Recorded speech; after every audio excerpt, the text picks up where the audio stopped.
In the beginning, there was the simplest and most inevitable of all human realizations, that life ends, and what follows is unknown. For the people who lived along the Nile thousands of years before our time, this realization did not lead to despair or to the conclusion that meaning collapses when breath stops. Instead, it led to something else entirely. A profound and methodical devotion to the idea that death is not chaos, but transition, not abandonment, but passage, and that the unknown can be made knowable through care, attention, and sacred order. This devotion gave rise to one of the most enduring figures in all of human mythology, Anubis, the god with the head of a jackal and the steady hands of a guardian, who stands at the threshold between what is seen and what lies beyond, ensuring that no soul crosses alone, unprotected, or without respect. His story is not one of drama or conquest, but of vigilance, craft, and the quiet transformation of fear into structure. It is the story of how ancient Egypt made death feel orderly, protected, and meaningful, and in doing so, created a vision of endings that could bring comfort rather than terror. The Egyptians understood early that if the self continues after the body falls silent, then the most important work of life is to prepare for that continuation. This was not morbid obsession, but practical spirituality. If the afterlife is real, then it demands the same attention as any journey into unfamiliar territory: preparation, guidance, provisions, and knowledge of the path. Anubis emerged from this need as the answer to a question that every culture must eventually ask: who will protect the dead? Who will ensure that the vulnerable passage from one state to another is not left to chance, to scavengers, to forgetfulness, or to the erosion of identity? Anubis became that protector, and his presence in Egyptian thought signaled something essential: that care does not end when life does, and that the dead deserve guardianship just as the living do. He was not a god of death in the sense of causing it or celebrating it. He was a god of what happens after death, of the careful, sacred work required to transform an ending into a safe passage. His form, part human and part jackal, was deliberate. The jackal was an animal of the desert edges, of the liminal spaces where settlements ended and the wild began, where burial grounds were located, and where the living rarely ventured after dark. Jackals were seen near tombs, and rather than view them as threats or omens of decay, the Egyptians saw in them a kind of watchfulness, a presence that marked the boundary and kept vigil over what was most vulnerable. Anubis took that watchfulness and made it divine. He became the assurance that the threshold between life and death was not unguarded, that the dead were not forgotten, and that even in the most frightening transition, there was someone standing watch. From the earliest dynasties, Anubis was associated with the protection of tombs and burial sites. Tombs were not monuments to vanity, though they could be grand.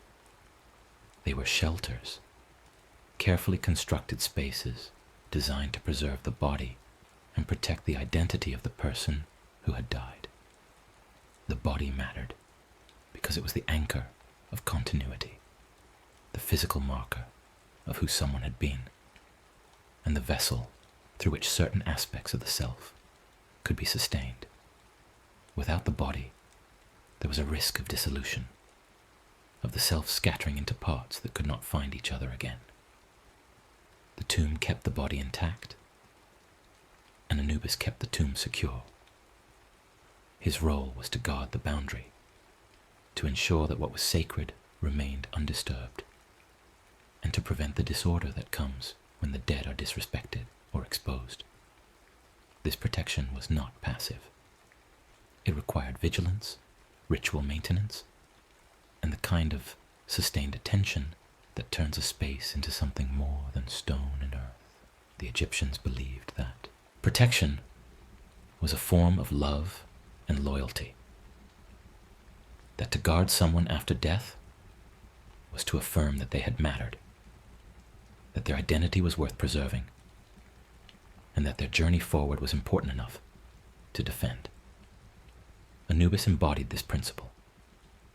Where other gods ruled through power, through creation, through the movements of the sun or the flooding of the Nile, Anubis ruled his domain through care. He did not command the dead, he accompanied them. He did not judge them harshly from a distance, he stood close enough to guide. His power was the power of presence, of refusal to let the vulnerable be abandoned. As Egyptian funerary practices grew more sophisticated, Anubis's role expanded into the realm of mummification, the art and science of preserving the body so that it could endure for eternity. Mummification was one of the most distinctive features of Egyptian religion, and it was deeply connected to the belief that the body was necessary for the afterlife.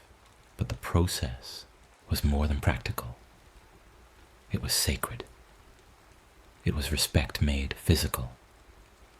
The transformation of decay into continuity through careful, methodical work.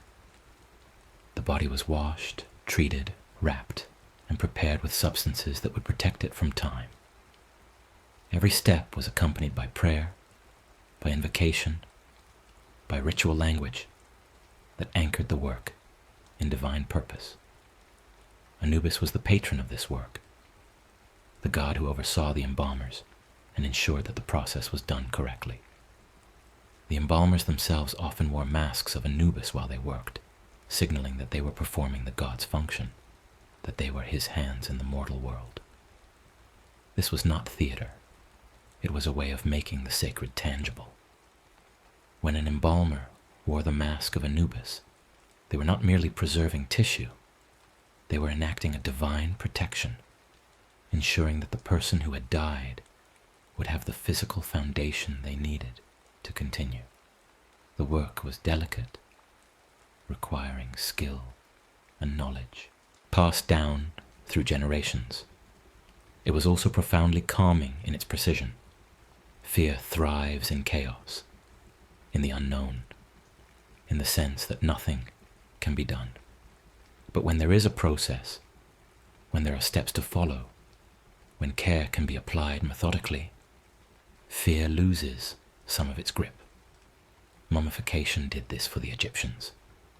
It gave them a way to respond to death with action, with craft, with the reassurance that something could be done to make the transition safer. Anubis became the symbol of this transformation. He represented the idea that death, while inevitable, is not the end of care, that even in endings there is work to be done, protection to be offered, and dignity to be preserved. His steady presence in funerary art, in prayers, in ritual, reminded the living that they were not helpless in the face of loss. They could prepare, they could protect, they could ensure that their loved ones, and eventually themselves, would not face the unknown without the proper foundations. But the body was only one part of the self in Egyptian thought. The Egyptians understood identity as layered, as more than flesh and bone. A person was made up of multiple components, each essential, each requiring its own kind of sustenance and protection. Among these were the Ka and the Ba, two aspects of the self that needed to be preserved and guided through the transition of death. The Ka was often understood as the life force, the vital essence that animated the body during life and continued to exist after death. It required nourishment, offerings of food, drink, incense, and care to remain strong. The Ba, on the other hand, was closer to what we might call personality or individual spirit. It was depicted as a human-headed bird, capable of movement, capable of leaving the tomb and returning, capable of recognizing itself and connecting with the world. The Bia needed freedom and recognition. It needed to know who it had been. These were not abstract, philosophical concepts, but lived realities in Egyptian religion. The Ka and the Ba were parts of you that had needs, vulnerabilities, and purposes. If the Ka was not sustained, it weakened. If the Ba was not recognized or honored, it could become lost. Anubis's role extended into this realm as well. He was the guide who helped keep these layers from becoming separated or scattered during the dangerous passage from life to afterlife. He ensured that the body, the Ka, the Ba, and the other components of identity could remain connected, that the self did not fragment into pieces that could never find each other again. His work was about integration, about making sure that what had been whole in life could continue as whole in death. This understanding of the self as layered meant that funerary rites became essential acts of protection. Rituals were not empty gestures or superstitions born of ignorance. They were the language of safe passage, the spoken and enacted bridges that linked the living to the dead and the dead to the path they needed to follow. Prayers addressed the gods, invoked protection, named the deceased, and affirmed their identity. Offerings provided sustenance for the Ka, ensuring it would not weaken or fade. Incantations and spells, many of which were inscribed on tomb walls or written on papyrus and placed with the body, served as guides and protections against the dangers of the underworld journey. These texts were practical in their intent. They were meant to help the deceased remember who they were, where they were going, and what they needed to say or do to pass safely through each stage.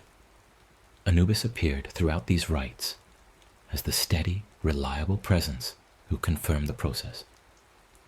He was invoked in prayers, depicted in tomb art, and understood to be present at the key moments of transition.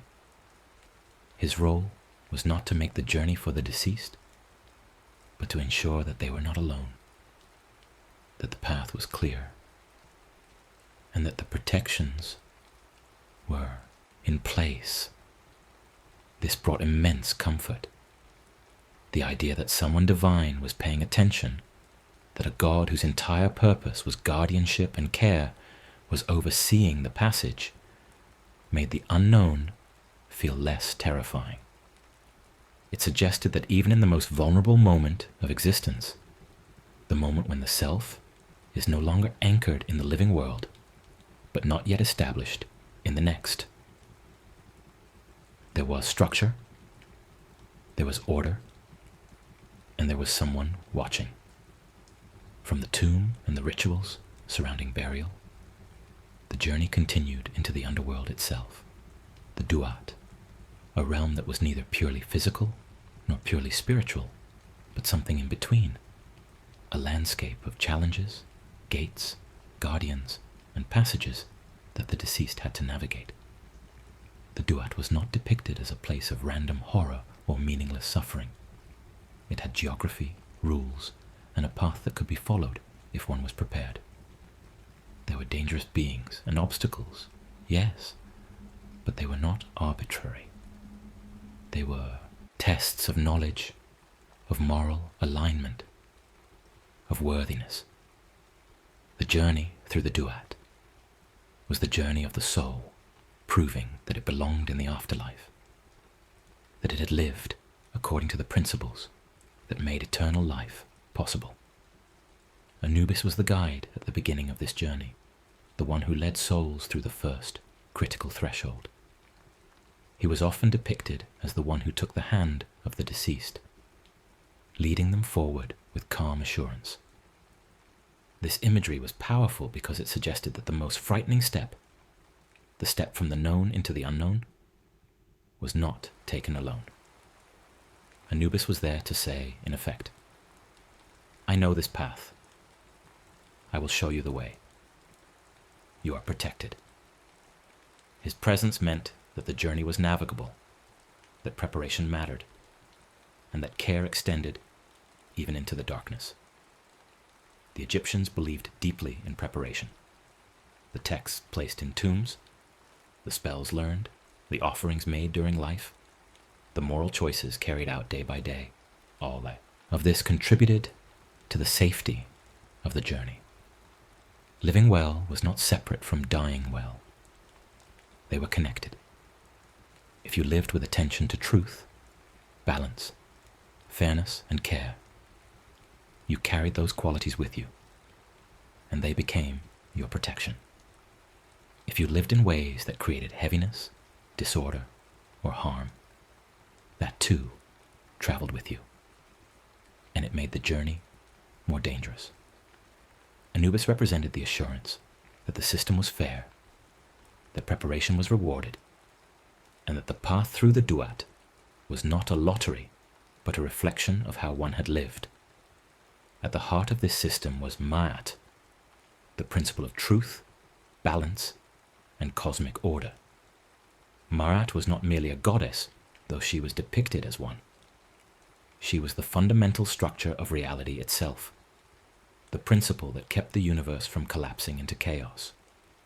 Ma'at was what made the sun rise, what kept the Nile in its course, what made justice possible, and what allowed society to function.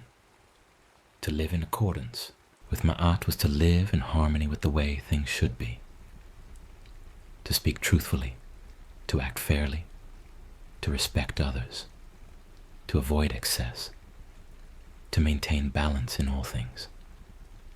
Ma'at was the standard against which everything was measured, and it applied as much to the afterlife as it did to the living world. Anubis's role deepened in relation to Ma'at. He was not only the protector and guide, he was also the one who ensured that the principle of truth was upheld in the afterlife judgment. Protection without truth becomes corruption. It becomes favoritism, the shielding of the unworthy, the undermining of justice. Truth without protection becomes cruelty. It becomes harsh, unforgiving, without compassion for vulnerability or the complexities of lived experience. Anubis stood where both could meet. He protected the process of judgment, ensuring it was fair and uncorrupted, and he guided souls through it with the care that made truth bearable. This brought the journey to its most famous moment, the weighing of the heart.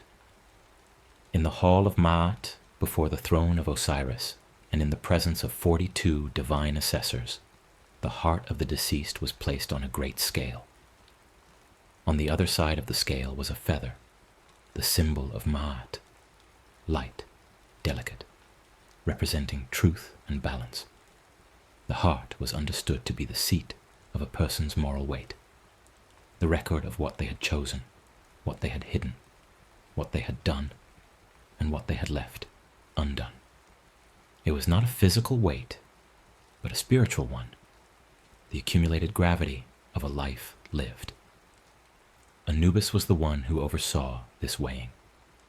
He stood at the scale, ensuring the measurement was honest, that nothing corrupted the process, that the truth was allowed to reveal itself. This was not a moment of theatrical judgment, where a god decided arbitrarily whether someone deserved paradise or punishment. It was a moment of revelation, where the reality of a life became visible in the most direct way possible. The heart either balanced with the feather, or it did not. If it balanced, it meant the person had lived in alignment with Ma'at, that their life had not created unnecessary heaviness, that they had maintained balance, that their moral choices had been fair and true. If the heart was heavier than the feather, it meant the opposite, that the person had carried too much harm, too much dishonesty, too much disorder. Thoth, the god of wisdom and writing, stood beside the scale with his tools of measurement and recording. He documented the outcome, preserving it in the structure of reality itself. Truth, in Egyptian thought, was not fleeting. It was written down. It was remembered. It was part of the eternal record. Thoth's presence reinforced the idea that judgment was not capricious or forgettable. It was precise, it was documented, and it was final. If the heart balanced, the deceased was declared true of voice or justified, and they were allowed to pass into the realm of the blessed dead, where they could live in peace and plenty under the rule of Osiris. If the heart did not balance, it was devoured by Amit, a creature part lion, part hippopotamus, part crocodile, who waited beside the scale. This was not torture or eternal suffering in the way some other traditions imagined hell.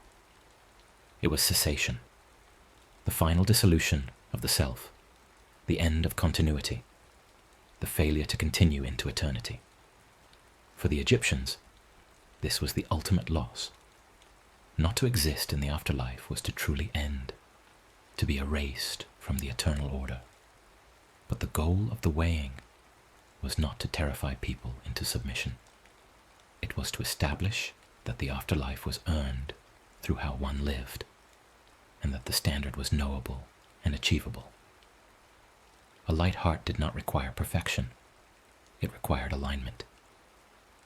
It required living in a way that did not create unnecessary heaviness, speaking truthfully when truth was needed, acting fairly when fairness was called for, showing restraint when excess would cause harm, caring for others when care was possible, and respecting the order that allowed life to function.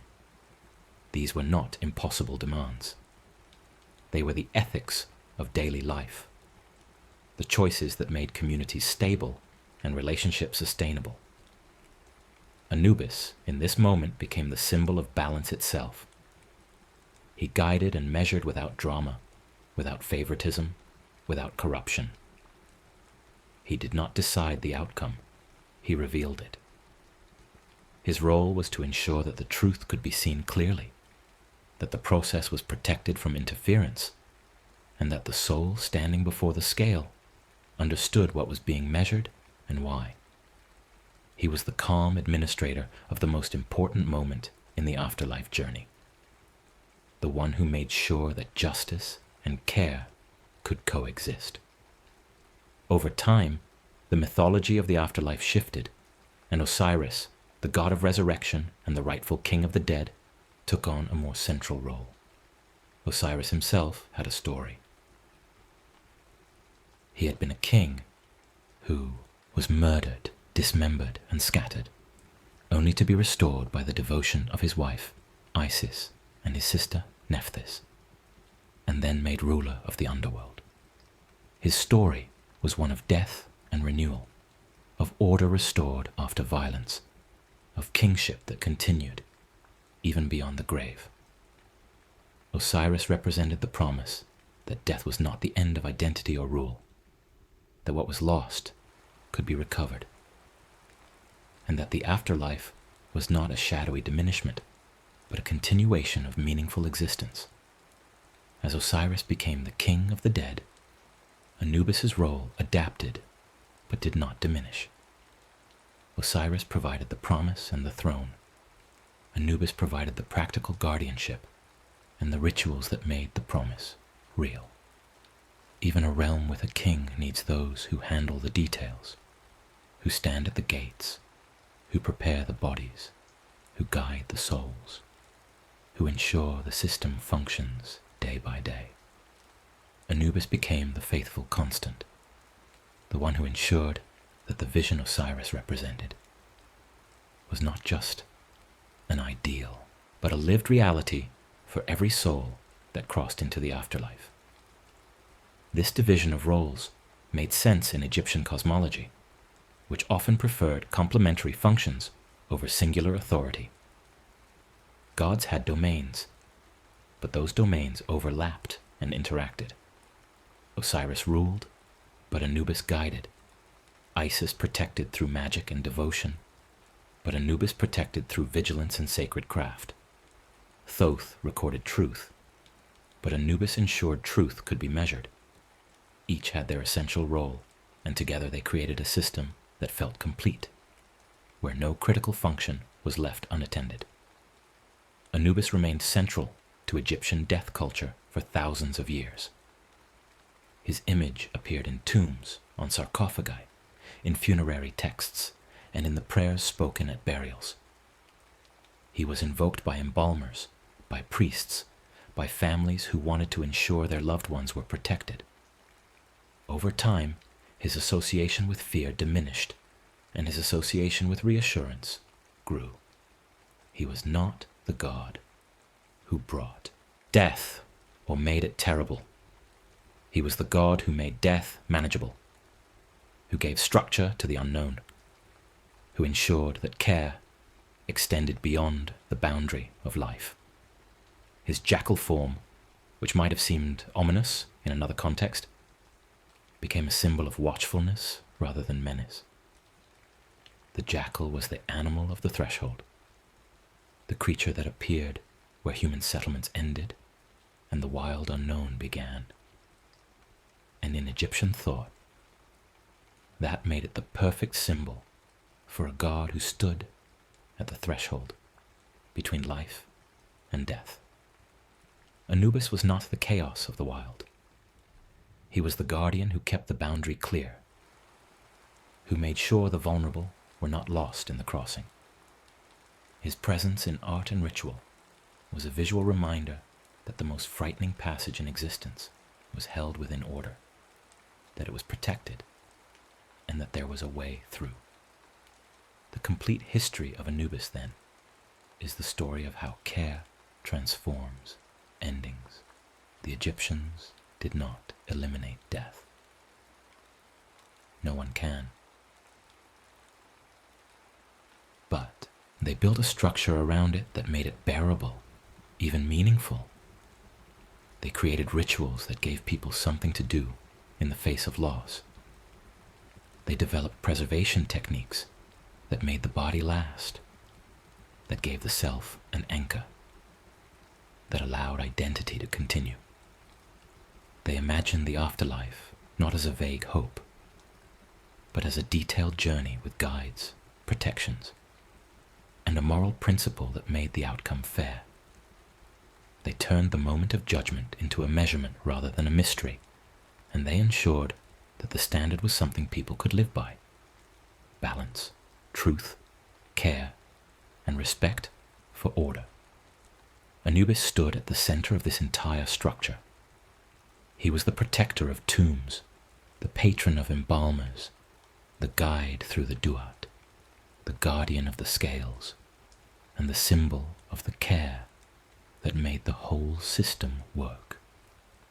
He represented the idea that endings are less frightening when they are treated with attention and respect, that the unknown becomes navigable when there are guides who know the path, and that peace comes from living in a way that keeps the heart light. His story is not one of conquest or drama, but of devotion, devotion to the dead, to truth, to the belief that care does not end when breath does. In the end, the lesson Anubis offers is surprisingly simple and deeply calming. Death will come as it comes to all living things, but it need not be chaotic or meaningless. It can be a transition held within structure, guided by those who know the way, and made safe through the care extended by the living and the divine alike. The heart, which carries the weight of a life, need not be heavy if the life has been lived with balance, if truth has been spoken, if fairness has been practiced, if care has been offered, if excess has been avoided, if the order that allows life to flourish has been respected. These are not impossible standards. They are the ethics of daily existence. the choices that make communities work and relationships endure. Living in this way does not require perfection. It requires attention.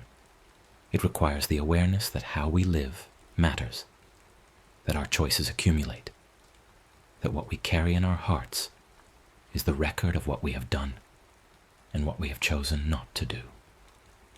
The Egyptians believed that this record would one day be measured, that it would be placed on a scale against the feather of Ma'at, and that the truth of a life would be revealed in that moment. But they also believed that this was fair, that it was knowable, and that it was something people could prepare for by living with integrity and balance. Anubis, standing beside the scale, made that belief real. He was the assurance that the measurement would be honest, that the process would be protected, that no soul would face that moment without a guide who understood what was happening and why.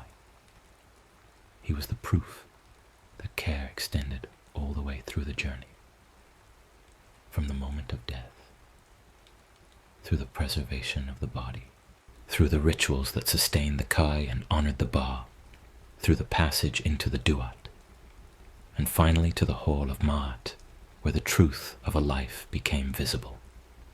At every step, Anubis was there, not to judge harshly or to inspire terror, but to ensure that the process was sacred, orderly, and fair. This made him one of the most beloved and enduring gods in the Egyptian pantheon. He was not feared in the way gods of death are often feared in other traditions. He was trusted. He was invoked with hope, with the expectation that he would fulfill his role as protector and guide. Families prayed to him when they buried their loved ones. Embalmers worked in his name. Priests called on him to guard tombs and ensure safe passage.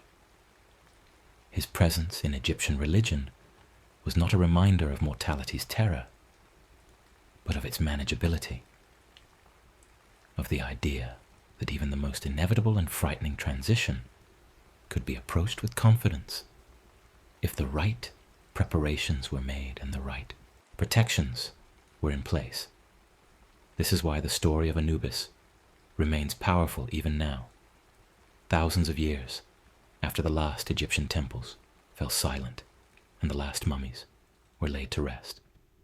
It speaks to something universal, the desire for order in the face of chaos, the need for care in moments of vulnerability, and the hope that endings are not simply collapses into nothingness, but transitions that can be navigated with dignity and support. Anubis represents the possibility that death, while inevitable, is not the enemy of meaning. It is simply the threshold to another state, and that threshold can be guarded, honored, and crossed with the same care and attention that we bring to the most important moments of life. The mythology surrounding Anubis also suggests something profound about the relationship between protection and truth.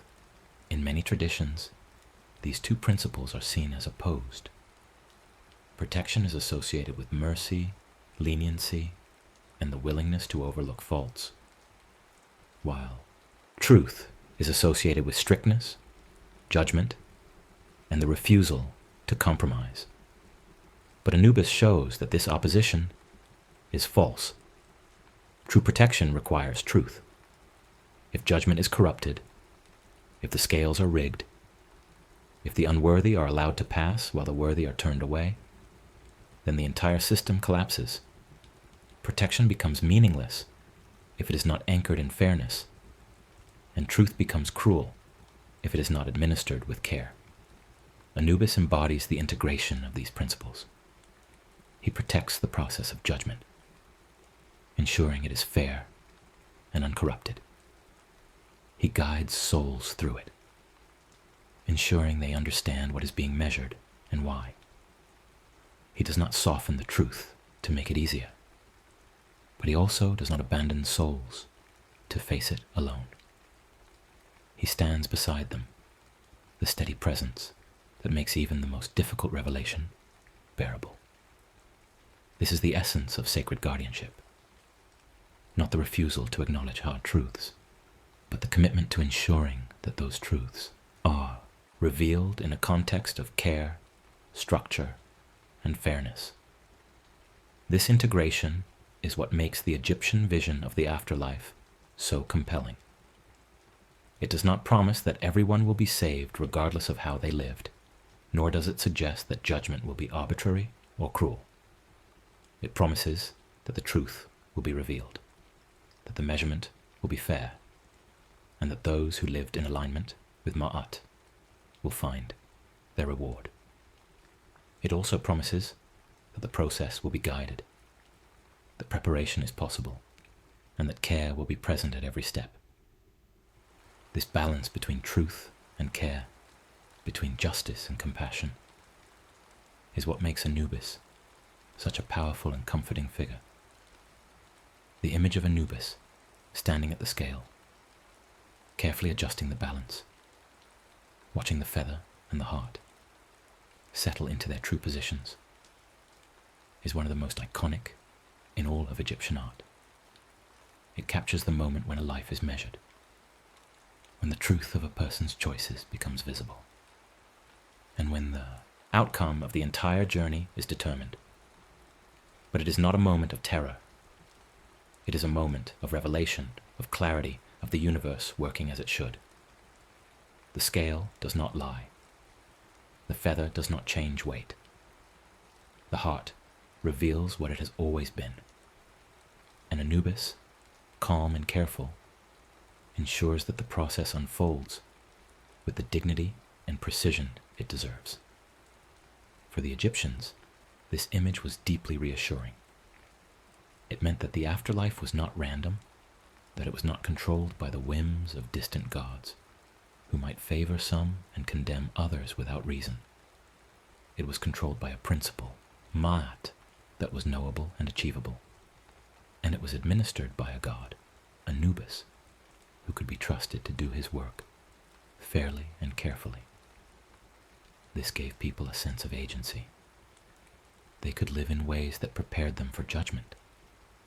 They could practice truth, balance, and care in their daily lives, knowing that these choices would matter, that they would be measured, and that they would determine their fate in the world to come. This sense of agency was powerful. It meant that death was not something that simply happened to people, stripping away all control and meaning. It was something people could prepare for, something they could approach with confidence if they lived well, and something that would ultimately reflect the reality of who they had been. The afterlife, in this view, was not a separate realm governed by incomprehensible rules. It was the continuation of the moral order that governed life, and the same principles that made life good, truth, balance, fairness, care, were the principles that made the afterlife accessible. Anubis, as the guardian and administrator of this system, became the embodiment of the idea that death is part of life's continuity rather than its negation. He showed that the sacred work of life, the work of living well, treating others fairly, speaking truthfully, maintaining balance, does not end when the body fails. It continues into the afterlife, where it is measured, honored, and rewarded. This gave the Egyptians a vision of existence that was coherent from beginning to end, where the same values mattered at every stage, and where the gods who guided the living also guided the dead. This coherence extended into the practical details of Egyptian funerary culture. Everything from the construction of tombs, to the words spoken at burial, to the offerings left for the dead, was part of a single, integrated system designed to ensure safe passage and continued existence. Tombs were built to last for eternity, constructed from stone, decorated with prayers and protective spells, filled with goods that the deceased might need in the afterlife. The The walls were covered with scenes from the person's life, affirmations of their identity, depictions of the gods who would protect them, and texts that would guide them through the challenges they would face. Offerings were left regularly. Food, drink, incense, oil to sustain the ka, the life force that needed nourishment, even in death. Priests were employed to maintain tombs, to perform rituals, to speak the names of the dead, so that they would continue to be remembered and recognized.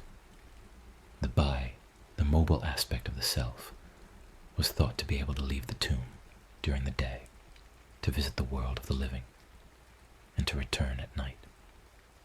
The tomb then was not a prison, but a home base, a secure place from which the ba could venture out, and to which it could always return.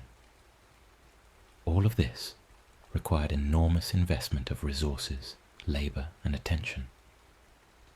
But the Egyptians considered it worthwhile because they believed the afterlife was real, and that these preparations made a difference. Anubis was invoked throughout this entire process. His name appeared in prayers, his image appeared in tomb decorations, and his role as protector and guide was affirmed again and again. He was the constant presence that assured the living they were doing this right things, that their efforts mattered, and that their loved ones would be protected. This brings us back to the core of Anubis' story. He is the god who makes care tangible in the face of death. He represents the belief that love and loyalty do not end when life does, that the work of protection and honor can continue, and that the unknown can be made less frightening through sacred attention and ritual. His story is not about conquering death or escaping it, but about accompanying it, about ensuring that the transition is handled with the respect and care it deserves, and about maintaining the continuity of identity and moral order across the boundary that separates the living from the dead. In this sense, Anubis is a uniquely comforting deity. He does not promise that death will not come or that it will be painless. He promises that it will be orderly, that it will be guided, and that those who live well will find their way through it. He promises that the vulnerable moments of transition are held within structure, that there are steps to follow, and that there is someone watching to ensure the process unfolds as it should. For people facing the inevitability of death, which is to say for all people, this is a profound source of comfort. The Egyptian vision of the afterlife, with Anubis at its center, suggests that the most important preparation for death is simply to live well. Not to live in fear of judgment, constantly anxious about whether one is measuring up, but to live with attention to the principles that make life good. Truth, balance, fairness, care for others, respect for order. These are not burdens. They are the foundations of a meaningful life. They are what make communities function, what make relationships sustainable, what make individuals feel that they are contributing to something larger than themselves.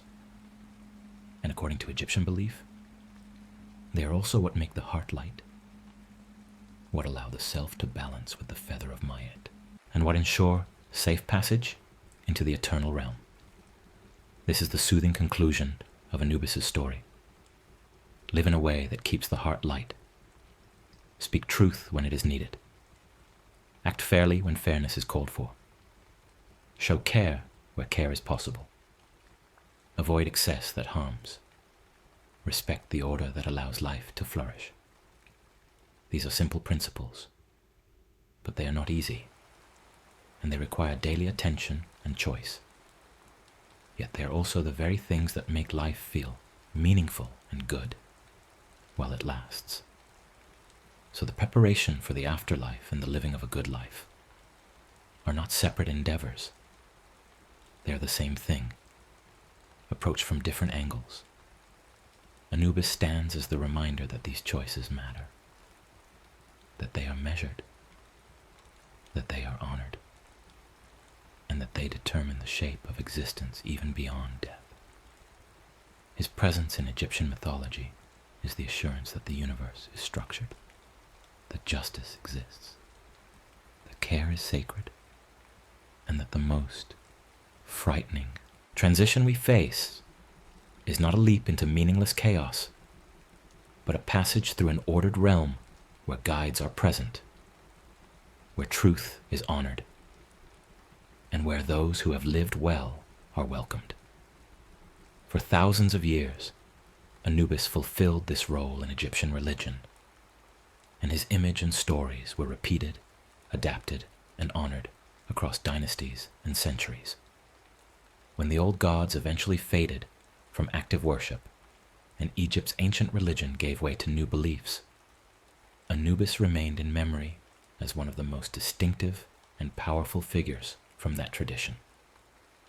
He remains so today, recognizable even to those who know little else about Egyptian mythology, because his role, guardian of the threshold, protector of the dead, administrator of sacred truth, speaks to something that does not change across cultures or centuries. The need for order and care in the face of life's most inevitable and frightening transition. The story of Anubis, told as the mythic explanation for how ancient Egypt made death feel orderly, protected, and meaningful, is ultimately a story about the transformation of fear into structure. It is about the belief that endings do not have to be chaotic, that the unknown can be made navigable, and that care and truth are not opposites but complements, both necessary for a vision of the afterlife that honors both justice and compassion. Anubis embodies this vision. He is the steady hand, the watchful eye, the careful measurer, the faithful guide.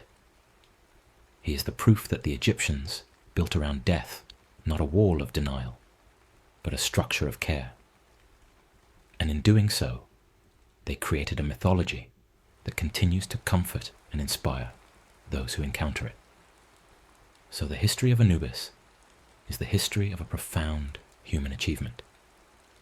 The decision to respond to death not with despair or denial, but with attention, craft, ritual, and the belief that sacred guardianship can extend even into the unknown.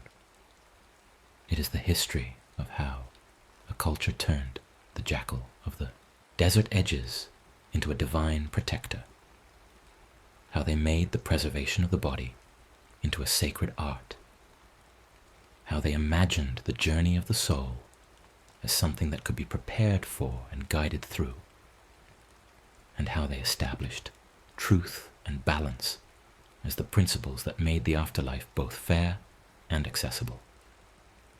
It is the history of how care transforms endings, how vigilance protects the vulnerable, and how living with a light heart makes death not an enemy to be feared, but a passage to be crossed with dignity, support, and the knowledge that the structure holds, that the guides are present, and that truth, when measured carefully and compassionately, is something that can be trusted. And so Anubis remains, in memory and in myth, the god who stands at the threshold, who ensures that no soul crosses alone, and who reminds us that the most important work we can do, whether we believe in an afterlife or not, is to live in ways that keep the heart light, that honor truth and balance, and that extend care to others and to ourselves in all the moments we are given. This is the calm and soothing message at the heart of his story, and it is a message that has endured across millennia because it addresses the deepest questions of human existence with wisdom, compassion, and the quiet assurance that order, care, and truth are stronger than chaos, abandonment, and deception. Anubis is the proof of that strength, the guardian who makes it real, and the guide who ensures that the promise of safe passage is not just a hope, but a sacred commitment kept across the boundary of life and death, for as long as there are souls who need to cross, and as long as there is care enough to light the way. The mythology of Anubis, when examined more closely, reveals layers of meaning that extend beyond the immediate functions of protection and guidance. His story is also about the relationship between civilization and wilderness, between the ordered world of human settlement and the vast, unknowable spaces beyond. The jackal, as an animal, lived precisely in this liminal zone, not fully wild, not fully domestic, but hovering at the edges where human control ended and nature's indifference began. The Egyptians, who built their entire civilization along the narrow, fertile strip of the Nile, surrounded on both sides by desert, understood these boundaries intimately. The desert was both threat and necessity. It was where the dead were buried to keep them separate from the living, where tombs were carved into rock to preserve them from the annual floods, and where the dry air and sand created the conditions that made mummification possible. Anubis, with his jackal head, embodied this boundary. He was the god who could move between the human world and the wild spaces, between life and death, between order and chaos. His presence suggested that these boundaries, while real and important, were not absolute barriers, but thresholds that could be crossed with the right knowledge and protection. This was essential to the Egyptian understanding of death. Death was not the collapse of all boundaries into chaos. It was the crossing of a specific boundary into a different kind of order. The afterlife had its own structure, its own rules, its own geography. It was not the negation of meaning, but the continuation of it in a transformed state. This idea that death is transformation rather than annihilation runs throughout Egyptian thought and finds one of its clearest expressions in the mythology surrounding Osiris. Osiris, before he became Lord of the Dead, was a king who brought civilization, agriculture, and law to Egypt. He taught people how to cultivate grain, how to make bread and beer, how to live in ordered communities. He was murdered by his brother Set, who represented chaos, violence, and disruption. Set killed Osiris, dismembered his body, and scattered the pieces throughout Egypt, attempting to ensure that Osiris could never be restored or remembered as whole. But Isis, Osiris's wife, and one of the most powerful goddesses in the Egyptian pantheon, refused to accept this destruction. She searched for the pieces of Osiris's body, gathering them from across the land. With the help of her sister Nephthys and the god Anubis, she reassembled Osiris, wrapping his body in the first act of mummification. Anubis played a crucial role in this mythic moment. He was the one who knew how to preserve the body, how to perform the rituals that would allow Osiris to continue to exist, even though he had been killed. Through this work, Osiris was transformed. He could not return to the living world as he had been, but he did not cease to exist either. Instead, he became the ruler of the afterlife, the king of the dead, the symbol of resurrection and continuation. This myth established several important principles in Egyptian religion. First, it showed that death could be overcome through ritual, care, and divine intervention. Osiris did not simply survive death naturally. He was actively restored through the devoted work of those who loved him. Second, It demonstrated that the body mattered and that preservation was essential to continuation. Without the reassembly and mummification of his body, Osiris could not have become Lord of the Dead. Third, it revealed that the afterlife was not a diminished shadow of existence, but a legitimate realm with its own authority and meaning. Osiris ruled there as he had ruled among the living, and those who joined him could expect to live in his presence, sustained by the order he represented. Anubis's role in the Osiris myth is foundational. He is the one who makes resurrection possible through the practical work of preservation. Without him, Isis's devotion would not have been enough. Without the knowledge of how to treat the body, how to wrap it, how to protect it from decay, the pieces of Osiris would have remained just pieces, unable to cohere into the divine form that could rule the underworld. Anubis provided the technique, the sacred craft that turned intention into reality. This is why he is sometimes called the inventor of mummification, not because he literally created the technique from nothing, but because in the mythic structure of Egyptian religion, he is the one who first performed it, who first demonstrated that the body could be preserved and that preservation could enable continuation. As mummification became more widespread and more sophisticated in actual practice, Anubis's association with it deepened. The priests and craftsmen who performed mummification saw themselves as enacting the same sacred work that Anubis had performed for Osiris. When they wore the Anubis mask, they were not pretending or play-acting. They were ritually becoming Anubis, channeling his knowledge and his protective power into the work of their hands. Every step of the mummification process was accompanied by ritual language, prayers, and invocations that connected the immediate practical task to the cosmic pattern established in myth. The process itself was elaborate and time-consuming, taking 70 days to complete in its full form.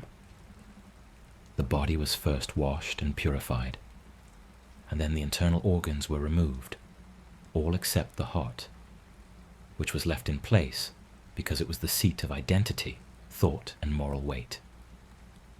The removed organs were preserved separately in canopic jars, each protected by a different deity. The body was then dried using natron, a naturally occurring salt that drew out moisture and prevented decay. After drying, the body was wrapped in linen bandages, layer upon layer, with amulets and protective charms placed between the layers. Each bandage, each knot, each amulet was accompanied by specific prayers and spells designed to protect the deceased and empower them for the journey ahead. Throughout this process, Anubis was invoked constantly. His name appeared in the prayers. His image appeared on amulets. His protective function was called upon to ensure that the work was done correctly and that the deceased would be safe. The embalmers understood their work as sacred service, as participation in the divine order that made the afterlife possible. They were not merely technicians preserving tissue. They were priests enacting a cosmic pattern, ensuring that each individual who died could follow the path that Osiris had first traveled, could be preserved as he was preserved, and could continue into the realm where he ruled. This connection between individual deaths and the cosmic pattern established by the gods is central to Egyptian religion. Every person who died and was properly prepared was, in a sense, reenacting the death and resurrection of Osiris. Every mummification was a repetition of the first mummification that Anubis performed. Every funeral was a ritual that connected the specific individual to the eternal pattern. This gave meaning and weight to individual lives. each person mattered enough to deserve the same treatment that the gods had received, the same care, the same protection, the same opportunity for continuation.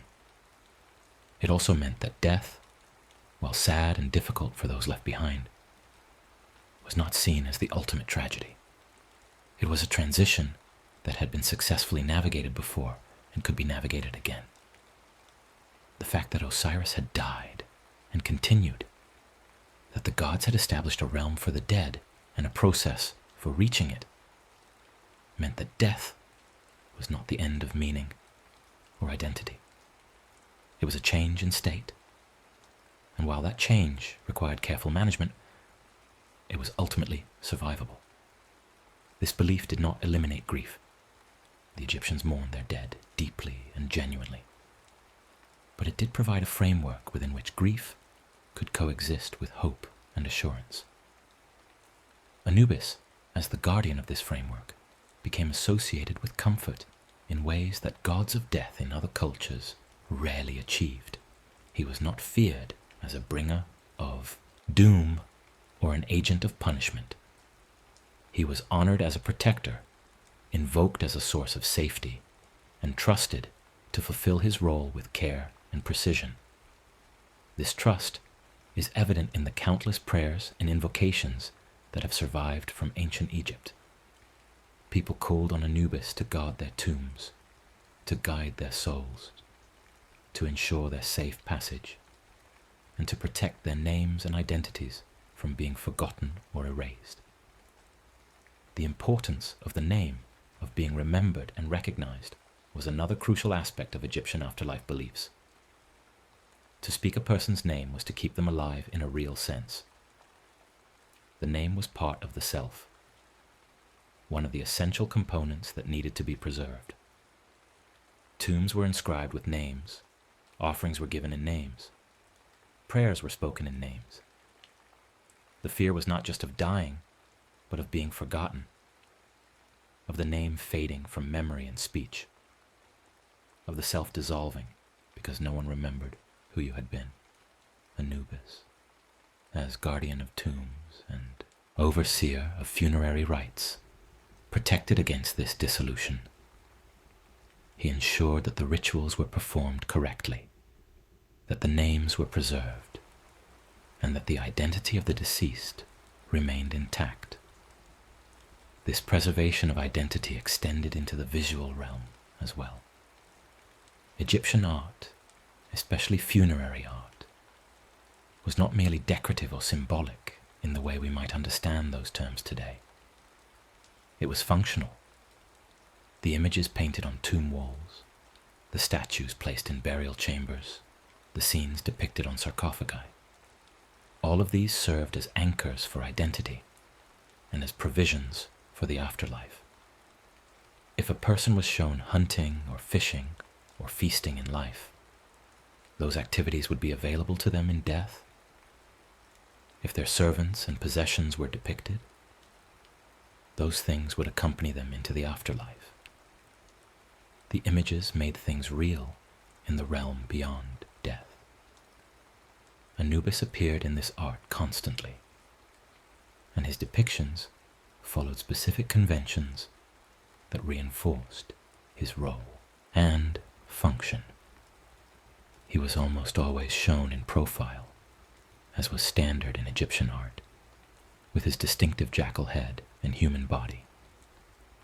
He was often shown black, the color of the rich Nile soil, and also the color of bodies that had been preserved and darkened by the mummification process. Black was not a color of death in the Egyptian understanding, but a color of fertility, preservation, and the potential for new life. Anubis in black signaled that he was the god of transformation and continuation, not of endings. In scenes of mummification, Anubis was shown leaning over the body, his hands engaged in the work of wrapping or anointing. In scenes of the afterlife journey, he was shown leading the deceased by the hand, guiding them forward. In the judgment scene, he was shown at the scale, carefully monitoring the weighing. Each of these images reinforced his role as the active, engaged protector who did not simply observe from a distance, but participated directly in the care and guidance of the dead. The consistency of these depictions across centuries and across different regions of Egypt is striking. It suggests that Anubis's role was clearly defined and widely understood, that there was broad agreement about what he represented and how he functioned. This consistency also made him a stable point of reference in a religious system that could be quite complex and sometimes contradictory. Egyptian mythology did not have a single, unified narrative or a canonical text that everyone followed. Instead, it had multiple overlapping stories, regional variations, and different theological emphases depending on which city or temple was dominant at any given time. But through all these variations, Anubis remained recognizable, his functions clear, his protective role affirmed. This stability was important because it meant that people could rely on Anubis, regardless of other changes in their understanding of the afterlife. Even as Osiris rose to prominence as Lord of the dead, even as different cities promoted their own patron deities, even as theological ideas evolved and shifted, Anubis remained the steady guardian, the one who handled the practical realities of death and afterlife transition. He was not caught up in the politics of divine hierarchy or the complexities of cosmic theology. He had a job to do, and he did it faithfully, and that faithfulness made him beloved. The prayers addressed to Anubis reflect this practical devotion. They do not spend much time on abstract praise or theological speculation. Instead, they ask for specific things: protection of the tomb, safe guidance through the underworld, successful navigation of the judgment, continuation of identity. These are concrete requests born of concrete fears. The fear that the tomb will be violated, that the soul will get lost, that the judgment will go badly, that the self will dissolve into nothingness. Anubis is invoked as the answer to these fears, the one who has the power and the will to prevent these bad outcomes. One particularly moving aspect of Egyptian funerary practice is the inclusion of letters to the dead, written by living family members and placed in tombs or at offering sites. These letters ask the deceased for help with problems in the living world: illness, legal disputes, family troubles, showing that the Egyptians believed the dead remained connected to the living and could intercede on their behalf. But these letters also sometimes ask the deceased to remember the care that was given to them, to remember that they were buried properly, that offerings were made, that their name was spoken. There is a reciprocity implied here: the living care for the dead through ritual and remembrance, and the dead care for the living through continued connection and intervention. Anubis stands at the center of this reciprocal relationship. He is the one who ensures that the care given by the living is effective, that the rituals accomplish what they are meant to accomplish, and that the dead are truly protected and guided. Without his oversight, the rituals might be just empty gestures, the offerings might go unnoticed, and the connection between living and dead might dissolve. But with Anubis fulfilling his role, the system holds together. The living can trust that their efforts matter, and the dead can trust that they have not been abandoned to face the unknown alone. This trust extends into the specific challenges of the underworld journey. The Duat, the Egyptian underworld, was imagined as a complex landscape with multiple regions, gates, and guardians. It was not a place of random horror, but a structured realm where specific challenges appeared at specific points. The deceased needed to know the names of the guardians at each gate, needed to speak the correct passwords, needed to demonstrate knowledge and worthiness. This is why so many funerary texts, the pyramid texts, the coffin texts, the Book of the Dead, are filled with spells, incantations, and instructions for navigating the underworld. These texts were not meant to be read for literary pleasure or spiritual meditation. They were practical guides, instruction manuals for the afterlife. They told the deceased what to say when confronted by a particular guardian, how to describe themselves, what to claim about their moral character, which dangers to avoid, and which paths to take. Having these texts available, whether inscribed on tomb walls, written on papyrus, and placed in the coffin, or written on the wrappings of the mummy itself, was a form of preparation that increased the chances of successful passage. Anubis appears throughout these texts as a guide and protector. He is invoked at critical moments, called upon to clear the path, to speak on behalf of the deceased, to ensure safe passage. The texts often describe him as leading the deceased by the hand, a gesture of intimacy and care that suggests he is not a distant or impersonal force, but a companion on the journey. This image, Anubis leading the deceased through the darkness, his steady presence ensuring they do not lose their way, is one of the most comforting in all of Egyptian funerary literature. The journey through the Duat was understood to take place at night, in the hours between sunset and sunrise. This was when the sun, god Ra, made his own journey through the underworld, traveling in his solar bark from west to east, battling the forces of chaos, embodied by the serpent Apophis, and emerging victorious at dawn to begin a new day.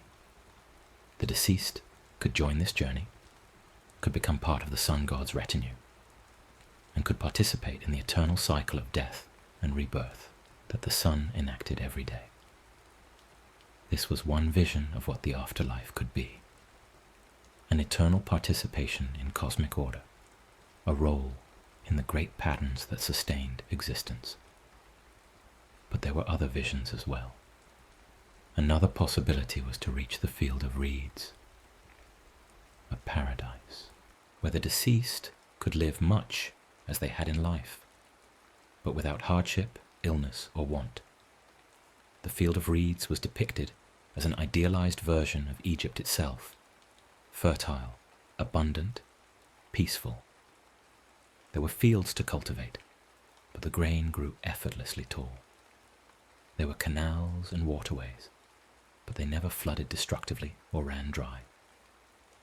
There was work to do, but it was satisfying rather than exhausting. The deceased could be reunited with loved ones who had died before them, could live in the presence of the gods, and could enjoy eternity in a state of contentment. Both of these visions, joining the sun's journey or dwelling in the field of reeds, required that the deceased successfully navigate the underworld journey and pass the judgment. Anubis's role was essential to both. He guided souls through the initial stages of the journey, ensuring they reached the hall of Ma'at, where judgment would take place. He oversaw the weighing of the heart, ensuring the process was fair. And once the deceased was declared justified, he helped them move forward into whichever form of afterlife they would inhabit. This flexibility in Egyptian afterlife beliefs, the multiple possible destinations, the various forms that eternal life could take, reflects a broader characteristic of Egyptian religion. It was not rigidly systematized or dogmatically unified.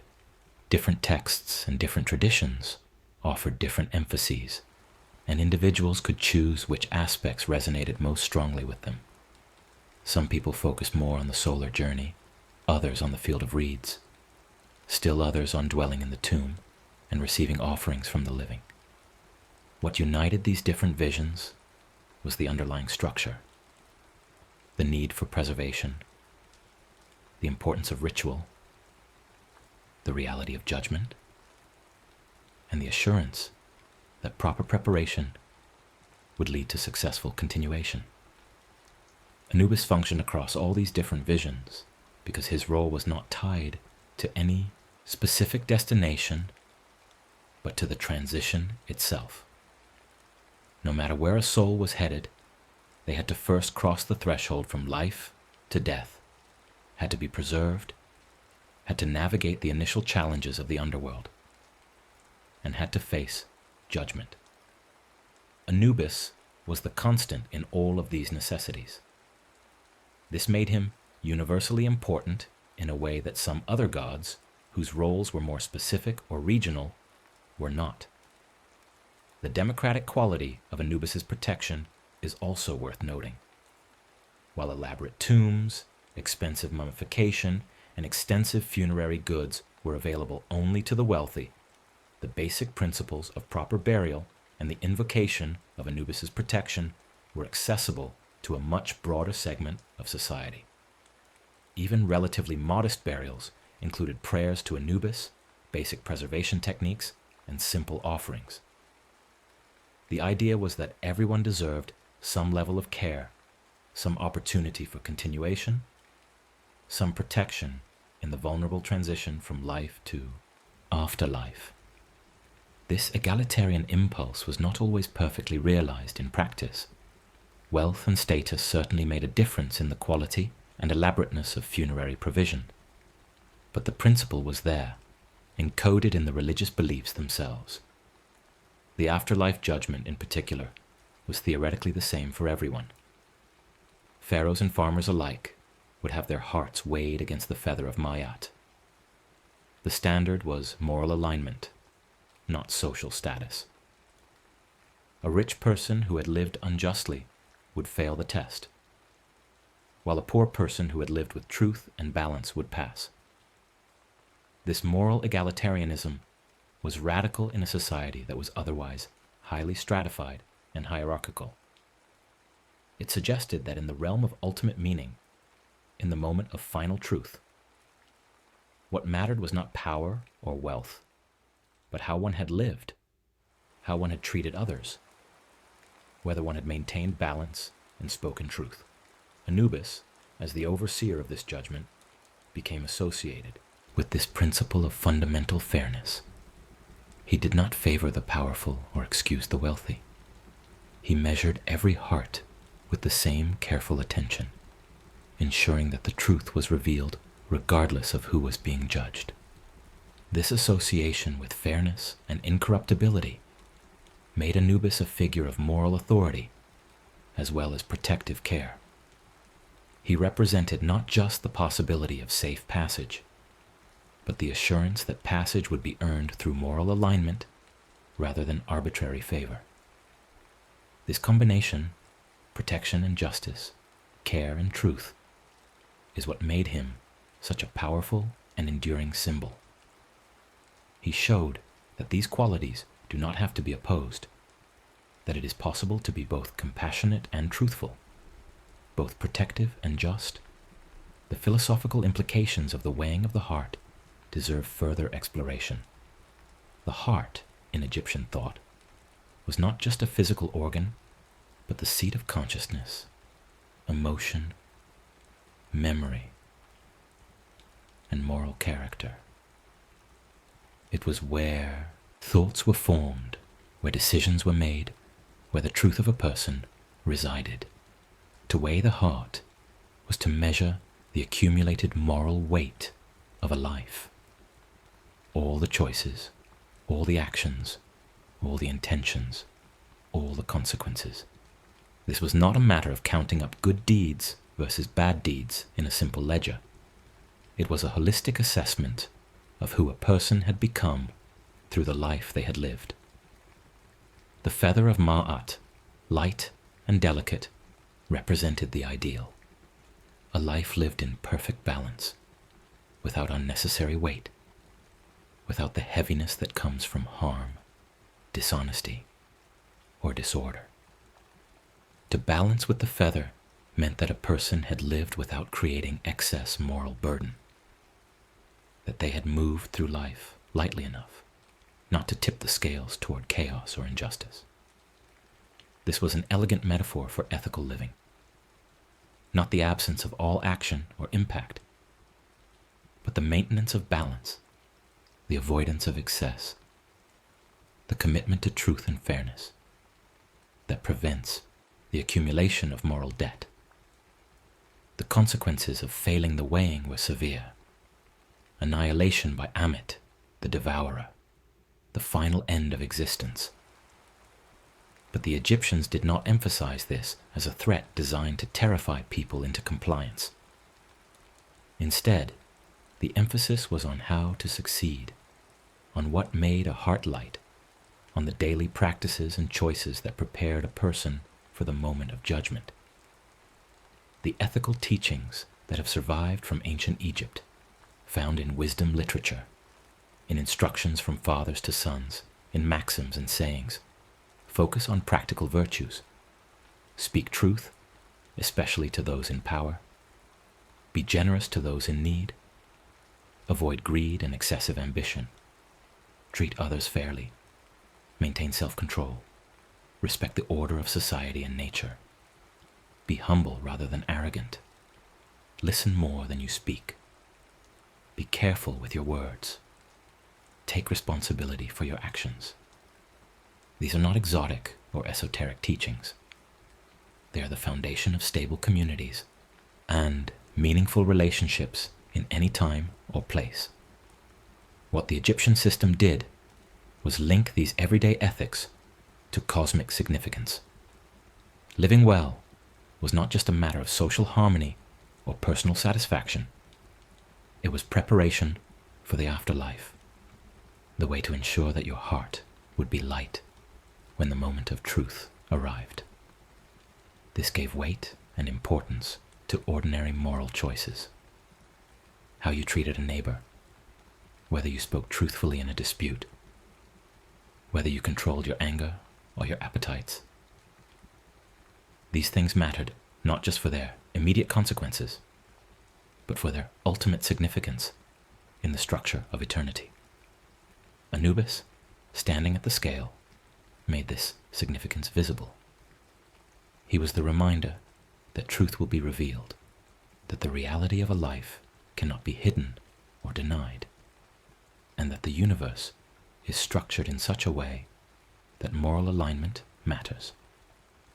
But he was also the reminder that this revelation takes place in a context of care, that the process is protected and fair, and that those who have genuinely tried to live well have nothing to fear. The weighing was not designed to catch people out or to punish them for minor failings. It was designed to reveal the fundamental truth of who they had become, and for those who had lived with attention to Ma'at. That revelation would be liberating rather than condemning. This understanding of judgment as revelation rather than arbitrary decision is crucial to the comfort that the Egyptian system provided.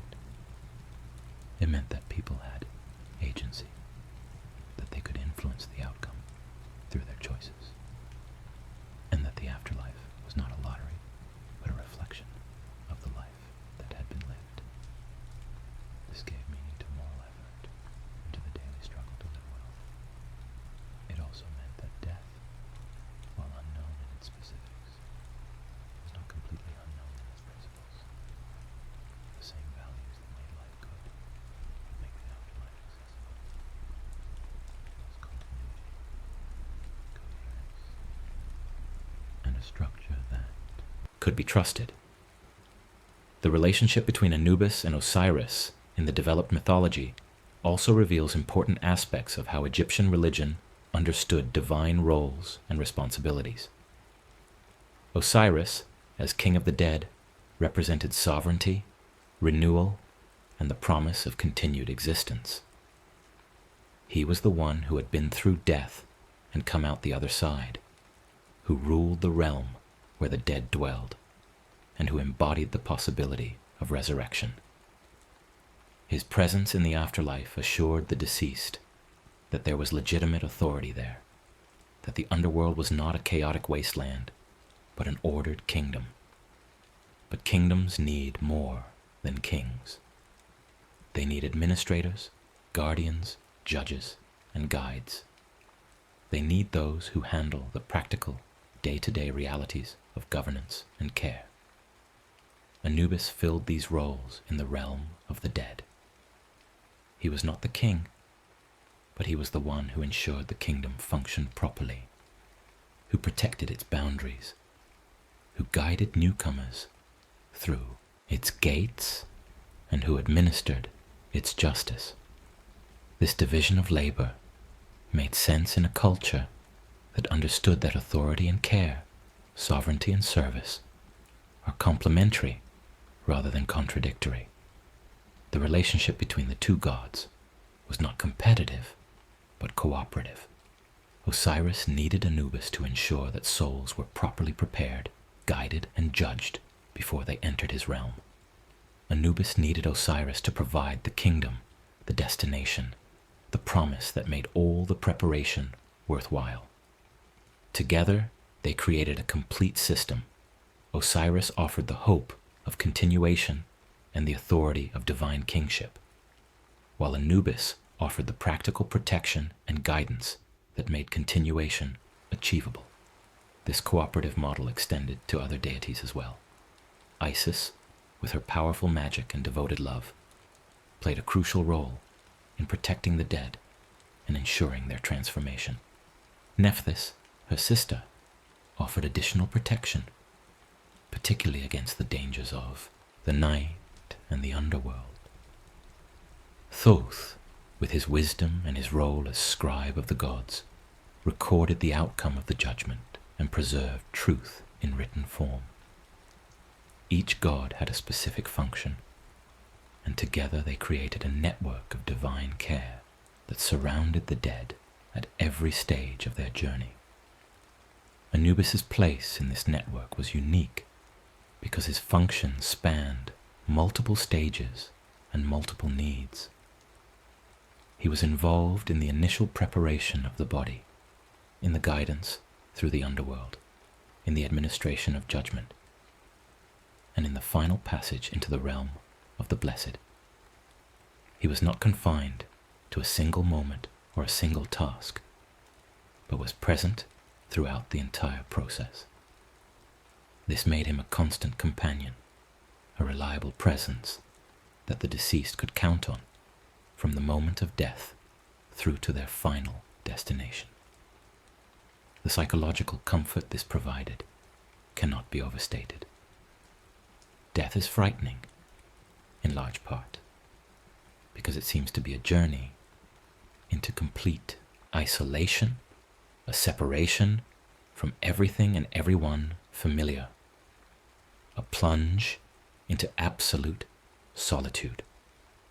The Egyptian system, with Anubis at its center, countered this fear by asserting that the journey is not taken alone, that there is companionship and guidance available, and that the gods themselves are invested in ensuring safe passage. This transformed death from an isolating terror into a guided transition, from abandonment into accompaniment. The rituals performed at the time of death and burial reinforced this transformation. The opening of the mouth ceremony, for example, was designed to restore the senses and faculties of the deceased so that they could eat, drink, speak, and perceive in the afterlife. The ritual involved touching the mouth, eyes, ears, and nose of the mummy or statue with special instruments while reciting specific spells.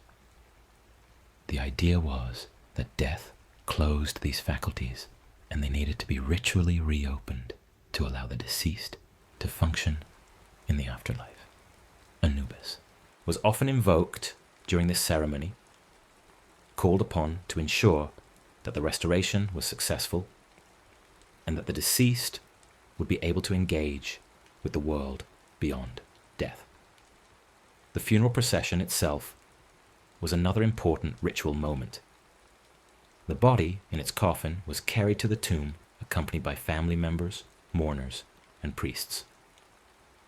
The procession was a public acknowledgement of the death and a communal expression of grief and respect. But it was also a ritual journey that paralleled the journey the deceased would take in the afterlife. The movement from the place of death to the place of burial, from the realm of the living to the realm of the dead, was a physical enactment of the spiritual transition that was taking place. Anubis was understood to be present in this procession, guiding the deceased just as the living guided the coffin. Professional mourners, often women, were hired to wail and lament during the funeral. Their grief was genuine in its expression, even if it was paid for, and it served an important function. The loud lamentation ensured that the death was acknowledged, that the loss was given voice, and that the deceased knew they were mourned. This acknowledgement was important because it affirmed that the person had mattered, that their life had significance, and that their absence created a real void. The mourning was not just for the benefit of the living, though it certainly helped them process their grief. It was also for the benefit of the dead, assuring them that they were valued and remembered. After the burial, the connection between the living and the dead continued through regular offerings and the speaking of names. Tombs were visited on feast days and anniversaries. Food, drink, and incense were offered at the tomb entrance or at offering tables inside. These offerings were understood to nourish the ka, providing the sustenance needed for continued existence. But they were also expressions of ongoing relationship, of the refusal to forget, of the commitment to keep the dead present in memory and in care. Wealthy families employed mortuary priests whose job was to maintain the tomb and perform regular offering rituals. These priests were paid from endowments established before death, ensuring that the offerings would continue for generations. The fear of being forgotten, of the offerings ceasing, of the tomb falling into disrepair, was a real one, and considerable resources were devoted to preventing this outcome.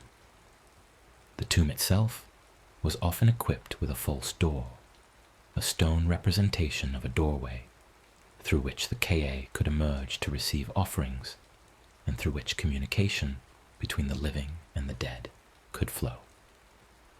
Anubis's protective role extended into this long-term relationship as well. He guarded the tomb against physical violation.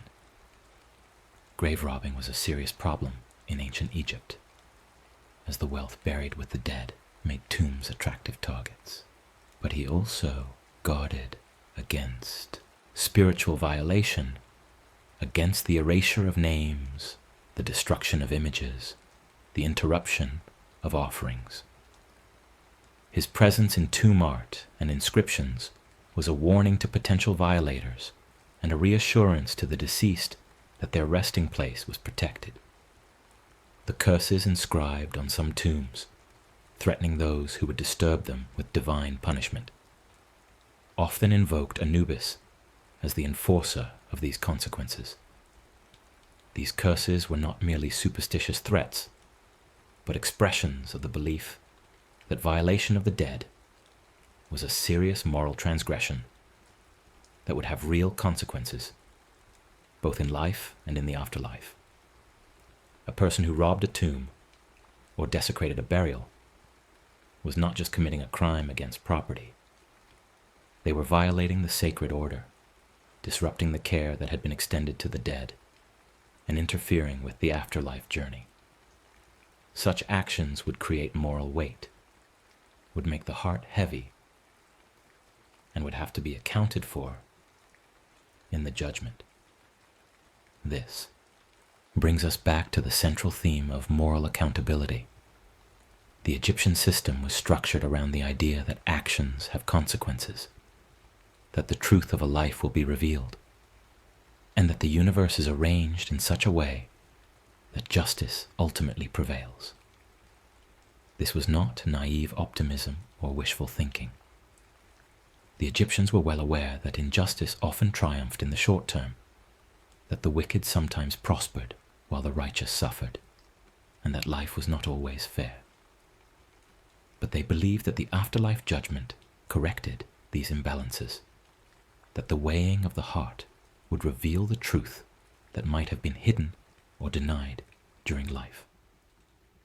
This belief provided comfort and motivation in the face of injustice. If you were wronged during life, you could trust that the truth would eventually be known and that your innocence would be vindicated. If you witnessed others prospering through dishonest means, you could trust that their hearts would be heavy in the weighing and that their apparent success would not translate into eternal reward. This faith in ultimate justice made it possible to maintain moral integrity, even when doing so brought no immediate advantage, or when doing wrong seemed to bring no immediate punishment. Anubis, as the administrator of this ultimate justice, became a symbol of the moral order that underlies reality.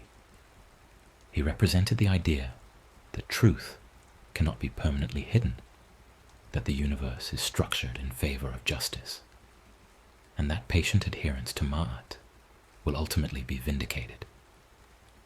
This made him not just a funerary deity, but a moral exemplar, a reminder that fairness and truth are cosmic principles, not just social conventions, and that living in alignment with these principles is the path to both a good life and a successful afterlife. The endurance of Anubis in Egyptian religion, spanning thousands of years across multiple dynasties and periods, testifies to the power and resonance of what he represented. From the earliest dynasties through the Ptolemaic period and even into the Roman era, Anubis remained a central figure in funerary practice and afterlife belief. His iconography remained remarkably consistent. The jackal head, the black color, the poses and contexts in which he appeared, all stayed recognizable across millennia. This consistency suggests that what he represented was deeply meaningful, and that people continued to find comfort and assurance in his protective presence, even as other aspects of Egyptian religion changed, as different gods rose and fell in prominence, as political changes brought new dynasties and even foreign rulers. The fundamental needs that Anubis addressed remained constant. People still died. People still mourned. People still feared the unknown that death represented, and still sought assurance that the transition could be navigated safely. Anubis provided that assurance, and so he persisted, adapting to new theological contexts, but never losing his essential character as guardian and guide. When Greek culture encountered Egyptian religion during the Ptolemaic period, Anubis was one of the Egyptian gods who gained recognition and worship among Greek-speaking populations. The Greeks associated him with Hermes, their god who guided souls to the underworld, and sometimes worshipped a combined deity called Hermanubis. This cross-cultural recognition speaks to the universal appeal of what Anubis represented. The need for protection and guidance in the face of death is not culturally specific, but deeply human. The decline of ancient Egyptian religion, as Christianity spread through Egypt in the early centuries of the Common Era, did not completely erase the influence of Egyptian ideas about death and the afterlife. Some scholars have noted resonances between Egyptian concepts: the judgment of souls, the weighing of moral worth, the journey through death toward eternal life, and Christian teachings. While the specifics differ significantly, the underlying structure of moral accountability, divine judgment, and the hope of continuation beyond death shows certain similarities. Whether these similarities reflect direct influence or independent development of similar ideas in response to similar human needs is a matter of scholarly debate, but the resonances are intriguing. What is certain is that the ancient Egyptian approach to death, with its emphasis on preparation, ritual care, moral accountability, and divine protection, represents one of humanity's most thorough and thoughtful attempts to make sense of mortality and to create a structure that makes death feel less terrifying and more manageable. The civilization that built the pyramids, that developed mummification to an extraordinary level of sophistication, that filled tombs with texts and images designed to guide souls through the afterlife, that weighed hearts against feathers to measure moral worth.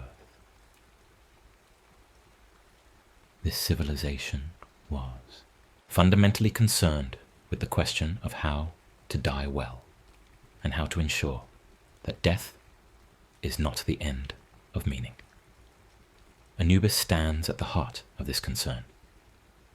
His story, his roles, his enduring presence across thousands of years of religious practice all testify to the importance of what he represents. Care that extends beyond death, protection for the vulnerable transition, justice in the moment of truth, and the assurance that the unknown can be navigated when there are guides who know the way. These are not small things. They address the deepest human fears and offer profound comfort in the face of life's most inevitable and frightening certainty. The calm, methodical approach that Anubis embodies, the careful preparation, the precise execution of rituals, the patient guidance, the fair measurement, stands in stark contrast to the panic and denial that death might otherwise provoke. Instead of fleeing from death or pretending it is not real, the Egyptian system faced it directly and responded with sacred craft, with ritual structure, and with the assertion that proper care and moral alignment can make even death a manageable transition. This is a remarkable achievement of human thought and practice, and Anubis is its most recognizable symbol. In the end, what Anubis teaches across the vast gulf of time that separates ancient Egypt from our present is that endings need not be chaotic or meaningless, that care and attention can transform even death into something bearable, and that living with integrity, truth, and balance is the best preparation for whatever comes next. Whether one believes in a literal afterlife with divine judgment or not, the ethical core of Anubis's message remains relevant. Keep your heart light by living justly. Prepare for transitions by giving them the attention they deserve. Protect the vulnerable moments when change occurs. And trust that care, truth, and balance are stronger foundations than chaos, deception, or excess. This is the complete history of Anubis as the Egyptians understood it, not as a series of mythological events, but as a living reality that structured their approach to death, shaped their ethical understanding, and provided comfort in the face of mortality. It is a history of how a culture transformed fear into structure, how they made the guardian of that structure into a god with a jackal's head and a protector's heart, and how they ensured that no one who died properly prepared would have to face the threshold alone.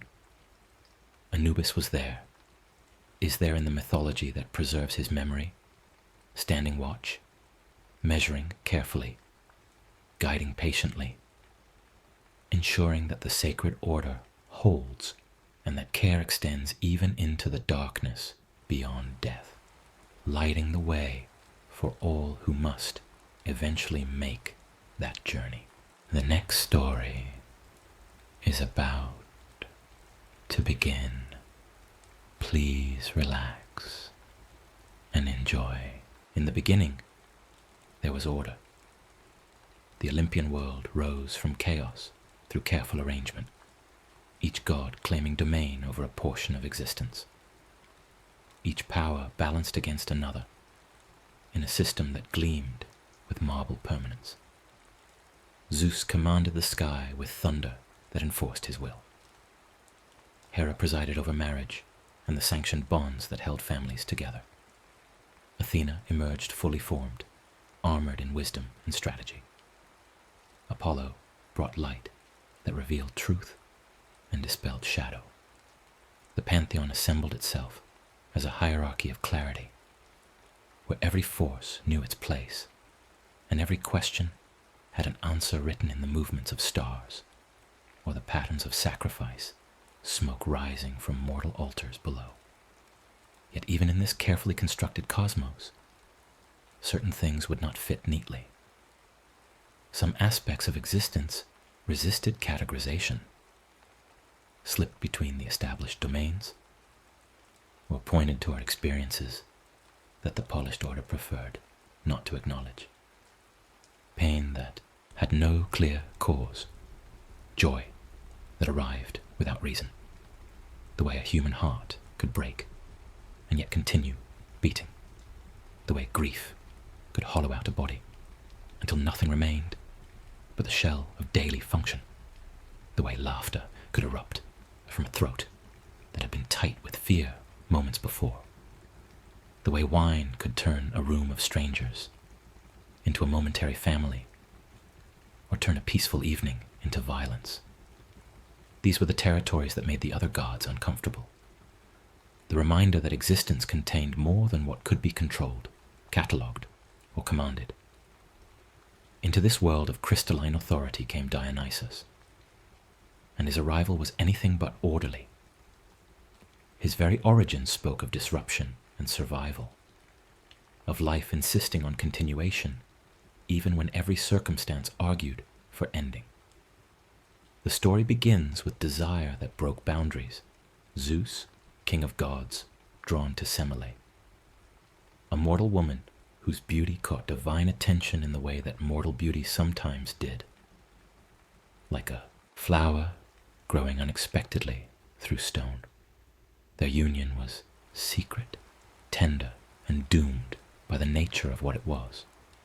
A god loving a human in a cosmos where such mixing carried consequences. Semele carried the child of Zeus in her mortal body, and for a time there was only the quiet hope that comes with pregnancy, the sense of life building itself in darkness toward an eventual light. But Hera, queen of heaven and guardian of marriage vows, discovered the affair as she always did. Her rage was not wild. It was surgical. She came to Semele disguised as an old woman, a trusted friend, and planted a single poisonous question. How could Semele be certain that her lover was truly Zeus? Any man might claim divinity in the dark. If he truly loved her, surely he would reveal himself in his genuine form, the full glory of what he was, holding nothing back. The seed took root. Semele, young and mortal, and afraid of being deceived, asked Zeus to grant her a single wish and swear upon the river Styx that he would fulfill it. Zeus, bound by love and divine law, swore the unbreakable oath, and Semele asked him to appear before her as he truly was, in the full manifestation of his power. Zeus begged her to reconsider. He explained that mortals could not witness divine glory and survive, that the gap between human fragility and godly intensity was not cruelty, but simple fact, like the fact that human eyes cannot look directly at the sun without burning. But the oath was sworn, and gods cannot break what they have sworn upon the Styx without losing their power entirely. Zeus appeared before Semele in his true form. Lightning made flesh, storm given consciousness, the raw electrical fury of the sky compressed into presence. Semele's mortal body could not contain the experience. She burned, not as punishment, but as natural consequence, the the way paper burns when touched to flame. In the moment of her dying, Zeus reached into the fire and pulled free the child she carried, a fetus, too early to survive on its own, barely formed, but stubbornly alive. And in an act that was both desperate and sacred, Zeus cut open his own thigh and sewed the child inside, carrying the pregnancy himself until the proper time came for birth. This was how Dionysus entered the world, born twice, once from his mother's dying body, and once from his father's flesh, marked from his first breath as a being who belonged fully to neither mortality nor divinity. He was God-born, but carried in death. He was divine, but knew what it meant to be vulnerable, dependent, hidden away in flesh that should not have held him. Other gods emerged into their power with clear origins. Athena from Zeus's head, fully formed and armored in certainty. Apollo and Artemis born to Leto in a single clean delivery on Delos. Hermes arriving swift and clever from Maya's cave. But Dionysus arrived through rupture, through loss, through the impossible continuation of life, when all conditions argued that life should cease. This double birth became the first sign of what Dionysus would represent. He was the god of what persists after breaking, the god of what survives through transformation, the god who taught that strength is not always hardness, that sometimes the most powerful thing a being can do is continue existing, even after the framework that held it has been shattered, where other gods embodied the forces that built civilization, law, war, craft, harvest, hunt. Dionysus embodied something more difficult to name. He was the force that loosens what has become too tight, the pressure valve that opens when constraint becomes unbearable, the reminder that human beings are not machines that can run indefinitely on discipline and control alone. Zeus loved his strange son, but knew that Hera's rage would not end with Semele's death. Divine jealousy could pursue its target across years and miles, patient as stone. So Dionysus was hidden, given to nymphs to raise in secret valleys, far from Olympus, far from temples, far from anywhere Hera's attention might fall. He grew up among wild places, forests where grapevines twisted through oak trees, hillsides where springs bubbled up clear and cold, meadows where the boundaries between tame and wild blurred into something gentler than either. The nymphs taught him how to move through the world as something both divine and earthly, how to find joy in small things, how to coax fruit from vine and song from silence. It was during this hidden childhood that Dionysus discovered his first great gift. Walking through a forest still wet with morning dew, he found a plant he had never seen before. A vine with broad leaves and tight clusters of fruit that hung heavy, purple-black and swollen with juice. Something in him recognized it as his own, the way Apollo knew the lyre before he ever held one, the way Artemis knew the bow. He picked the fruit, crushed it, let the juice ferment in a clay jar, buried in cool earth. When he returned, days later, and tasted what had formed, he felt the world shift slightly on its axis. The drink was wine, and wine was the beginning of everything else. Not wine as humans would later know it, the social lubricant at dinner parties, the commodity traded across Mediterranean routes, the ritual element poured for gods, but wine as a divine principle, a force that altered consciousness without severing it, that softened the edges of pain without erasing awareness, that made the familiar strange and the strange familiar. Wine could take a man who had been holding grief in his chest like a stone, and let that stone dissolve into tears. Wine could take a woman who had been performing dignity all day, and let her laugh from her belly, loose and real. Wine could take a group of strangers and turn them momentarily into a chorus, their voices rising together towards something none of them could reach alone. But wine could also betray. It could turn relaxation into stupor, confidence into arrogance, release into recklessness. It could make a gentle person cruel, or a careful person careless. It could promise freedom and deliver bondage, offer relief and create addiction.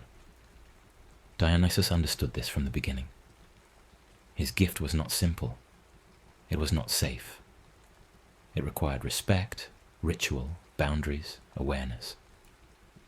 The vine he had discovered was both medicine and poison, depending entirely on how it was approached. This too became part of his identity. He was the god who ruled both healing and harm, who offered release but demanded responsibility, who could bless or curse, depending on whether mortals honored what they were touching.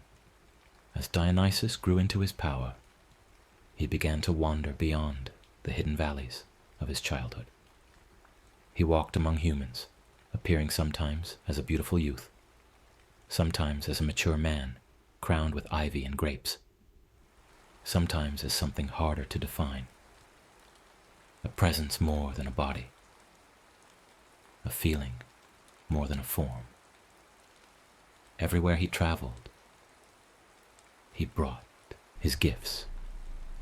He taught humans how to cultivate the grapevine, how to harvest and ferment, how to drink in ways that brought communities together rather than tearing them apart. He showed them that wine should be mixed with water, that it should be consumed in company rather than alone, that it should be paired with food and conversation and song rather than taken as an end in itself. But more than the physical practice of winemaking, Dionysus brought something subtler and more necessary: permission. Permission to feel what had been pressed down. Permission to rest when rest had been labeled weakness. Permission to express joy in a world that often treated joy as frivolous or dangerous. The societies he walked through were, like the Olympian order he came from, built on structure and control. Humans needed laws to govern themselves, hierarchies to organize their labor, roles to define their relationships. Children learned early to suppress certain impulses, to perform certain behaviors, to fit themselves into the shapes their culture required. Adults carried this suppression into every day, waking to labor they did not choose, speaking words that were expected rather than true, holding their bodies in postures of dignity, even when those bodies ached to collapse. Dionysus saw this and understood that such discipline had a cost. Human beings could not live entirely in restraint any more than they could live entirely in chaos. The mind that never rested became brittle. The heart that never softened became stone. The body that never loosened became a prison. Grief that was never expressed turned inward and became depression. Anger that was never released turned outward and became violence. Joy that was never allowed became a kind of numbness where joy should have lived. Dionysus arrived in human communities not to destroy their structure, but to make structure sustainable. He offered the scheduled relief that would allow people to continue carrying what they had to carry. This was why his spreading influence looked, to some, like revolution. In cities where women were confined to domestic spaces, Dionysian rituals called them up into the mountains, where they could run free under the stars, dancing until exhaustion loosened every tight place in their bodies. In communities where men were expected to maintain constant control, Dionysian festivals created temporary zones where that control could dissolve into laughter, singing, the simple animal pleasure of being alive.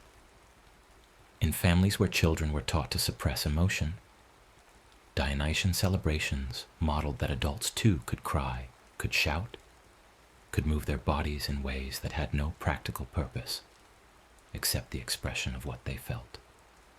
These were not calls to abandon responsibility permanently. Dionysus was not teaching people to leave their lives behind. The women who ran into the mountains would return to their homes. The men who loosened into song would return to their work. The children who danced would return to their lessons. But they would return changed, softened, eased, reminded that the roles they played were not the totality of who they were. The mother was also a woman with her own fire. The father was also a man with his own fears. The child was also a small human, learning to navigate an overwhelming world. Dionysus gave them spaces where the role could rest, and the person underneath could breathe. Yet this gift of release made him dangerous in the eyes of established power. Kings and magistrates, priests and patriarchs, anyone whose authority depended on maintaining strict order, looked at Dionysian influence and saw a threat. If women remembered they had power beyond domestic service, would they still submit quietly? If men remembered they were more than soldiers and laborers, would they still obey without question? If the young tasted freedom, would they still accept the chains of tradition? These were reasonable fears from the perspective of those in power. What they could not see, or refused to see, was that Dionysus was not their enemy, but their medicine. Societies that permitted no release would eventually shatter under their own rigidity.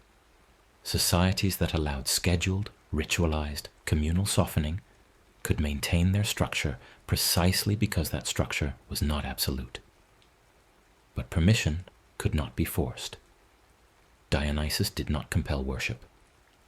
He offered his gifts and waited to see who would accept them. Some cities welcomed him immediately, recognizing in his festivals the relief their people desperately needed.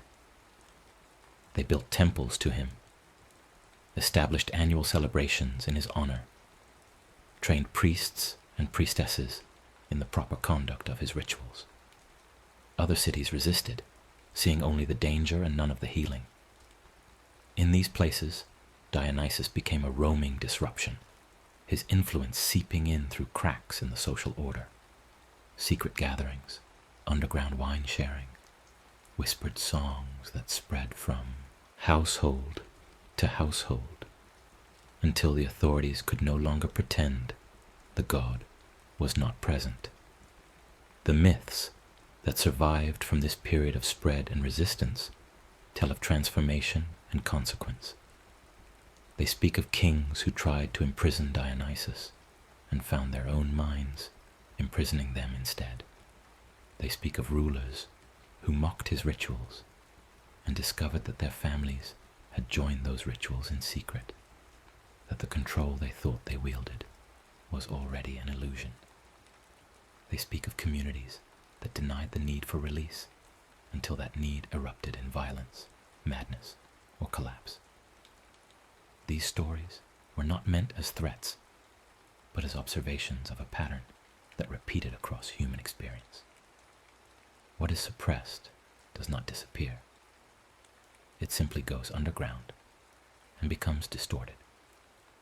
The most famous of these resistance stories centers on King Pentheus of Thebes, a young ruler determined to prove his authority by rejecting Dionysus entirely. Thebes was Dionysus's own ancestral city. His mother Semele had been a Theban princess. Yet when the god arrived seeking recognition, Pentheus saw only an effeminate stranger leading women out of their homes and men out of their dignity. He ordered Dionysus arrested, imprisoned, humiliated. The god allowed himself to be chained, allowed himself to be mocked, because sometimes the lesson could only be learned through consequence. What followed was not divine revenge, but natural correction. Pentheus's own mother, Agave, had joined the Dionysian rites on the mountain, lost in the sacred frenzy that Dionysus could induce, a state where individual identity dissolved into something larger, older, more elemental. She no longer recognized the boundaries of ordinary perception.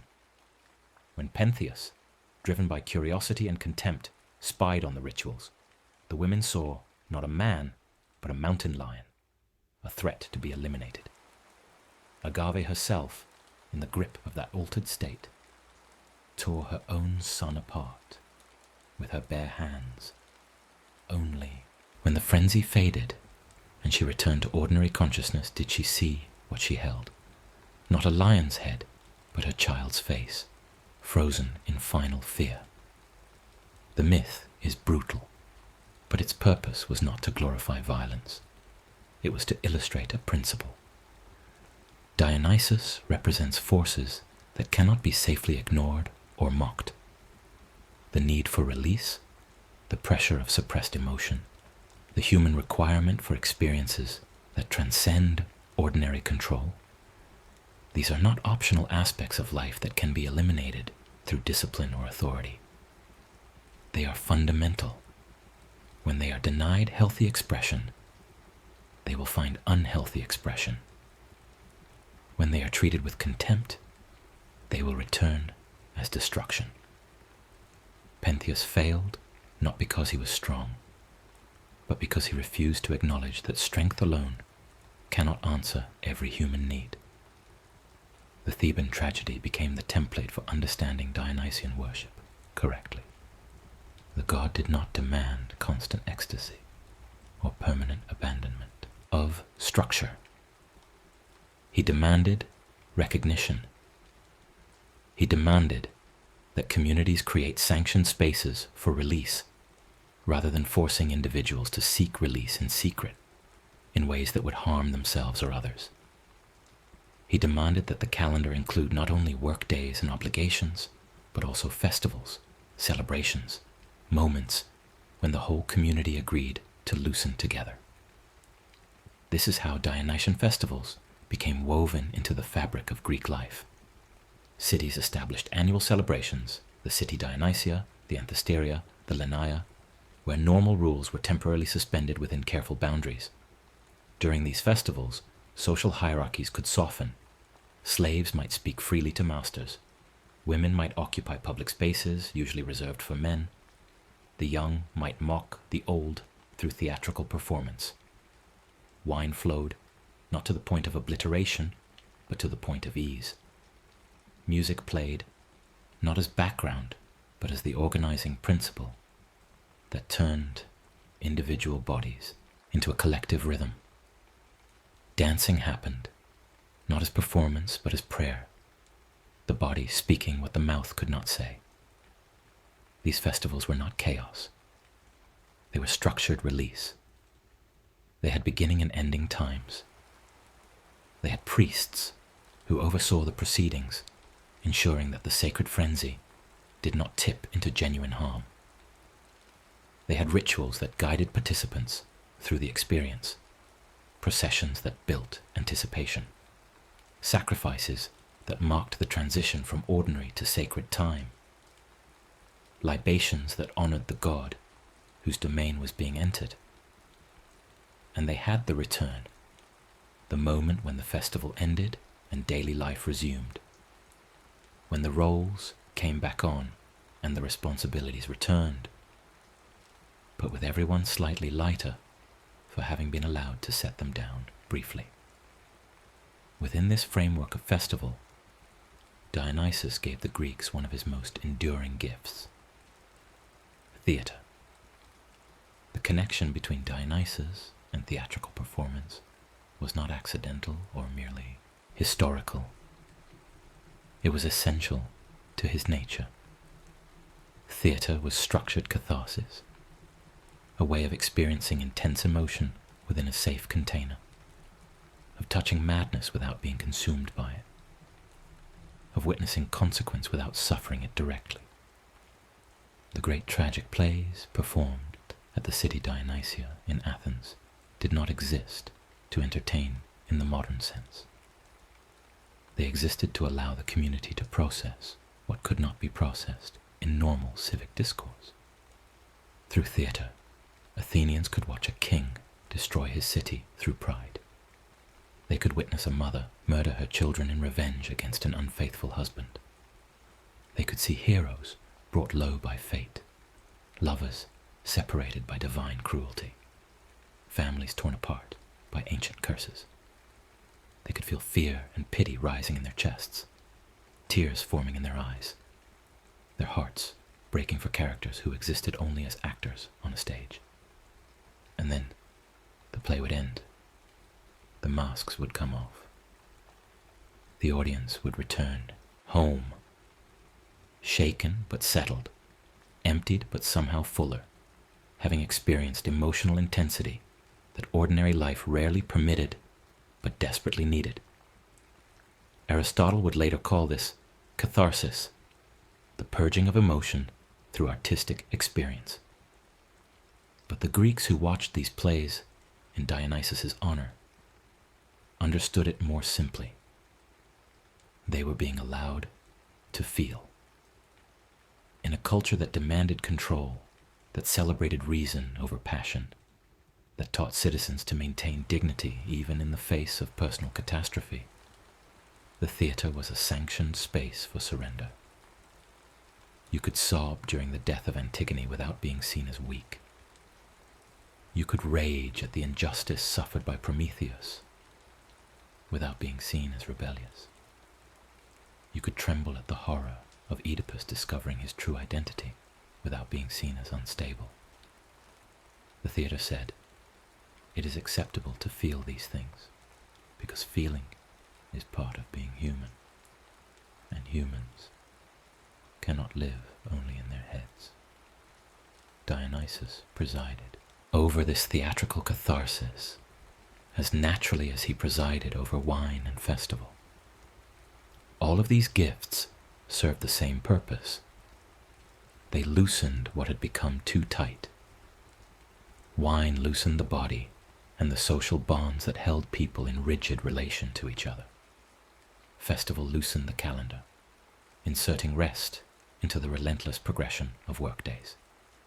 Music and dance loosened individual identity, allowing people to feel themselves as part of something larger than their singular concerns.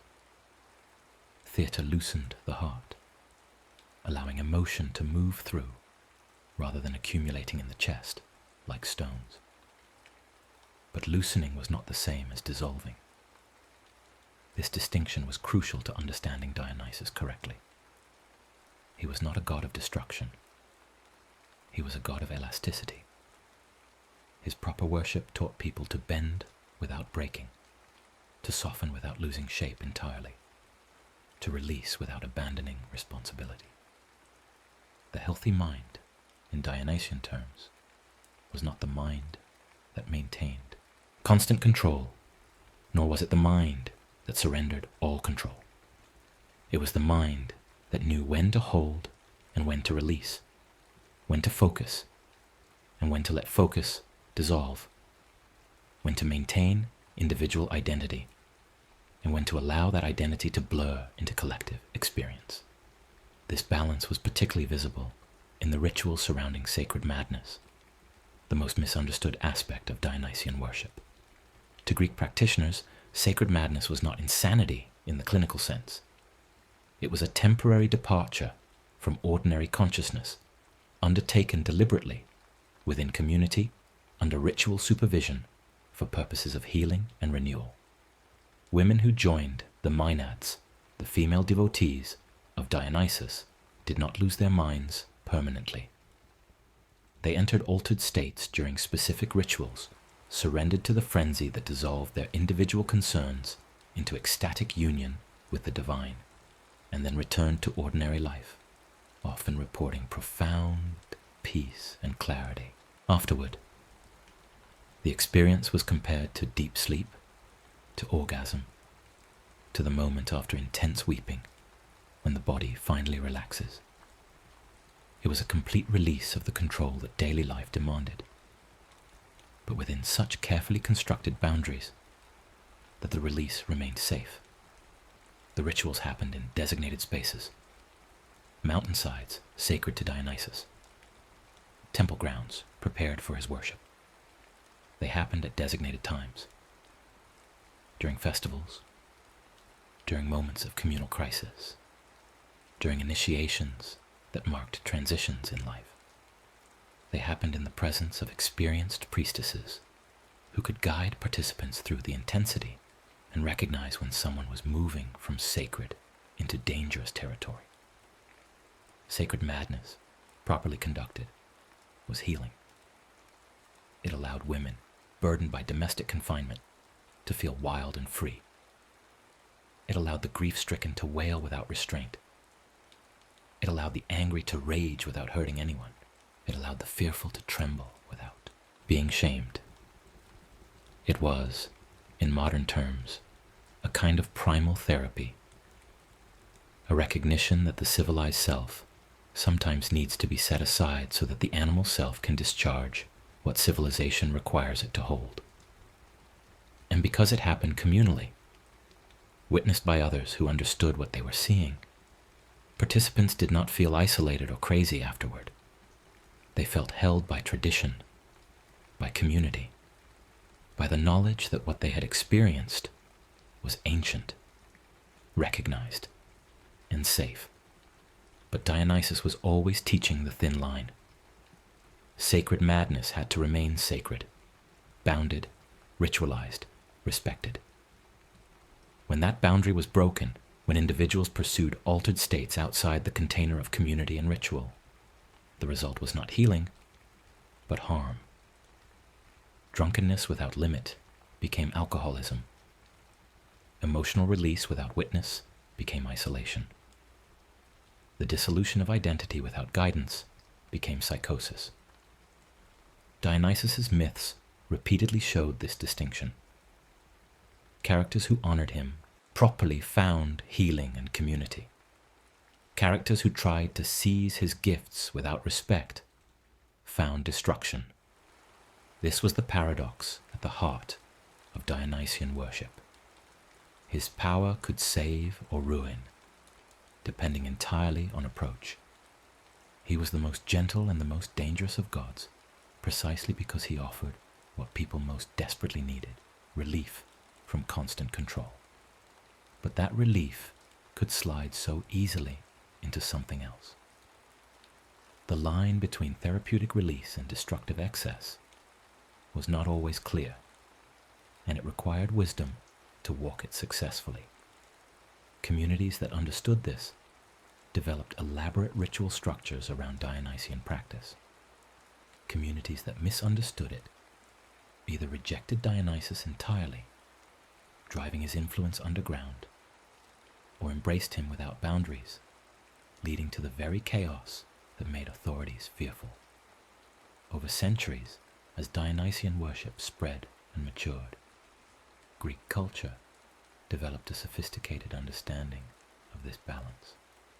Wine became central to symposia, the drinking parties where men gathered to discuss philosophy, poetry, and politics, but always mixed with water and consumed according to elaborate social rules designed to prevent drunkenness from becoming sloppy.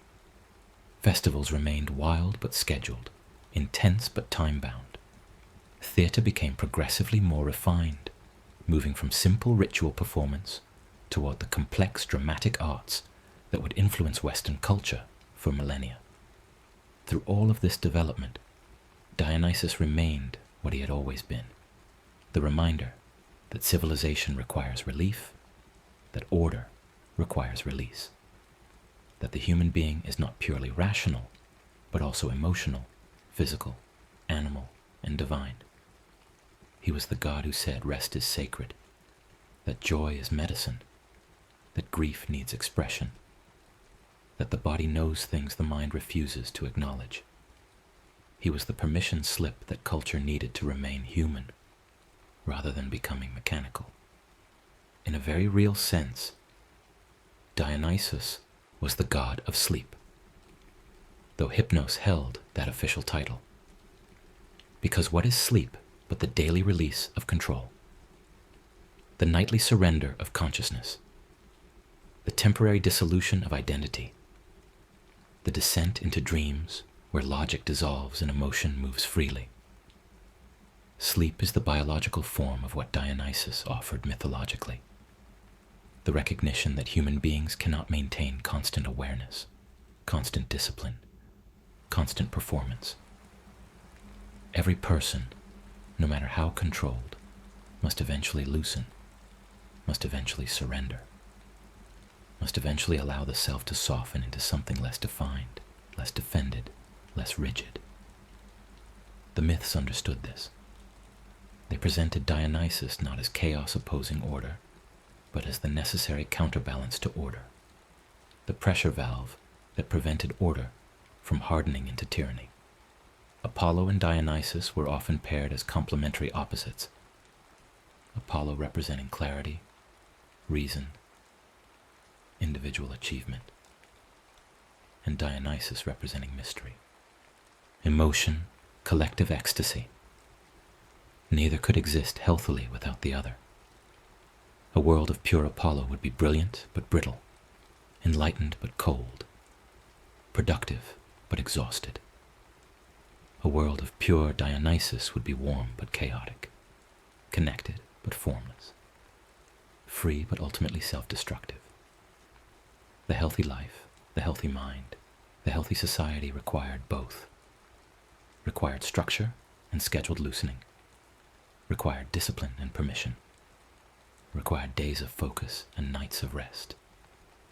Required identities that were strong enough to hold shape, but flexible enough to bend. This was the complete wisdom of Dionysus. Not abandon yourself, but also do not strangle yourself with control. Not live in constant frenzy, but also do not live in constant restraint. Find the rhythm. Learn when to hold and when to release. Honor both aspects of your nature. As evening settled over the ancient world, as the day's work ended and people gathered for meals, wine was poured, mixed with water, sipped slowly, shared among friends and family. Conversation flowed more easily. Laughter came more readily.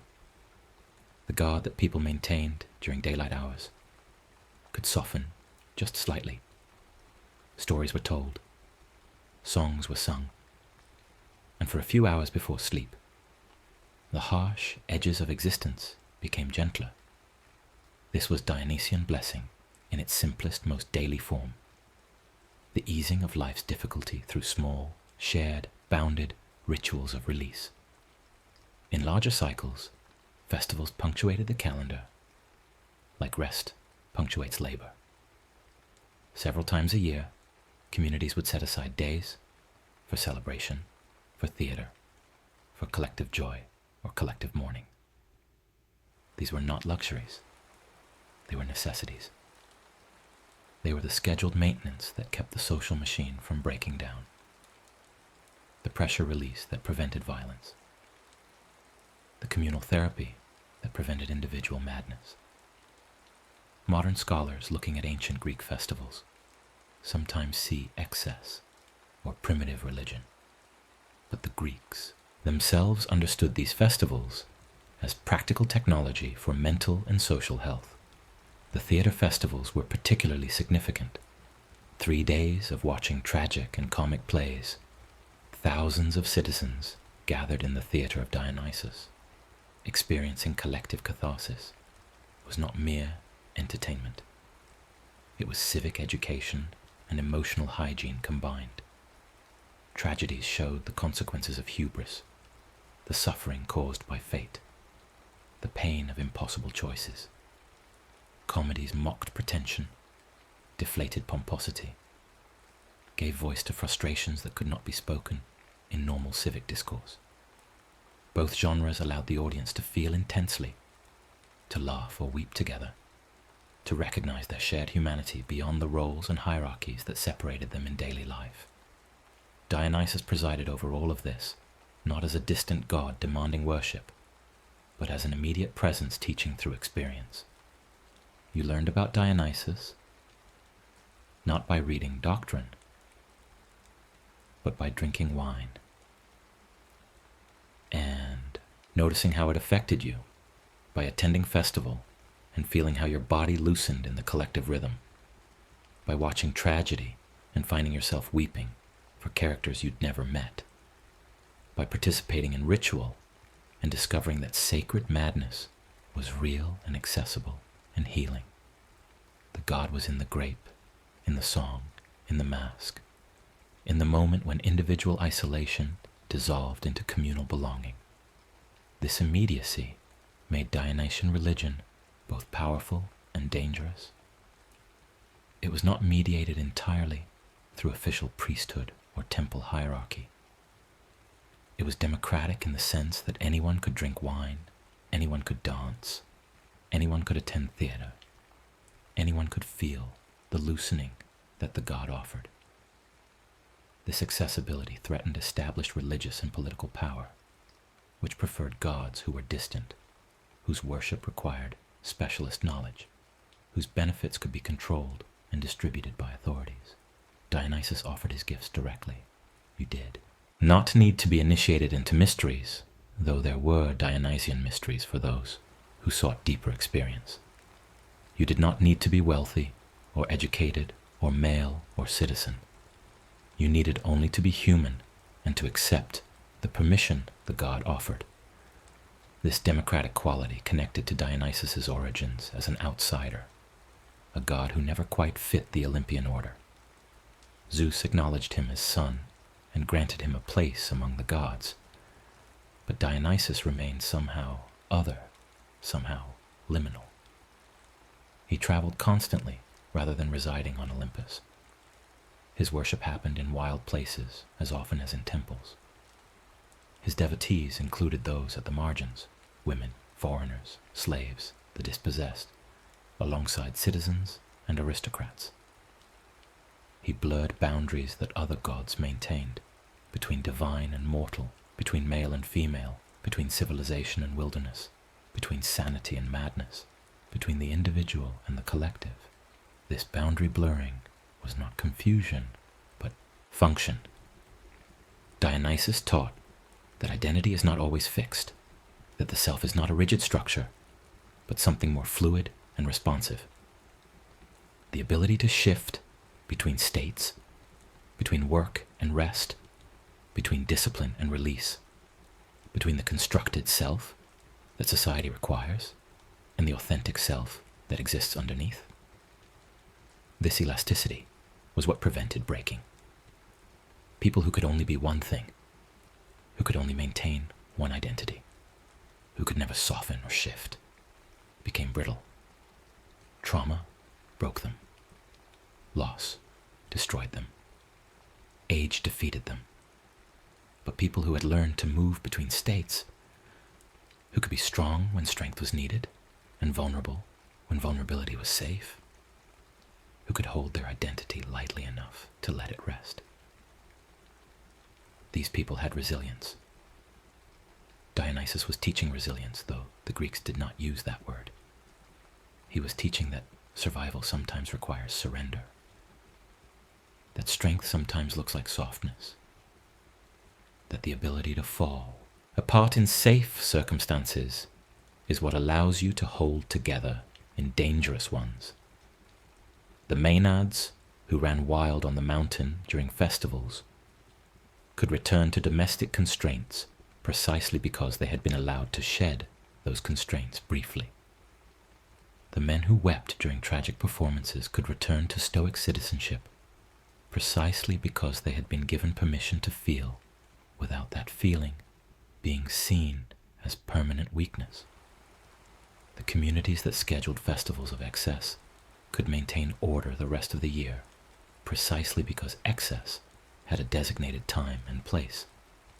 Modern psychology would later discover what Dionysus taught mythologically, that suppression is not the same as strength, that repression creates symptoms, that the unconscious material that is not allowed expression will find expression anyway, usually in ways more destructive than if it had been acknowledged from the start. Freud would speak of the return of the repressed. Jung would speak of these. Shadow that must be integrated. Trauma therapists would speak of the need to discharge fight or flight activation, to complete interrupted defensive responses, to allow the body to shake and release what it has been holding. All of this was contained in symbolic and mythological form in Dionysian religion. The Greeks understood that human beings are not purely rational creatures who can be governed entirely by reason and law. They understood that emotion, instinct, the body's wisdom, the longing for ecstasy, the need for belonging, all of these are real and powerful and will not disappear simply because civilization would prefer to ignore them.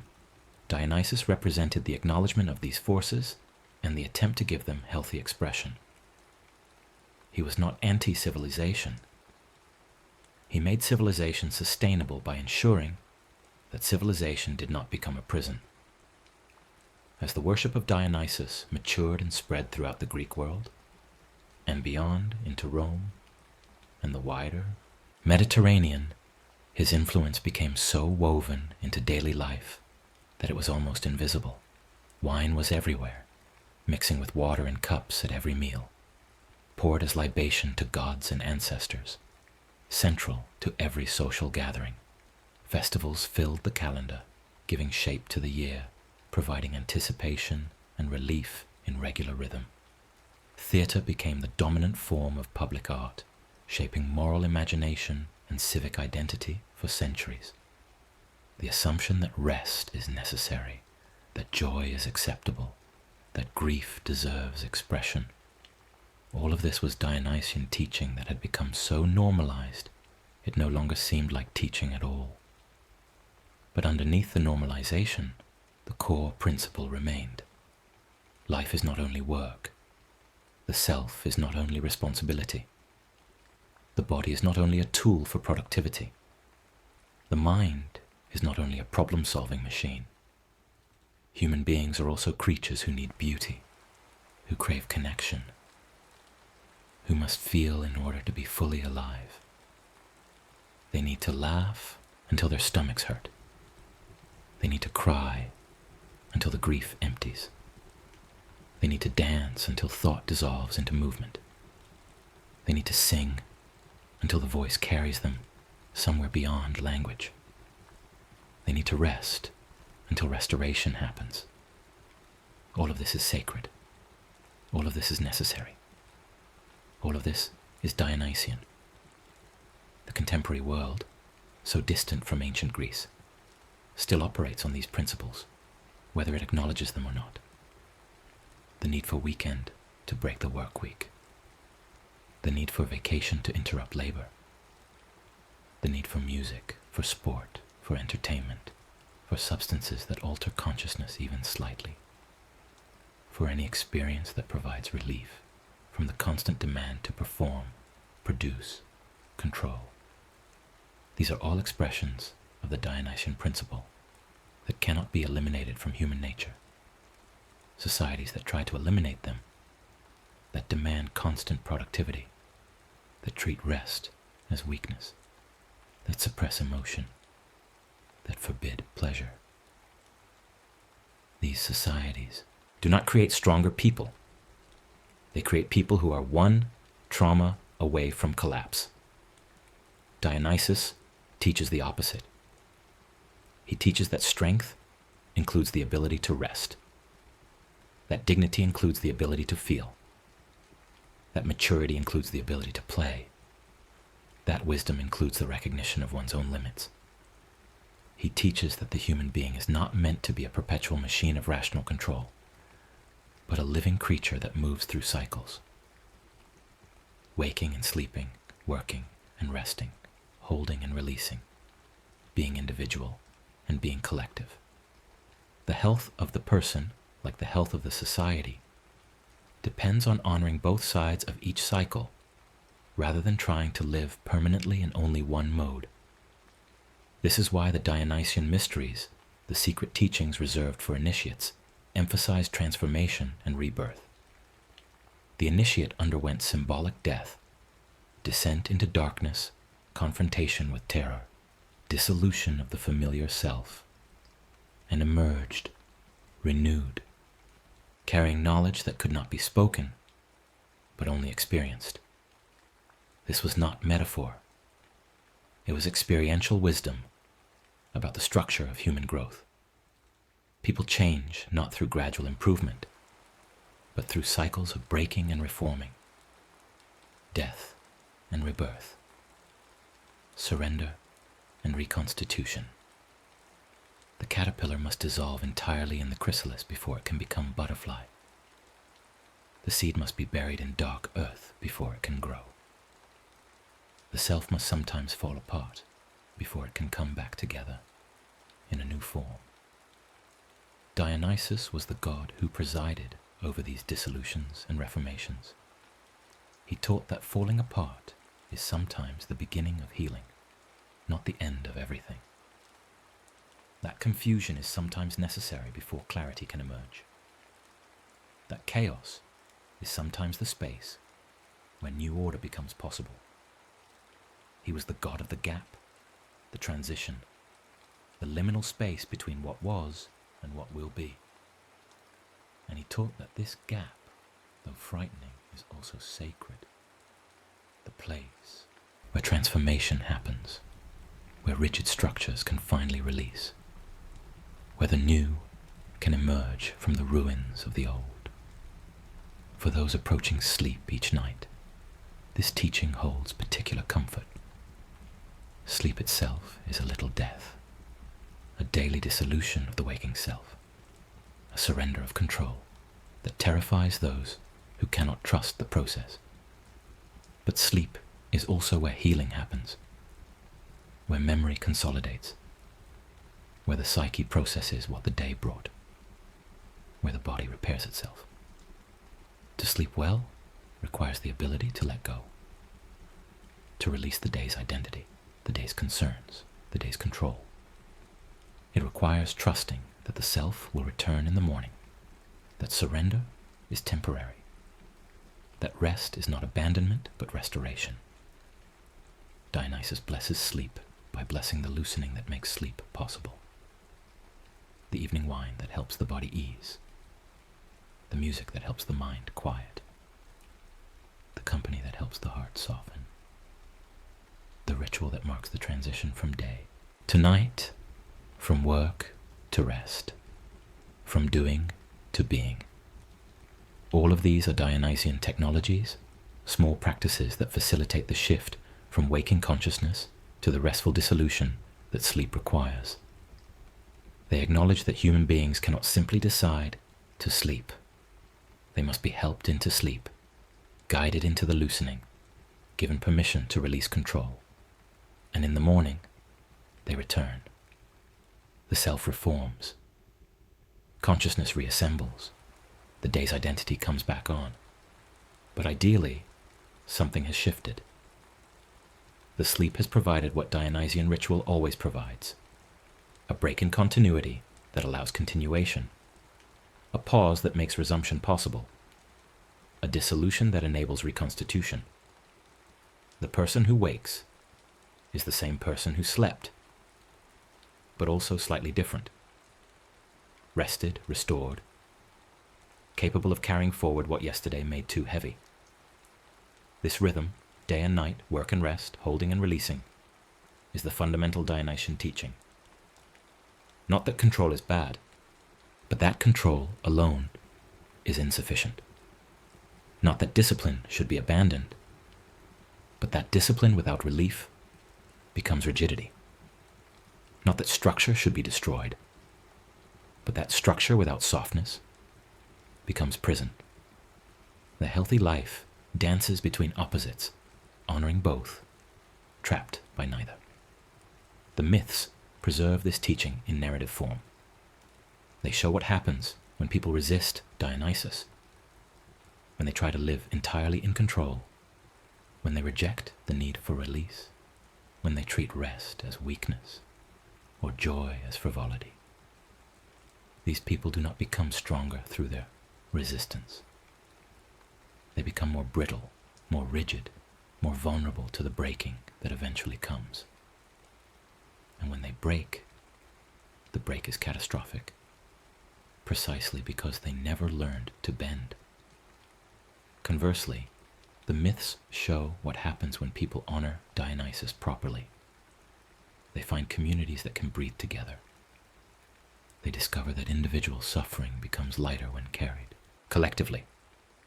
They learn that emotion is not weakness, but information. That the body has wisdom the mind needs to hear. That rest is not theft from productivity, but investment in sustainability. They learn to move through life with more elasticity, more grace, more capacity to absorb difficulty without shattering. This capacity, the ability to absorb difficulty without shattering, might be the central gift that Dionysus offers. In a world full of loss, pain, disappointment, and trauma, the question is not whether difficulty will arrive, but whether people will survive it. Dionysus does not prevent difficulty. He is not a god of protection or control, but he teaches survival through flexibility rather than rigidity, through release rather than accumulation, through community rather than isolation, through ritual rather than repression. The person who has learned to cry when grief arrives does not drown in grief. The tears carry some of it away. The person who has learned to rage in safe context does not turn rage inward into depression or outward into violence. The rage discharges and softens. The person who has learned to seek pleasure does not become numb. The pleasure reminds them that life contains beauty alongside pain. The person who has learned to rest does not collapse from exhaustion. The rest restores their capacity to continue. All of this is Dionysian wisdom, available not only to ancient Greeks, but to anyone willing to accept what the god offers. The contemporary person who pours a glass of wine at evening and feels their shoulders drop slightly, who attends a concert and feels themselves dissolve into the music, who watches a film and finds themselves weeping for strangers, who gathers with friends and laughs until everything hurts.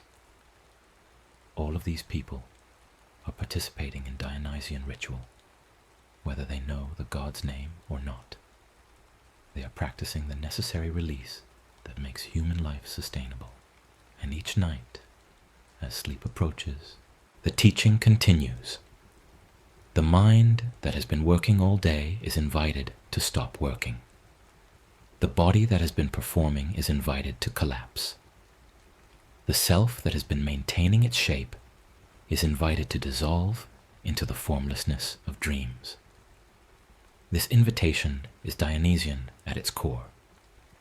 The permission to stop holding, to stop controlling, to stop being anything in particular, and simply be.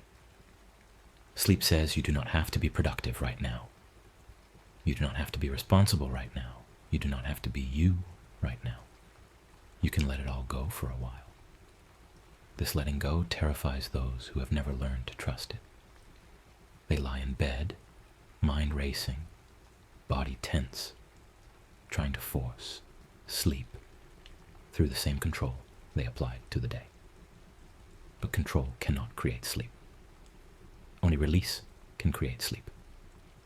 Only the willingness to surrender, to fall, to dissolve, can open the door to rest. Dionysus stands at that door, god of all thresholds between control and surrender, and whispers, "See, ancient permission, it is safe to loosen. The dissolution is temporary. You will return. But first, you must let go. For those who can hear this teaching, sleep becomes easier. Not because anything external has changed, but because the internal relationship to rest has shifted. Sleep is no longer fought against, but welcomed. The dissolution is no longer feared, but recognized as necessary. The nightly death becomes nightly renewal. And in the morning, The person who wakes carries forward not only their restored body and mind, but also the quiet knowledge that they can survive loosening, that surrender does not destroy them, that they are more resilient than they thought. This resilience, cultivated through repeated practice of the Dionysian rhythm, holding and releasing day and night, work and rest, becomes the deepest form of strength. Not the brittle strength of constant control, but the flexible strength of something that can bend without breaking, can fall without shattering, can dissolve without disappearing. This is what Dionysus has always taught, that true power includes vulnerability, that real stability includes movement, that lasting health requires honoring both discipline and release. The complete history of Dionysus is ultimately the history of this teaching, spreading through human culture, being resisted and accepted, misunderstood and gradually clarified, until it became woven into the fabric of how people understand themselves and their needs. The god himself, whether understood as literal divine being or as mythological representation of psychological and social forces, serves as the reminder that human beings are not machines designed for constant productivity. They are living creatures with needs that go beyond survival, needs for beauty, connection, meaning, pleasure, and rest. These needs cannot be scheduled away or disciplined into silence. They will express themselves one way or another. The choice is whether they express themselves through healthy, ritualized, communal practices that strengthen life, or through destructive, isolated, compulsive practices that diminish life. Dionysus offers the healthy path, the wine mixed with water and shared with friends, the festival that happens according to calendar rather than impulse, the theater that provides catharsis within form, the sacred madness that occurs under guidance rather than in isolation, the sleep that comes when control is deliberately released rather than desperately clung to. This teaching remains as relevant now as it was in ancient Greece, perhaps more so in a world that increasingly demands constant availability, constant productivity, constant performance.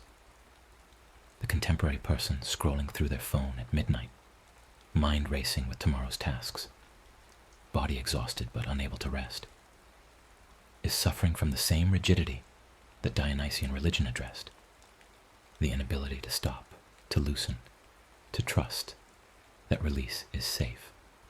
The solution is not more discipline, but more permission. Permission to set the phone aside, to declare the day finished, to let the concerns wait until morning, to allow the body to soften and the mind to wander, and the self to dissolve into sleep. Dionysus would recognize this struggle immediately. He would offer the same gifts he has always offered, the cup of wine to ease the transition, the music to shift the mood, the ritual to mark the boundary between day and night, the permission to stop being productive and simply be. He would remind the exhausted person that rest is not laziness, but necessity, that sleep is not weakness, but wisdom, that the ability to surrender is a form of strength that constant control can never achieve. And so the story of Dionysus ends where all good bedtime stories end, with the invitation to rest. The god who began as an outsider, who survived double birth and divine jealousy, who wandered the world bringing release to those who needed it, who taught that life requires both structure and softness. This god ultimately teaches that peace comes not from perfection, but from balance, not from eliminating difficulty, but from learning to move through difficulty with grace, not from constant control, but from knowing when to hold and when to release. The listener hearing this story as evening deepens into night, is invited to apply the teaching, to notice where they are holding too tightly, to recognize where discipline has become rigidity, to feel where the body is asking for release, to acknowledge what the day required, and to set those requirements down for now, to honor the need for rest as deeply as the need for work, to trust that loosening is safe, that dissolution is temporary. That morning will come and the self will return. But first, there must be this nightly surrender. This surrender is Dionysian wisdom in its purest form. It is the recognition that human beings are not designed to maintain constant control, that the nervous system needs cycles of activation and rest, that the psyche requires both doing and being, that health emerges from rhythm rather than relentlessness. The day has its demands, and those demands are real and important. But night has its demands too, and those demands are equally real and equally important. Night demands release. Night demands rest. Night demands the kind of loosening that only comes when control is set aside. Dionysus presides over this nightly transition as he presides over all transitions between control and surrender. He is there in the exhale that finally releases the day's tension. He is there in the yawn that signals the body's readiness for sleep.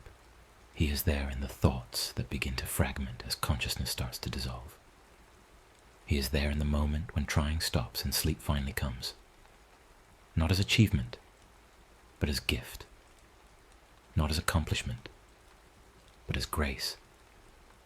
And in the morning, when consciousness reforms and the day begins again, Dionysus will still be there, reminding the waking person that they survived the nightly death, that surrender did not destroy them, that they can face the day's demands because they honored night's invitation to rest. The cycle continues, day and night, work and rest, holding and releasing.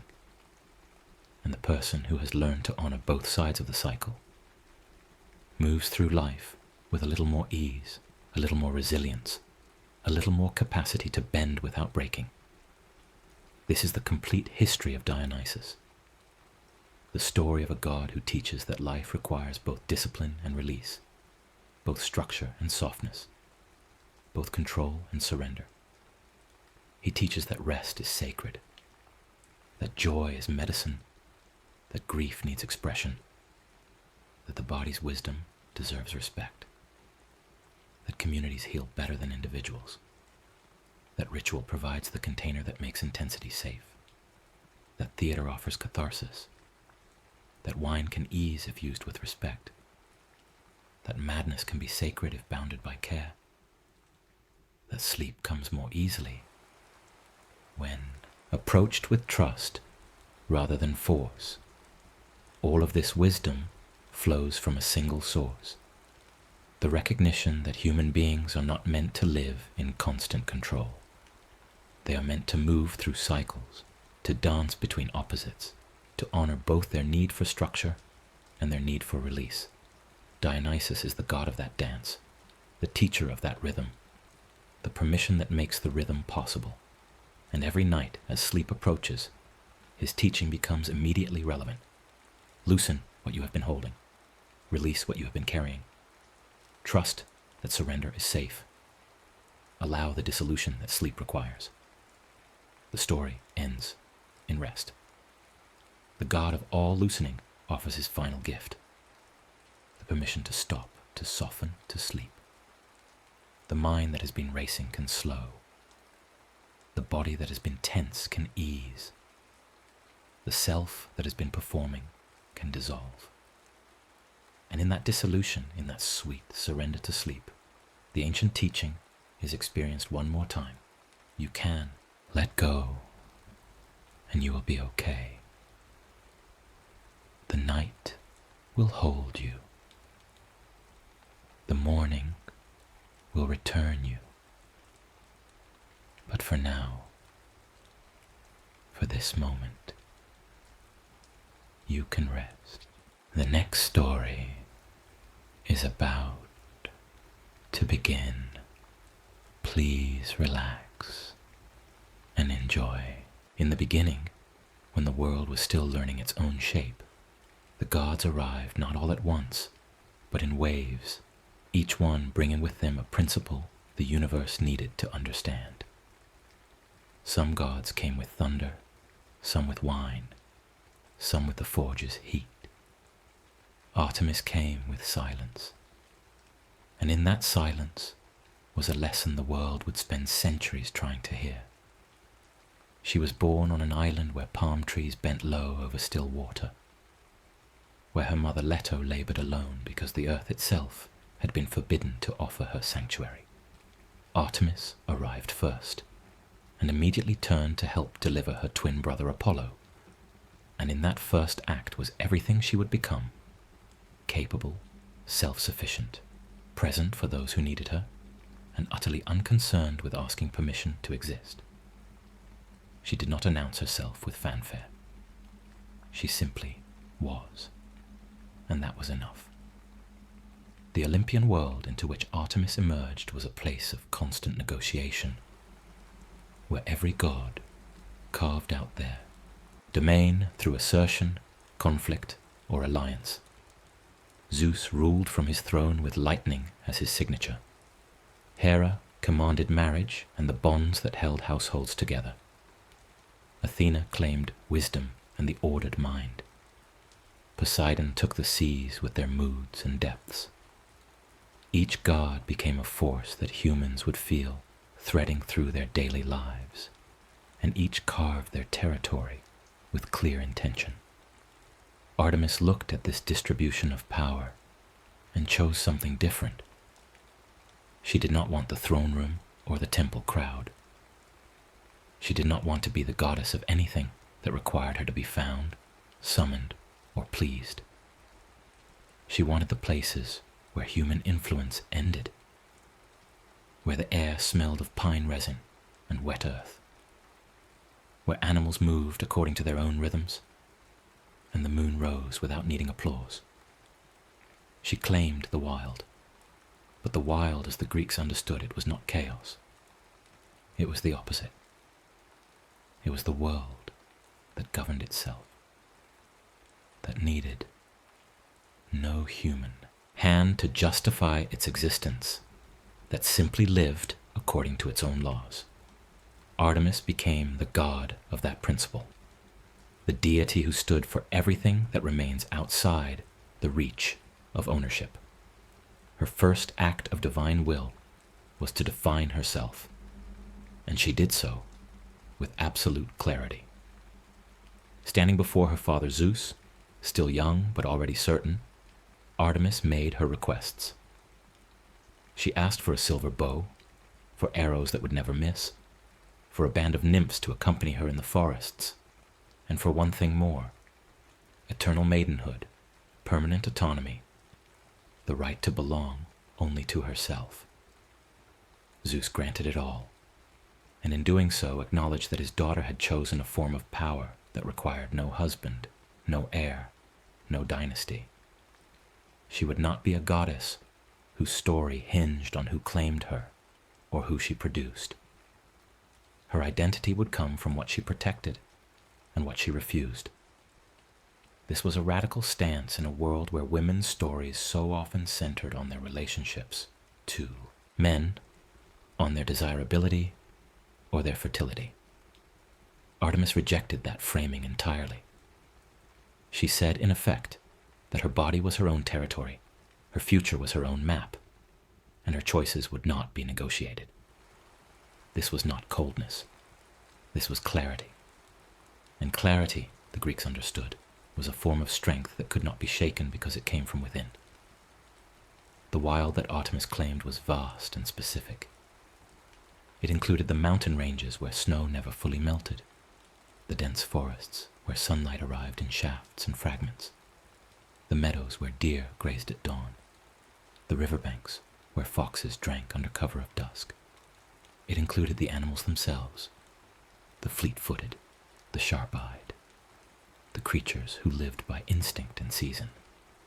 It included the moon, which rose in cycles that no human could command, waxing full and then retreating, constant in its change.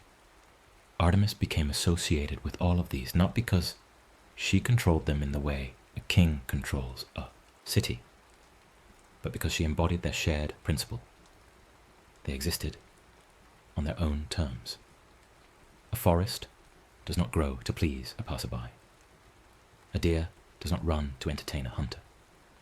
The moon does not pause its phases because someone wishes for more light. They simply are, and they follow the laws written into their nature.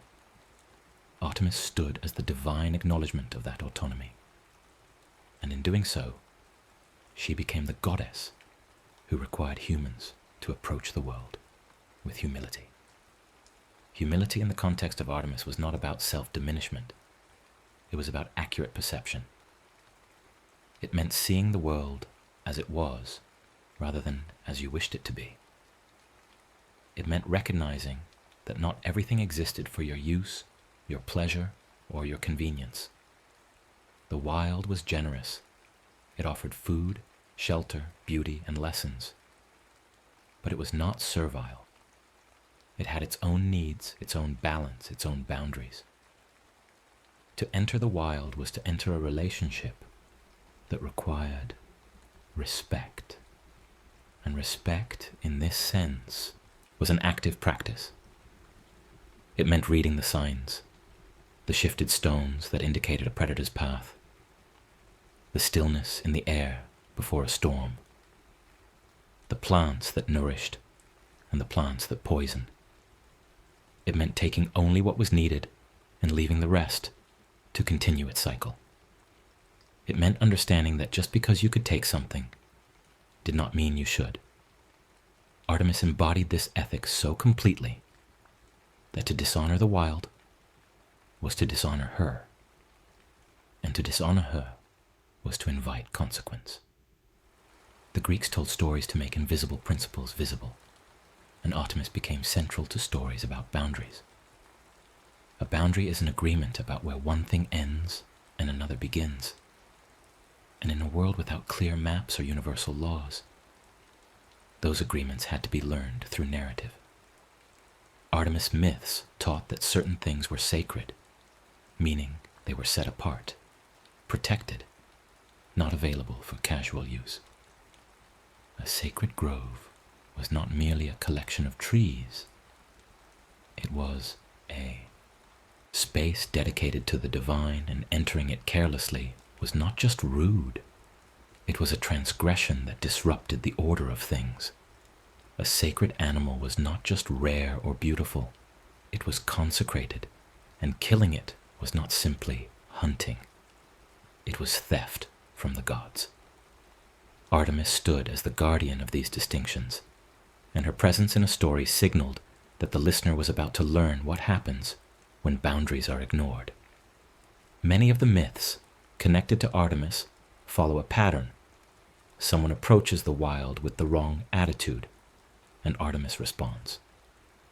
The wrong attitude is usually some form of arrogance, the belief that one's desires or goals override the inherent worth of what one encounters. This might look like a hunter who sees a sacred deer and thinks only of the trophy. It might look like a man who sees a goddess bathing and thinks only of his own curiosity or lust. It might look like a king who offends Artemis and then dismisses the offense as trivial.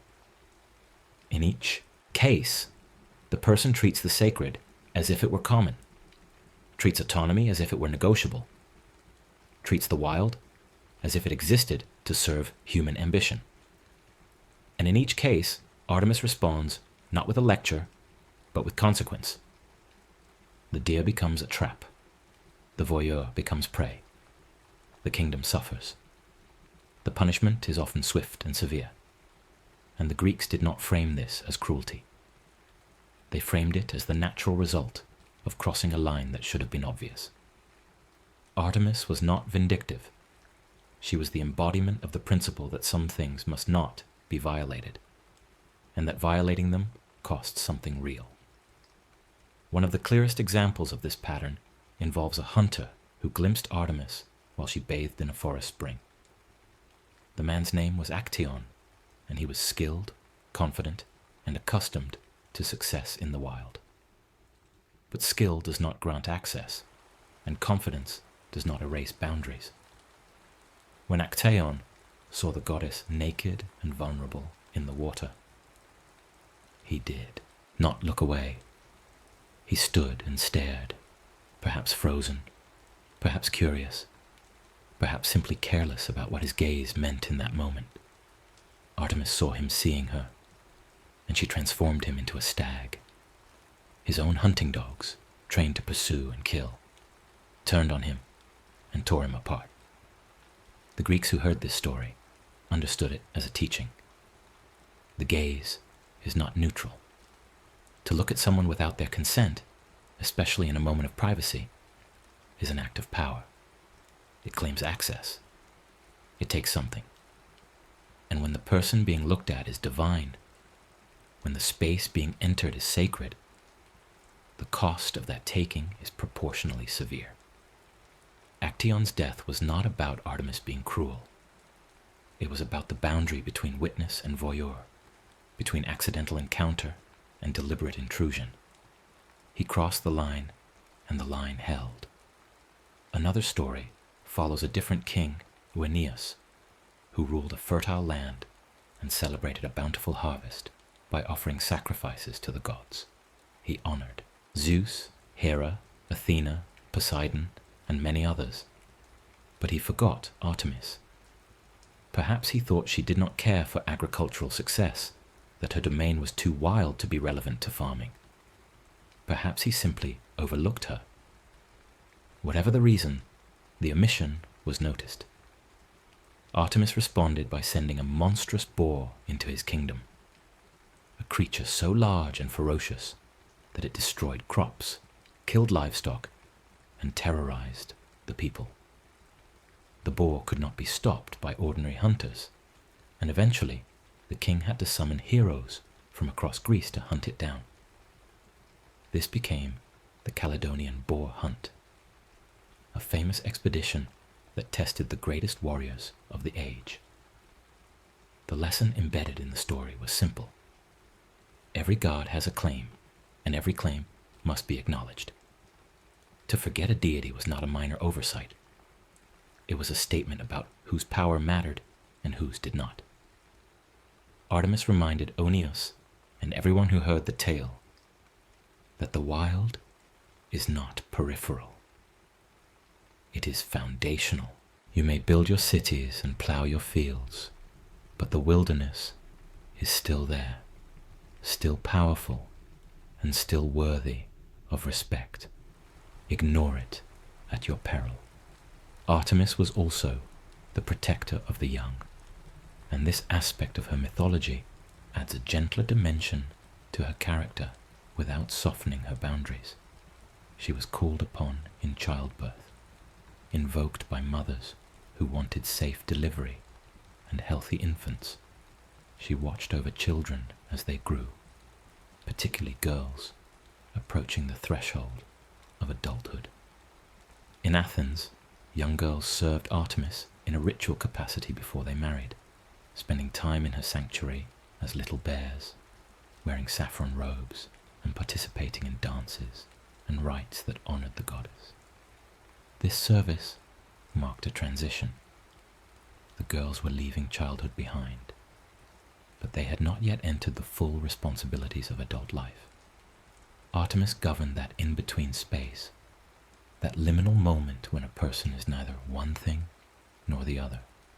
She protected them, there, creating a space where they could grow without being rushed, where they could develop strength and understanding before stepping into roles that would demand those qualities.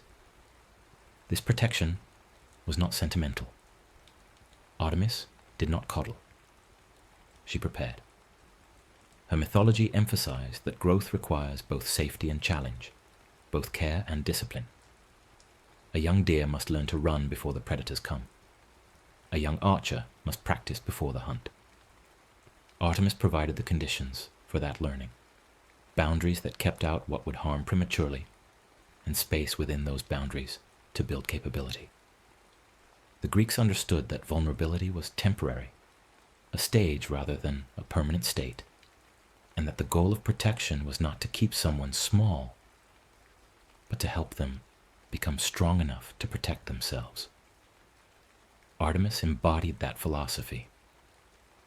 She was fierce toward anything that threatened the young, but she also expected the young to rise into their own strength when the time came. Her band of nymphs reflected this balance. These were young women who chose to follow Artemis, to live in the wild, to dedicate themselves to the hunt and to their own autonomy. They were not forced into service. They chose it, drawn by the promise of a life that did not revolve around marriage or motherhood, a life that centered on skill, loyalty, and freedom.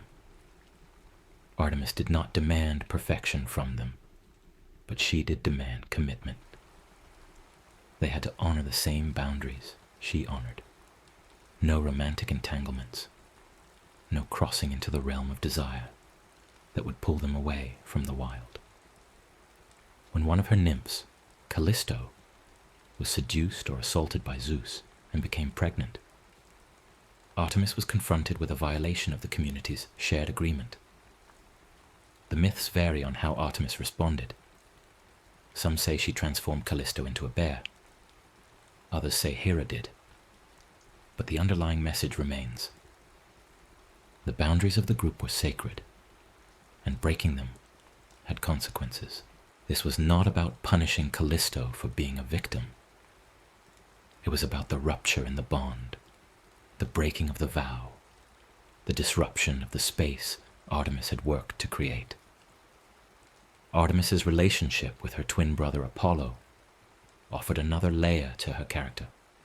Apollo represented many things: prophecy, music, healing, the sun's clarity and order. He was sociable, involved in human affairs, present in the cities and the temples. Artemis was his opposite and his complement. Where he was solar, she was lunar. Where he engaged, she withdrew. Where he spoke, she acted. But they were bonded deeply and permanently, and their myths often show them working in tandem. When their mother Leto was dishonored, both twins responded with deadly precision. When a challenge arose that required both light and shadow, both visibility and mystery, they appeared together. Their relationship suggested that the world needed both principles, the clear and the hidden, the known and the wild, the god who walks among humans and the god who runs with wolves. Artemis and Apollo represented balance, and their bond indicated that neither principle could thrive in isolation. In the wild, Artemis was the supreme hunter, and her hunting was described not as sport but as ritual. She carried a silver bow and arrows that never missed, and when she hunted, it was with focus, skill, and respect. The Greeks did not see hunting as mere killing. They saw it as participation in the cycle of life and death that governed all existence. Prey animals lived and died so that predators could live, and humans were part of that chain. But participation in the cycle came with responsibilities. A good hunter killed cleanly, wasted nothing, took only what was needed, and honored the animal's sacrifice. A bad hunter killed for pleasure, took more than necessary, or treated the animal's life as trivial. Artemis modeled the right way to hunt, and she punished those who hunted badly. Her myths repeatedly show hunters brought low for arrogance, for cruelty, for treating the wild as their personal playground. The lesson was ecological before the word existed. Humans are part of nature, not above it. and every action in the wild has consequences. This ecological wisdom extended to her association with the moon. The moon governed cycles, tides, seasons, fertility, the rhythms of growth and rest. Artemis, as a lunar goddess, became associated with those rhythms as well. She was present in the monthly cycles of women's bodies, in the planting and harvesting cycles of agriculture, in the way night and day rotated endlessly. The moon taught that not everything was meant to be constant. Light waxed and waned. Energy rose and fell. Life moved in waves, not straight lines. To align with the moon was to accept that flux, to stop resisting change and instead move with it.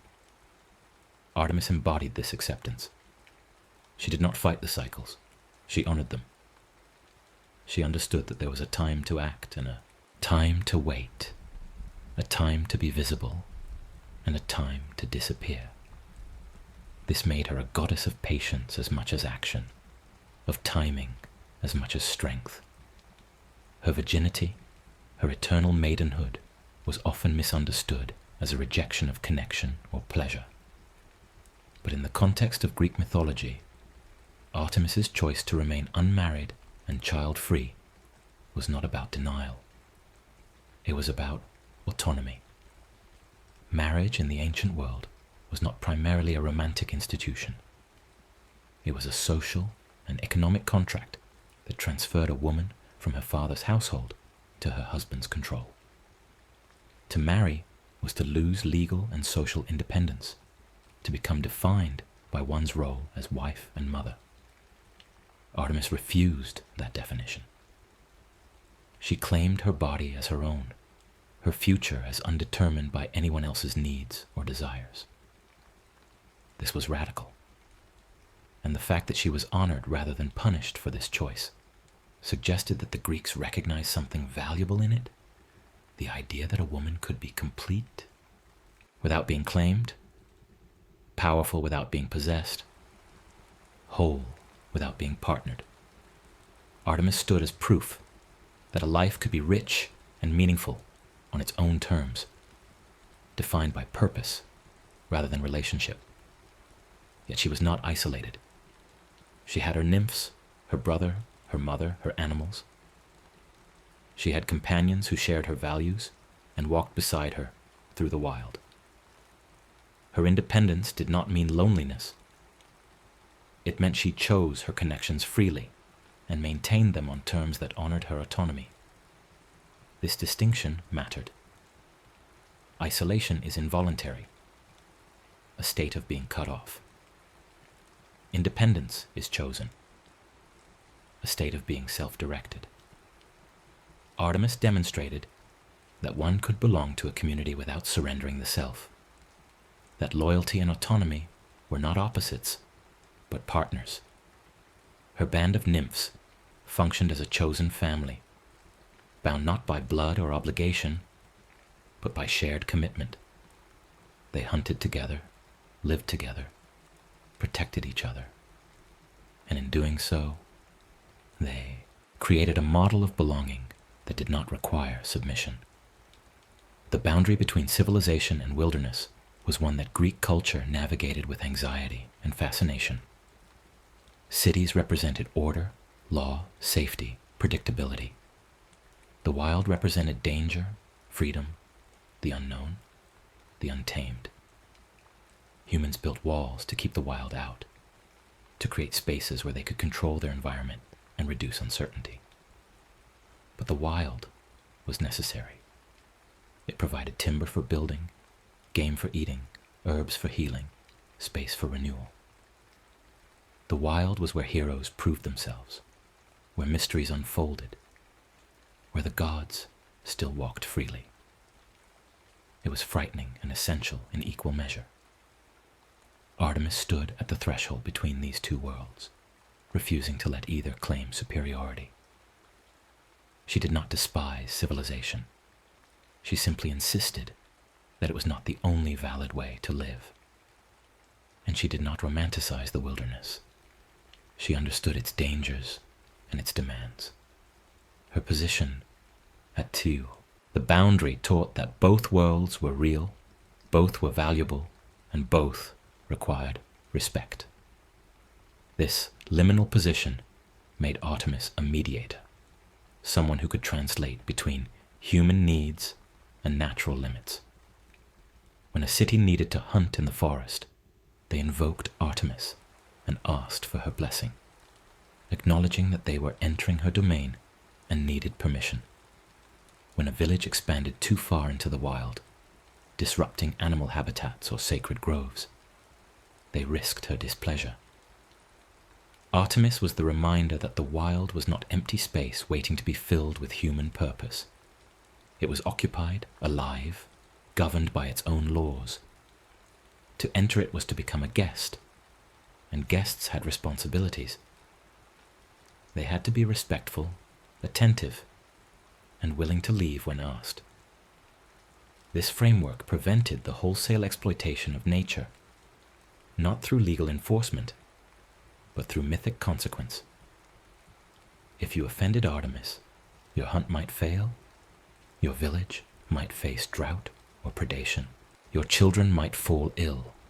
The gods made abstract principles concrete, and Artemis made ecological balance feel personal. Many of Artemis's myths involve young women in danger, and she appears as their protector, sometimes gently, sometimes violently. When a young woman named Iphigenia was brought to be sacrificed by her own father, Agamemnon, to appease Artemis and secure favorable winds for his fleet, the goddess intervened. In some versions, she substituted a deer at the last moment and carried Iphigenia away to safety, making her a priestess in a distant land. The story varied depending on who told it, but the core remained. Artemis did not allow the girl to be killed, even when the sacrifice was supposedly demanded in the goddess's own name. This suggested that Artemis's protection of the young was not symbolic, but active, that she would intervene in mortal affairs when a boundary was crossed, when the vulnerable were treated as expendable. Other stories are darker, showing what happens when men pursue women under Artemis's protection. The giant Orion, a great hunter, is said in some versions to have attempted to assault one of Artemis's nymphs, or even Artemis herself. The goddess responded by sending a scorpion to kill him, and afterward, both Orion and the scorpion were placed in the sky as constellations, forever pursuing and forever fleeing. The message was clear. Unwanted pursuit was not romantic. It was predation. And predators, no matter how powerful or skilled, would be stopped. Artemis did not negotiate with those who violated her companions. She eliminated the threat. This was not cruelty. It was clarity. The boundary was no, and no was enforced. The myths also show Artemis enforcing respect for the sacred in broader terms. When King Agamemnon boasted that his hunting skills surpassed even Artemis, the goddess responded by becalming the winds, stranding his entire fleet and preventing him from sailing to Troy. The king's arrogance had consequences not just for him, but for everyone who depended on him. His inability to recognize the limits of his own skill, his refusal to honor the goddess whose domain he had entered, cost his army time, resources, and morale. Eventually, he was told he could only regain the winds by sacrificing his daughter, Iphigenia, a demand so extreme that it forced him to confront the cost of his hubris. Whether or not the sacrifice actually occurred, the story taught that disrespect toward the divine was not a private matter. It rippled outward, affecting entire communities. And the way to restore balance was not through further arrogance, but through genuine acknowledgement of one's error. Artemis's strength was often described as quiet, and this quietness was itself a form of power. She did not need to announce her presence or demand attention. She did not compete for glory or seek approval. She moved through the forest silently, her footsteps making no sound, her bow always ready, but only drawn when necessary. This restraint was not weakness, it was discipline. It took enormous strength to hold power without using it constantly, to have the ability to harm, but to choose carefully when and how to act. Loud power exhausts itself in display. Quiet power waits, watches, and strikes only when the moment demands it. Artemis embodied this patience, and her myths rewarded it. She was rarely depicted as frantic or reactive. She was steady, watchful, deliberate. Her strength came from knowing herself completely, from having no internal conflict about who she was or what she stood for. That kind of self-knowledge is rare and deeply stabilizing. It meant she could not be manipulated, flattered, or frightened into betraying her principles. She was immovable, and that immovability was its own authority. In stories where other gods might have been swayed by tears or charm, Artemis remained firm. When Aphrodite, the goddess of love, tried to weave her influence into every corner of existence, Artemis was one of the few who remained untouched. She had no interest in romantic love, no vulnerability to seduction, no need for the validation that came from being desired. This made her immune to one of the most powerful forces in the Greek pantheon.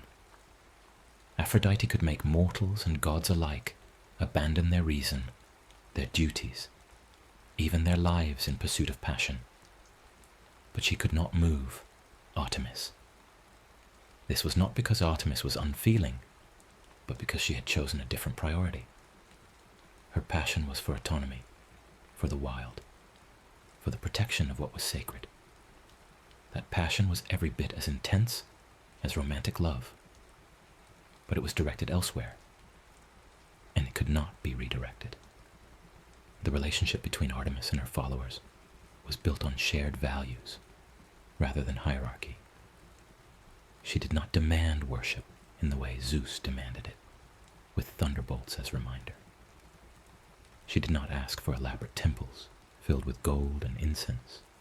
Her sanctuaries were often simple: a grove, a spring, a clearing in the forest. What she asked for was respect, and respect was demonstrated through behavior. To honor Artemis, you did not simply bring offerings and say prayers. You lived in a way that aligned with her principles. You practiced restraint. You honored boundaries. You protected the vulnerable. You approached the wild with humility. You controlled your appetites rather than letting them control you. In this way, Artemis became a goddess, not just of external nature, but of internal discipline. To follow her was to commit to a life of self-governance. And self-governance was the foundation of both freedom and peace. The Greeks understood that true freedom was not the absence of limits, but the presence of self-determined limits. A person who could not control themselves was a slave to their impulses, blown about by every desire and fear. A person who had mastered themselves could move through the world with intention, making choices that aligned with their values rather than reacting to every stimulus. Artemis represented this kind of freedom. She was not wild in the sense of being chaotic or out of control. She was wild in the sense of being ungoverned by external forces, self-directed, following the laws written into her own nature. And because she followed those laws consistently, she was predictable in the best sense. You knew what she stood for. You knew what she would protect, and you knew what she would not tolerate. This clarity made her trustworthy, and trust is what allows communities to function. Her role in the transitions of life extended beyond childhood into other thresholds. She was present when women gave birth, helping them cross from pregnancy into motherhood, She was present when hunters entered the forest, helping them cross from the human world into the wild.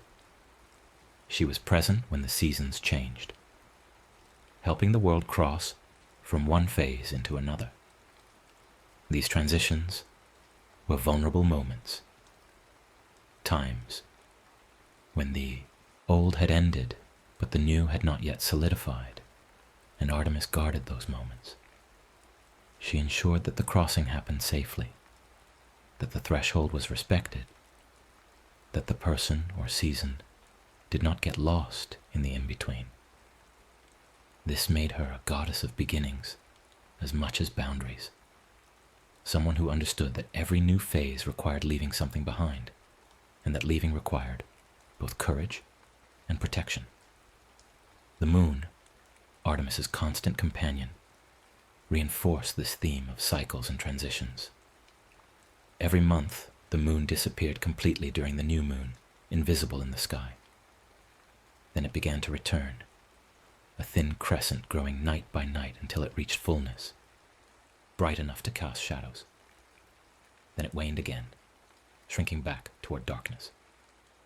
This cycle was eternal and reliable, a promise that even when something disappeared, it would return. Artemis, as the goddess of the moon, carried that promise. She taught that loss was not final, that darkness was not permanent, that rest was necessary for renewal. The moon did not apologize for waning. It did not struggle against its own rhythm. It simply moved through its phases, trusting the pattern.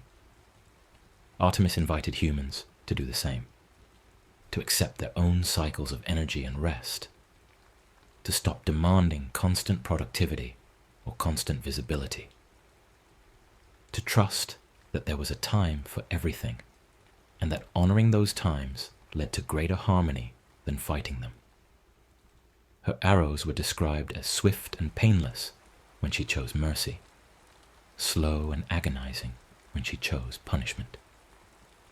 This range reflected her role as both protector and enforcer. She could grant a quick death to someone suffering, ending their pain with precision.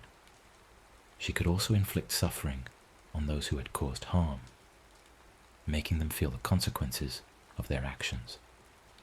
The Greeks did not shy away from depicting divine punishment as painful. They believed that some lessons required pain to be learned, but they also believed that the pain was proportional and purposeful, not random or excessive. Artemis did not punish out of anger or spite. She punished to restore balance, to teach, to prevent further harm. Her justice was harsh but not unjust, severe but not arbitrary. It reflected the natural world's own justice. A predator that hunts recklessly starves. A plant that grows in the wrong soil dies. A person who ignores the signs gets lost. Cause and effect, action and consequence, played out with clear logic. When the Trojan War began, Artemis was involved peripherally, her actions shaping events without her needing to take the field. The Greeks could not sail for Troy until Agamemnon addressed his offense against her, and even then, her influence lingered. She was invoked by warriors seeking her blessing, her precision in archery inspiring their own. She was called upon by those hoping to survive the journey home, asking her to guide them through the wild spaces between battlefields and hearths. Her presence in the war, narratives was not about glory or conquest. It was about the reminder that even in war, certain principles held. Even in the chaos of battle, boundaries mattered. Sacred spaces could not be violated. The weak could not be slaughtered without consequence. Artemis stood as the ethical line that even war could not erase. The goddess who insisted that some things remain true, no matter how desperate or bloody the circumstances became. After the war, when heroes struggled to return home, they often passed through wild lands where Artemis's influence was strongest. These journeys became tests of character. Could the hero navigate the wilderness with respect? Could they resist the temptation to take what was not offered? Could they control themselves when far from the watchful eyes of their community? The wild, under Artemis's domain, became a mirror. It revealed who a person truly was when the structures of civilization fell away. Some heroes passed through and emerged better for it, humbled and grateful. Others tried to dominate the wild, to impose their will on it, and they paid the cost. The wild did not bend to human arrogance, and Artemis ensured it never would. In peacetime, Artemis's sanctuaries became places of refuge. Women fleeing bad marriages, children fleeing abusive homes. Anyone seeking protection could claim sanctuary in her temples. To violate that sanctuary was to invite her immediate and terrible wrath. The Greeks honored this principle so deeply that even the most powerful kings hesitated to drag someone from Artemis's altar. The sanctuary was absolute, a boundary that could not be crossed without consequence. This made Artemis a practical protector as well as a mythic one. Her temples offered real safety in a world where safety was often scarce, especially for women and the vulnerable. To dedicate oneself to Artemis was to step outside the usual structures of power, to claim a space where different rules applied, rules that prioritized autonomy and protection over obedience and utility. The animals sacred to Artemis, deer, bears, wolves, hunting dogs, were all chosen for what they represented. The deer was fleet and graceful, innocent yet capable of survival, beautiful and fragile in balance. The bear was fierce and protective, especially of its young, willing to fight to the death to defend what mattered. The wolf was loyal to its pack, a skilled hunter, a creature that thrived in wildness, but also understood community. The hunting dog was disciplined, trained, obedient to the right master, but deadly when released. Each animal embodied an aspect of Artemis's character, and harming them without cause was an offense against her. Hunters who killed a deer sacred to Artemis in one of her groves would find their luck ruined, their skill gone, their next hunt ending in disaster. The sacred animals were markers, signs that said, "This belongs to the goddess, approach with care." And those who ignored the signs learned why. Boundaries existed. Her festivals were not the raucous celebrations of Dionysus or the solemn rites of Demeter. They were focused, purposeful gatherings where young people demonstrated their skills, where hunters offered the first fruits of their success, where communities acknowledged their dependence on the wild. There were races, tests of archery, dances that mimicked the movements of animals. The emphasis was on capability, on showing that one had learned the lessons Artemis taught: discipline, precision, respect, restraint. Participation in these festivals was a way of saying, "I understand what you stand for, and I'm trying to live accordingly." It was not about blind worship, but about alignment, about choosing to honor the principles the goddess represented, because those principles made life better, safer, more balanced. As Greek culture evolved, Artemis remained constant, while other god stories shifted with political changes or philosophical developments. Artemis stayed, essentially the same. She was always the virgin huntress, always the protector of the wild, always the enforcer of boundaries. This consistency made her reliable, a fixed point in a mythology full of transformation and chaos.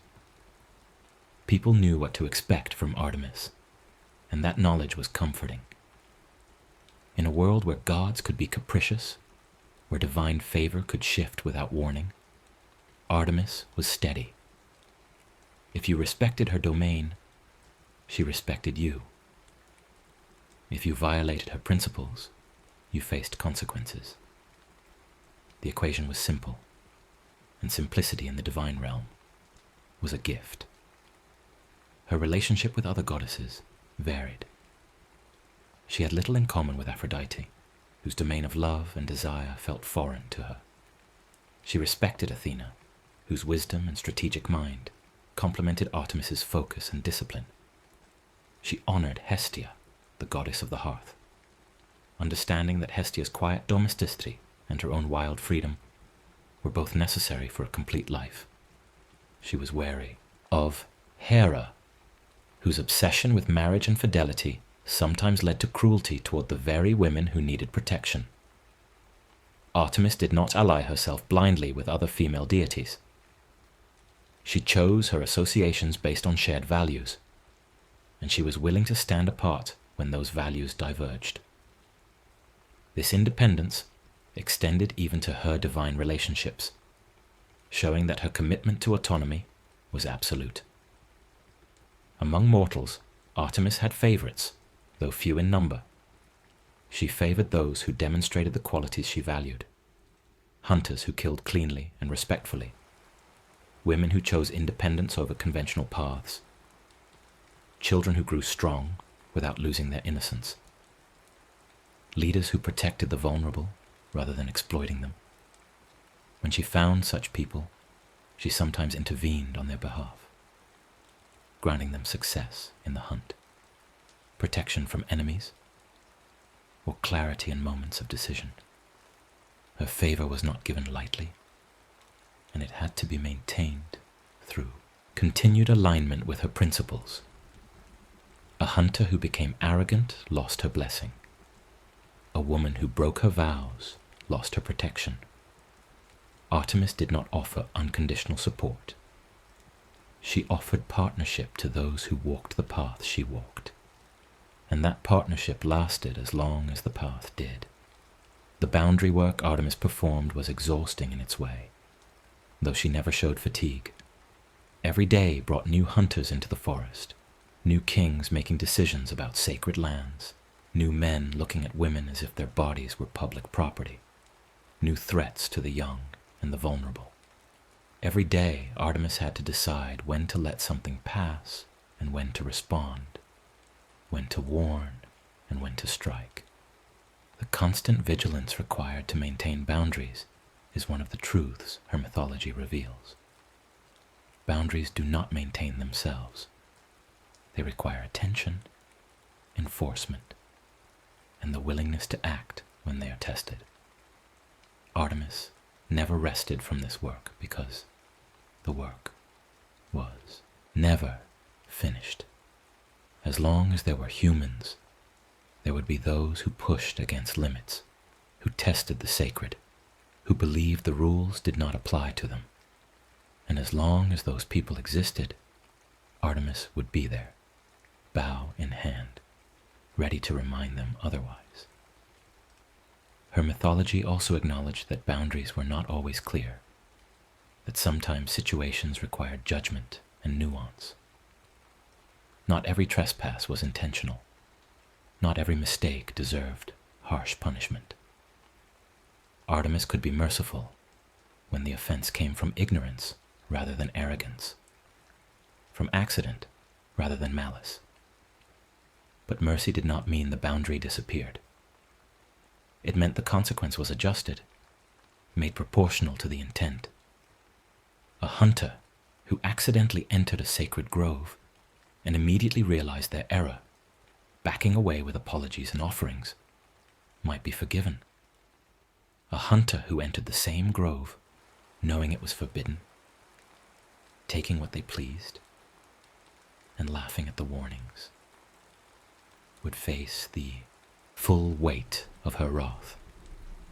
The difference was not in the action, but in the attitude. And Artemis, as a goddess, could see into hearts and know which was which. This ability to discern intent made her justice feel fair, even when it was severe. The Greeks trusted that Artemis knew the difference between a mistake and a transgression, between a moment of weakness and a pattern of disrespect. They built stories around this trust, showing that the goddess was not a blind force, but a conscious arbiter, someone who weighed circumstances and responded accordingly. This made her less frightening and more instructive. She was not a natural disaster that struck randomly. She was a moral force that responded to behavior. If you understood her principles and tried to live by them, you had nothing to fear from her. But if you ignored those principles, thinking yourself above them or exempt from them, you invited her attention, and her attention was something to avoid. The psychological dimension of Artemis's mythology is profound. By externalizing the concept of boundaries into a divine figure, the Greeks gave themselves a way to think about self-control, respect, and limits. When a person felt tempted to cross a line, to take more than they needed, to pursue someone who had said no, to treat the sacred casually, they could imagine Artemis watching. That imagined gaze had power. It created an internal check, a moment of pause where the person could ask themselves, is this action aligned with the principles I claim to honor? Am I respecting the boundaries that exist here? What would happen if I proceed? The goddess became a tool for self-reflection, a way to access one's own conscience and ethics. Over time, this could become internalized. A person did not need to believe literally in Artemis to benefit from the framework she provided. They only needed to recognize that boundaries were real, that violating them had costs, and that respecting them led to a more harmonious life.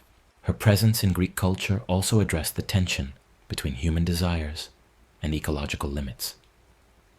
Humans want more than the earth can sustainably provide. They want to hunt every animal, cut every tree, claim every piece of land. Without some countervailing force, this desire leads to collapse. Artemis was that countervailing force. She said, in effect, you cannot have everything, and trying to take everything will destroy you. She insisted that restraint was not deprivation, but wisdom, that leaving some things untouched was not weakness, but strength. The sacred groves she protected were not just religious spaces, they were ecological reserves, places where the forest could regenerate, where animals could breed safely, where the cycles of nature could continue without human interference. By making these places sacred, by attaching divine consequences to their violation, the Greeks created a cultural mechanism for conservation. It was not based on scientific understanding of ecosystems that would come much later, but it achieved a similar goal. It prevented the total exploitation of natural resources by reserving some spaces as off-limits. The stories of Artemis also explored the costs of protection. To protect something, you must be willing to fight for it, and fighting comes with risks and burdens.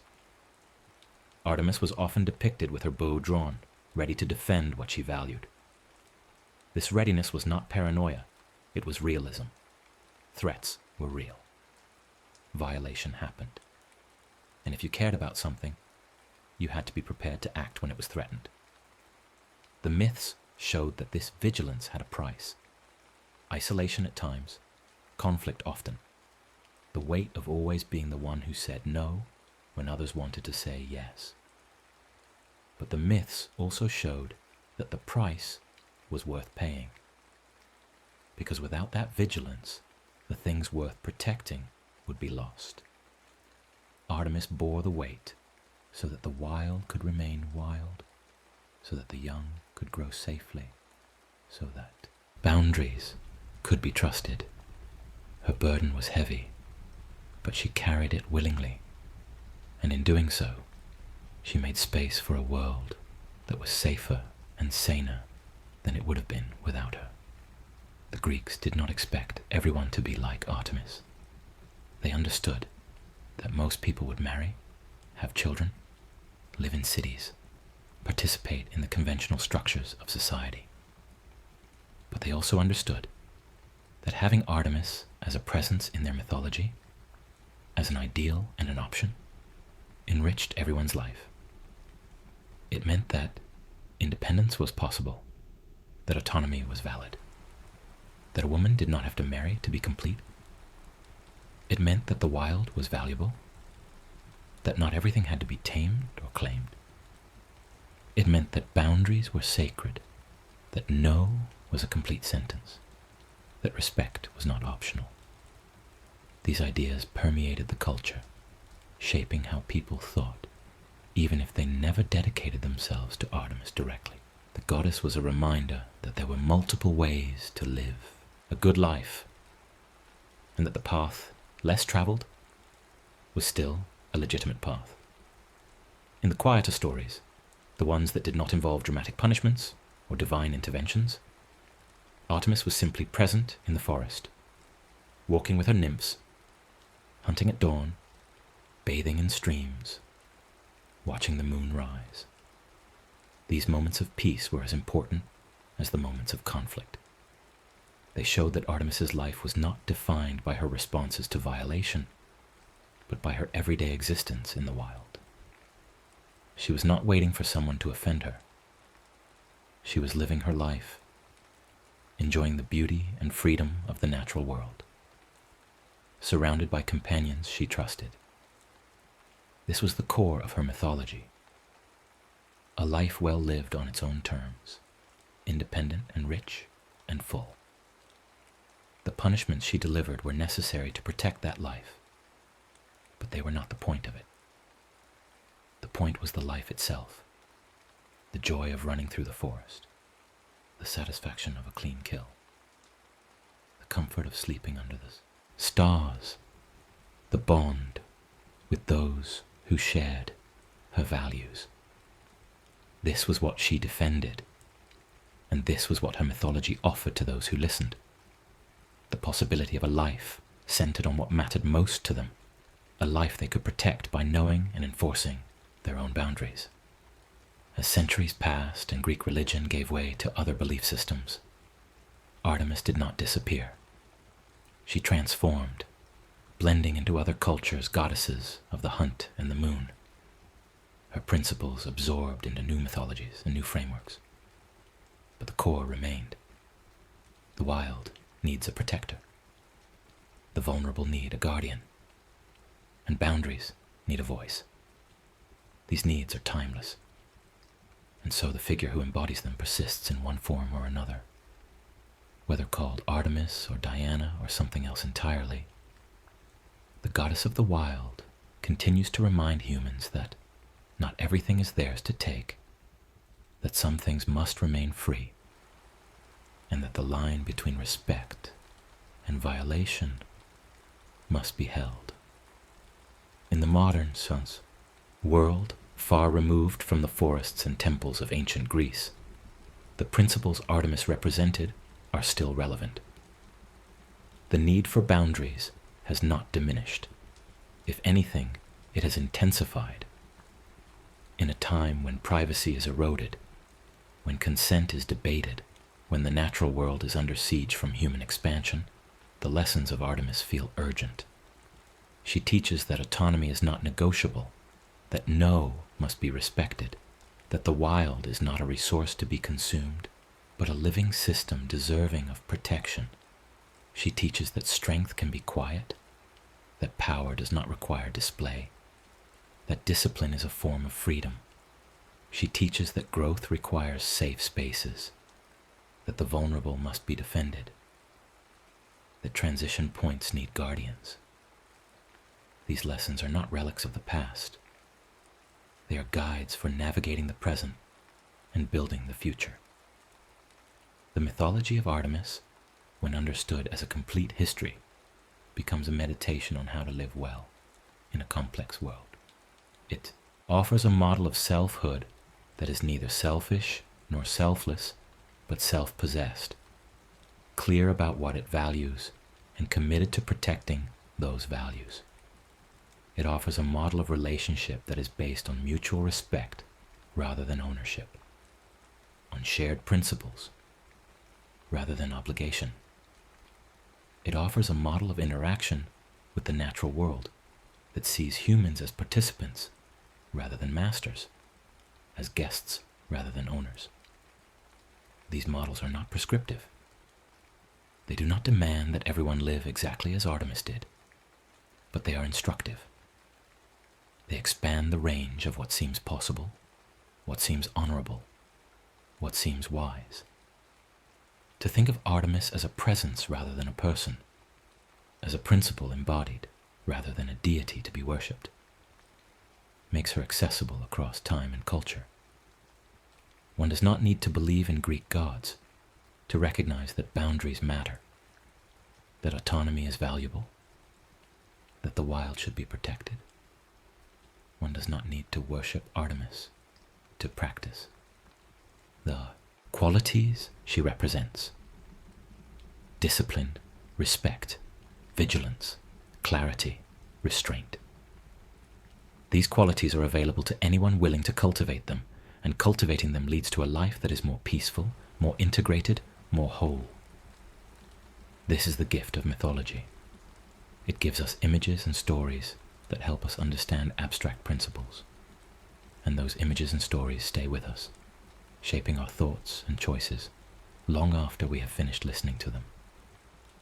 The image of Artemis walking through the forest at dawn, silver bow in hand, surrounded by deer and nymphs and dogs, is an image of freedom. Not the freedom of having no responsibilities, but the freedom of having chosen your responsibilities and committed to them fully. Not the freedom of doing whatever you want, but the freedom of wanting only what aligns with your deepest values. Not the freedom of being left alone, but the freedom of being surrounded by those who respect you and whom you respect in return. This is a mature freedom, a sustainable freedom, a freedom that does not collapse under pressure because it is built on solid ground. The moon rises and sets, waxes and wanes, disappears and returns, and through all these changes, it remains the moon. Artemis, like the moon, is constant in her principles, even as she moves through different phases, different stories, different contexts. She is always herself, the huntress, the virgin, the protector, the boundary keeper. This constancy is soothing in a world of constant change. It suggests that some things can be relied upon, that some truths hold across time, that some values do not need to be renegotiated with every new circumstance. Boundaries are always necessary. Respect is always required. The vulnerable always need protection. The wild always deserves care. These are not trends or opinions. They are foundations. And Artemis is the reminder that foundations must be maintained. In the quiet of the forest, where human voices fade and animal sounds take over, where the air smells of earth and pine and water, where the moonlight filters through leaves and creates patterns on the ground, Artemis is present. Not as a literal being, but as a feeling, a sense that this place is sacred, that entering it requires something of you, that you are a guest here and must behave accordingly. That feeling is the residue of centuries of mythology, of stories told and retold until they seeped into the landscape itself. It is the cultural inheritance of a people who believed that the wild had a guardian, and that the guardian was watching. And even now, when most people no longer believe in gods, that feeling persists. We still sense that some places should not be disturbed, that some boundaries should not be crossed, that some things are sacred. Artemis is the name the Greeks gave to that sense, and by naming it, they gave it power. The stories end, but the principles remain. Artemis, in all her forms and all her stories, was teaching the same lesson over and over Know your boundaries, honor them, defend them, and respect the boundaries of others.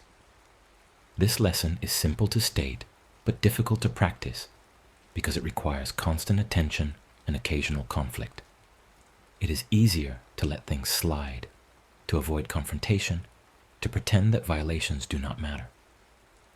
But they do matter, and letting them pass does not create peace. It creates erosion. Boundaries that are not defended eventually disappear. And when they disappear, the chaos that follows is far worse than the discomfort of enforcement would have been. Artemis knew this, and her mythology insists on it.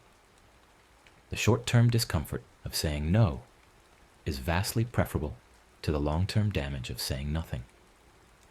And so the story of Artemis, the complete history of the goddess of the wild and the guardian of boundaries, comes down to this. She is the part of the world that refuses to be owned, the part of the self that refuses to be claimed, and the part of justice that insists on consequences.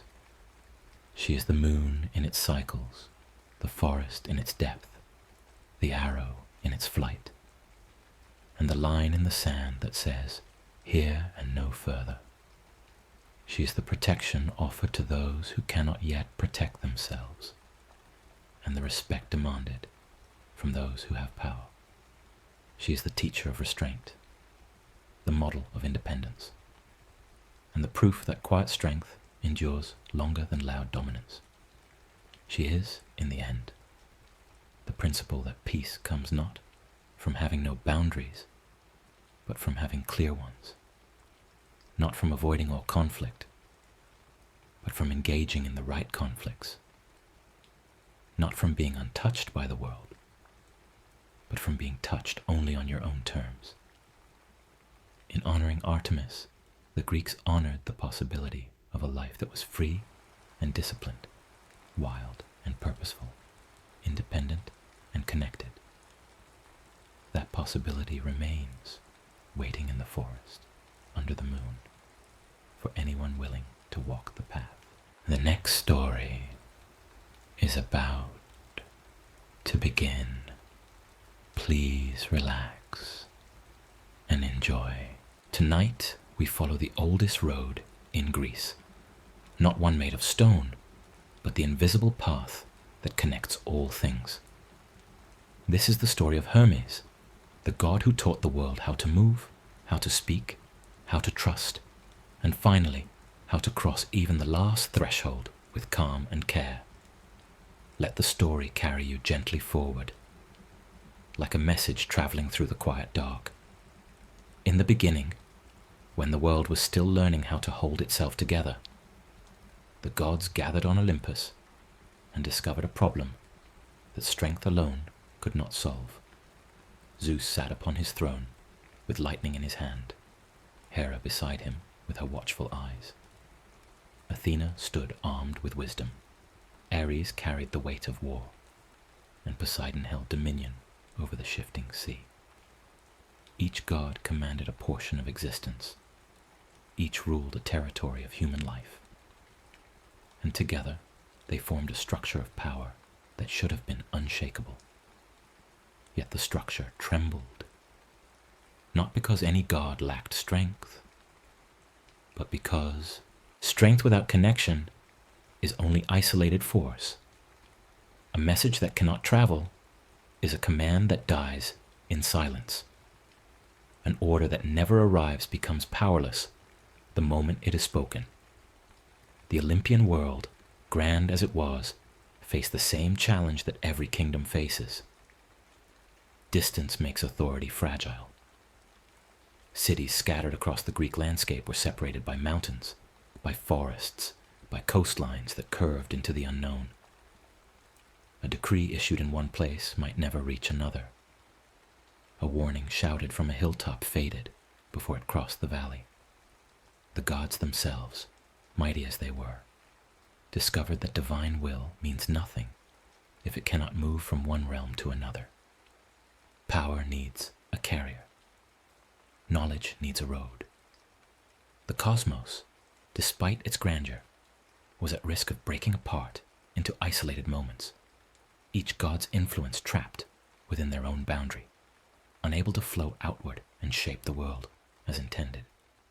What the Olympians needed was not another throne, but a current, a force that could pass between the fixed points and turn separation into connection. And so Hermes arrived. Not loudly, not with the crash of thunder or the eruption of flame, but with the sudden presence that movement always has. One moment there is stillness, and the next moment something has crossed the distance. Hermes was born as the answer to the problem of space. Where others ruled through permanence, Hermes ruled through passage. Where others embodied a single domain, Hermes embodied the act of leaving one domain and entering another. He was not the message, he was the crossing. He was not the road, he was the reason roads mattered. From the very beginning, Hermes represented a truth that would echo through every level of Greek life. Civilization is not built by walls alone, but by what moves between them. His speed became legendary, not because speed itself was divine, but because speed changes everything. A message delivered instantly alters the course of events. A warning that arrives in time saves a life. Information that moves faster than danger becomes the difference between survival and disaster. Hermes did not merely run, he collapsed distance. When he moved, the gap between here and there ceased to be an obstacle. This made him indispensable. Kings needed him. Gods needed him. Mortals who found themselves caught between conflicting forces needed him. Hermes became the one who could reach the unreachable, who could stand in two places at once by moving between them so quickly that both places felt his presence. In a world of boundaries, Hermes was the boundary crosser, and that made him the force that held everything else together. But speed without purpose is only chaos. Hermes brought something more than velocity. He brought intelligence. Cleverness, the Greeks called it, though the word meant more than simple cunning. It meant the ability to see how things connect, to understand what words will open a locked situation, to sense when to speak and when to remain silent. Hermes became the god of quick thinking, because quick thinking is what allows movement to be useful rather than destructive. A message delivered to the wrong person at the wrong time can start a war. A truth spoken without care can shatter trust. Hermes understood that carrying words between places required not just speed, but judgment, not just strength, but subtlety. He became the god of timing. And timing is the invisible architecture that makes the difference between harmony and collapse. This combination, speed and intelligence, movement and meaning, gave Hermes a unique position in the divine order. He was not a ruler in the traditional sense. He held no throne of his own, commanded no army, controlled no element of nature like storm or sea. His power was different. It was the power of connection itself. He did not need to dominate because he was present wherever communication happened. He did not need to conquer because he was already inside every exchange, every bargain, every conversation. Where Zeus ruled through command and Athena through wisdom and Ares through force, Hermes ruled through presence in the space between.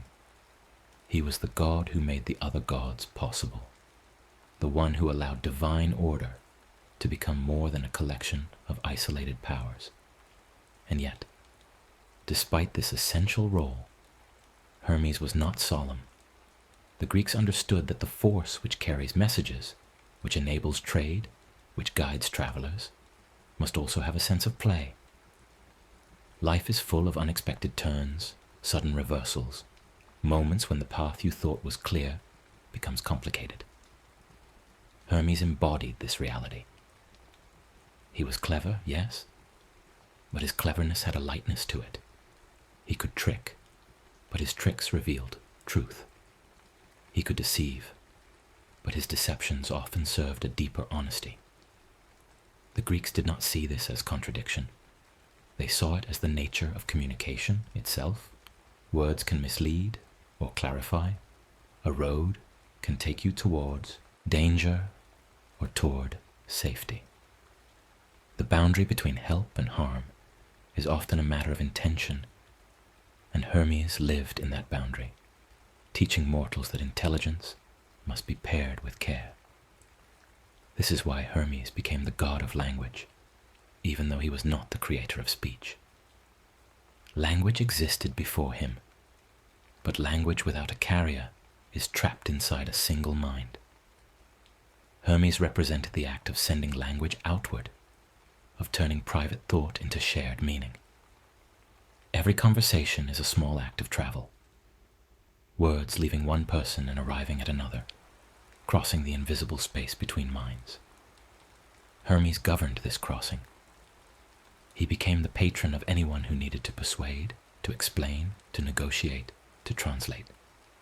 Merchants prayed to him because a deal is made of words exchanged across the space between buyer and seller.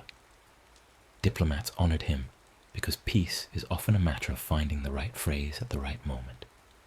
Teachers invoked him because teaching is the movement of knowledge from one mind into another. But language is fragile. It can be misunderstood. It can be twisted. It can promise one thing and deliver another. The Greeks knew this, and so they made Hermes the god of oaths, and also the god of thieves. Not because theft is sacred, but because the line between exchange and theft is sometimes a matter of honesty. An oath is a verbal boundary. I promise this, and I will not cross into deception. A thief crosses that boundary, taking what was not given. Hermes stood at this line, reminding mortals that words create trust. And trust is the foundation of community. When trust breaks, society unravels. When trust holds, strangers become neighbors, and neighbors become something stronger. People who can rely on one another, even when no one is watching. This brings us to the heart of Hermes' role. He is the god of exchange. Not just trade in the marketplace, though he governs that too, but exchange in the broadest sense. Life is made of exchanges. You give time, you receive experience. You offer kindness, you receive connection. You take a risk, you gain a possibility. Every day is a series of small trades, and the quality of those trades determines the quality of life. Hermes taught the Greeks that exchange is sacred because it transforms isolation into relationship. A person alone is complete in themselves, but two people exchanging create something new. A bond, a conversation, a shared story. Hermes became the guardian of this process because he understood that civilization depends on the willingness to give and receive, to move something from here to there, and trust that the movement will be honored. This is why roads became his symbol. A road is a physical manifestation of exchange. It says, you can leave here and arrive there, and others can do the same. Roads turn separation into connection. They allow goods to flow from places of abundance to places of need. They carry stories from one culture to another. They make it possible for a person born in one valley to die in another, having seen more of the world than their ancestors ever imagined. The Greeks built roads not just for practicality, but as a form of devotion. Every road was a recognition that life happens in movement, that safety is not found by staying still, but by knowing the way forward. And at the edge of every road, at the boundary of every territory, stood a herm, a simple stone pillar with Hermes' face carved into it. marking the place where one realm ended and another began. These markers were not just decorations, they were prayers made solid. They said, "Hermes, watch over this threshold. Keep travelers safe as they cross from the known into the unknown. Let this boundary be respected, but let it also be passable." The Greeks understood that boundaries are necessary. They define where one thing ends and another begins. But boundaries must also be permeable, or they become prisons. Hermes governed this balance. He honored the line while ensuring the line could be crossed.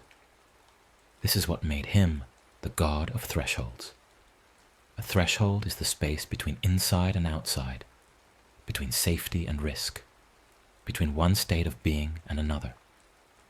When you stand in a doorway, you are neither fully in nor fully out. You are in Hermes' realm. And life, the Greeks realized, is mostly thresholds. You are always in the process of arriving or leaving, always between what was and what will be. Very few moments are purely settled. Most of existence is transition, and transition requires a guide.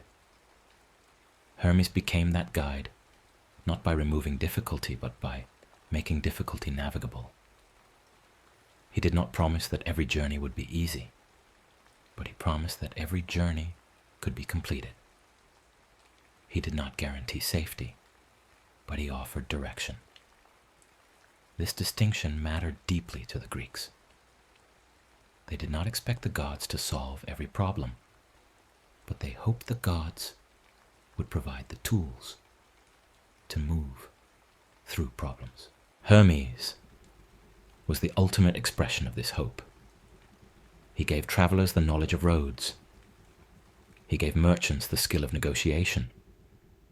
He gave messengers the speed to outrun danger. He gave the lost a sense of direction, even when direction seemed impossible. And he did all of this without claiming glory for himself. Hermes was not a god who needed statues in every city square, though he received them. He was not a god who demanded elaborate festivals, though festivals were held in his honor. His satisfaction came from the work itself, from seeing a message delivered, a traveler reaching home, a deal struck fairly, a boundary crossed safely. This humility made him beloved in a way that more powerful gods sometimes were not.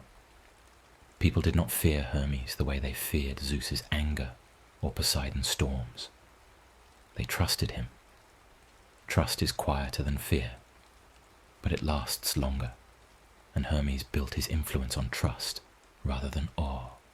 His earliest stories reflect this nature, even as a newborn.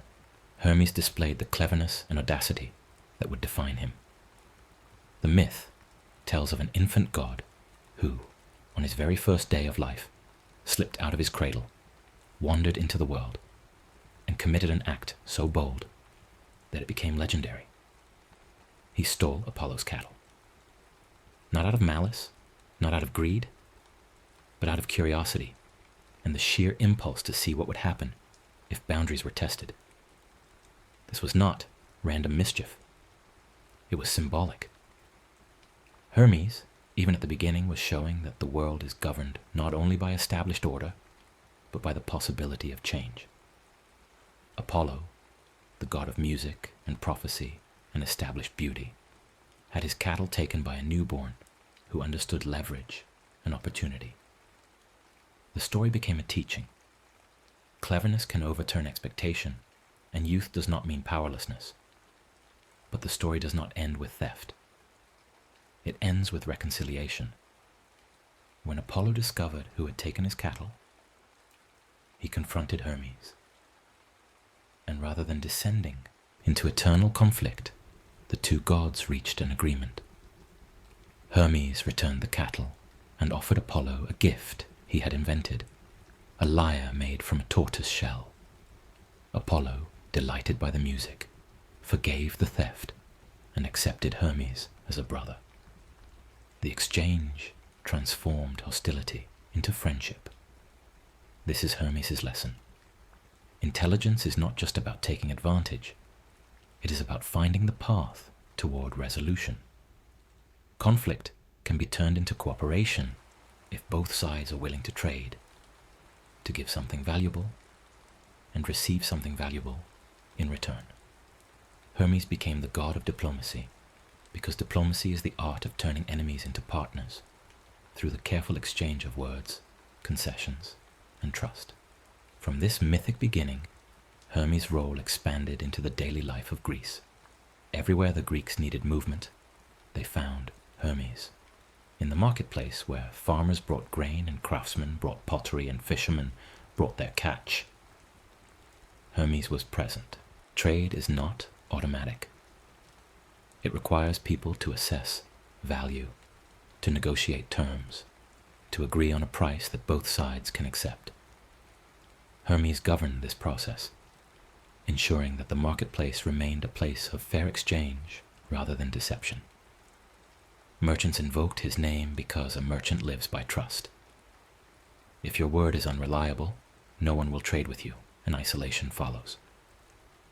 Hermes reminded traders that honesty is not just moral, it is practical. A reputation for fairness brings customers back. A reputation for cheating drives them away. But Hermes also understood that fairness is complicated. What is fair to one person may feel unfair to another.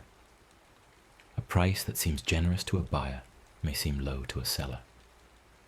Hermes did not pretend that every exchange could be perfectly balanced.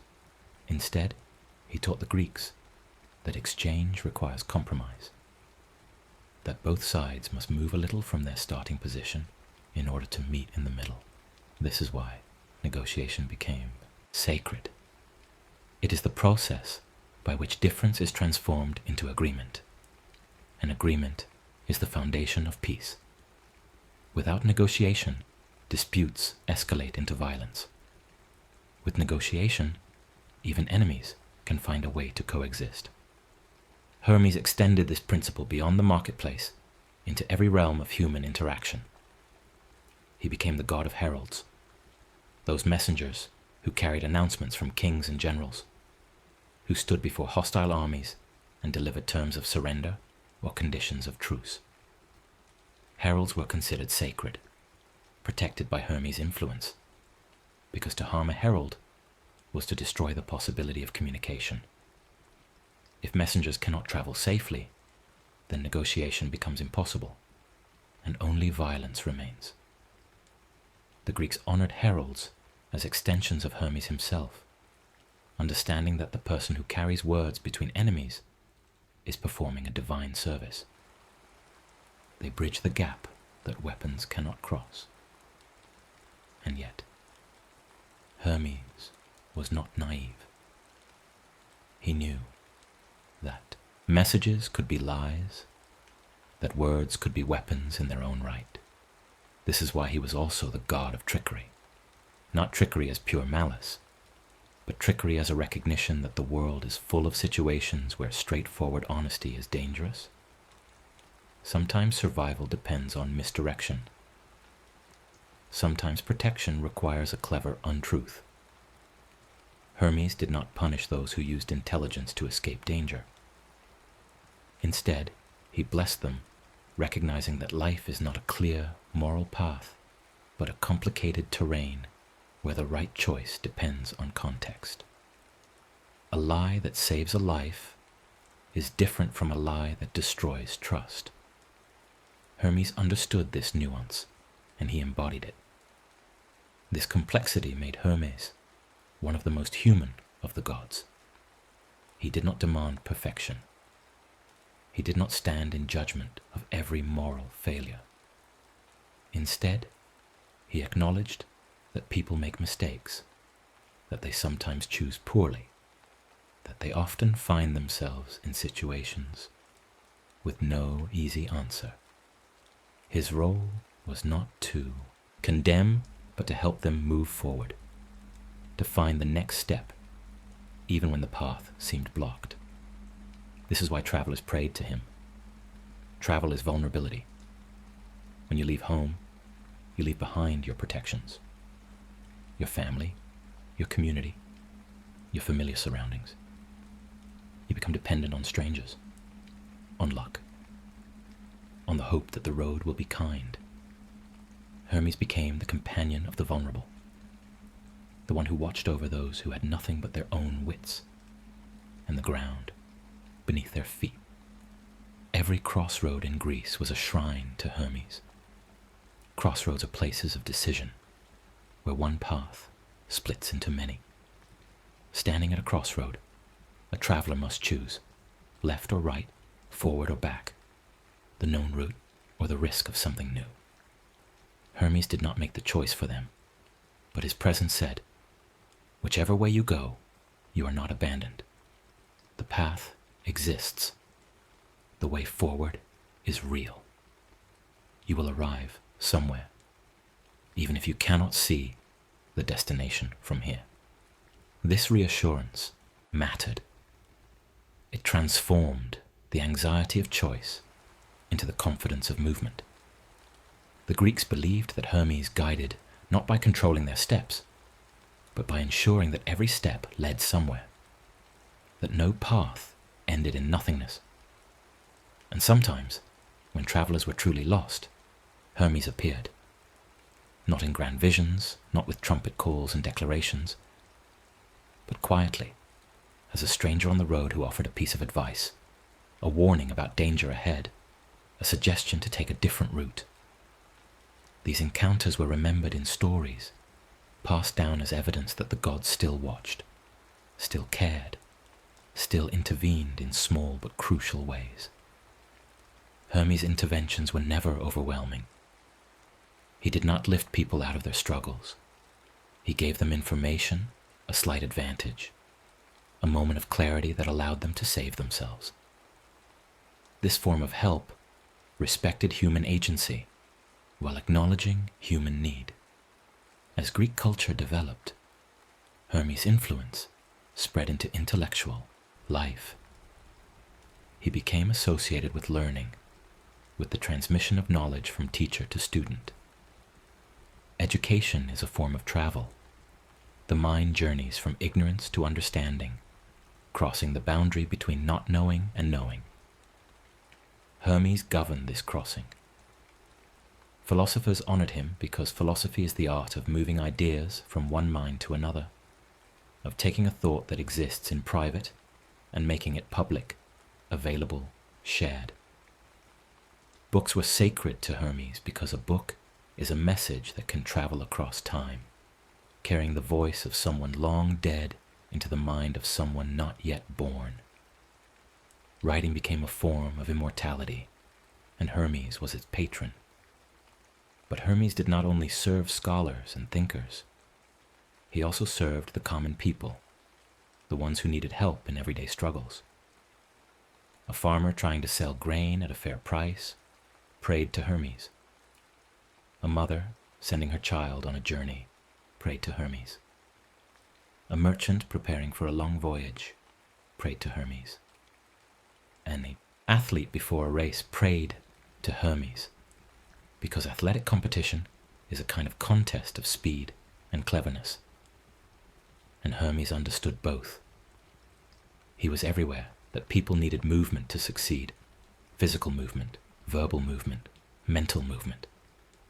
He was the god of making progress, of not being stuck, of finding the way through. This made him the god of fortune, in a particular sense. Not fortune as random luck, but fortune as opportunity seized.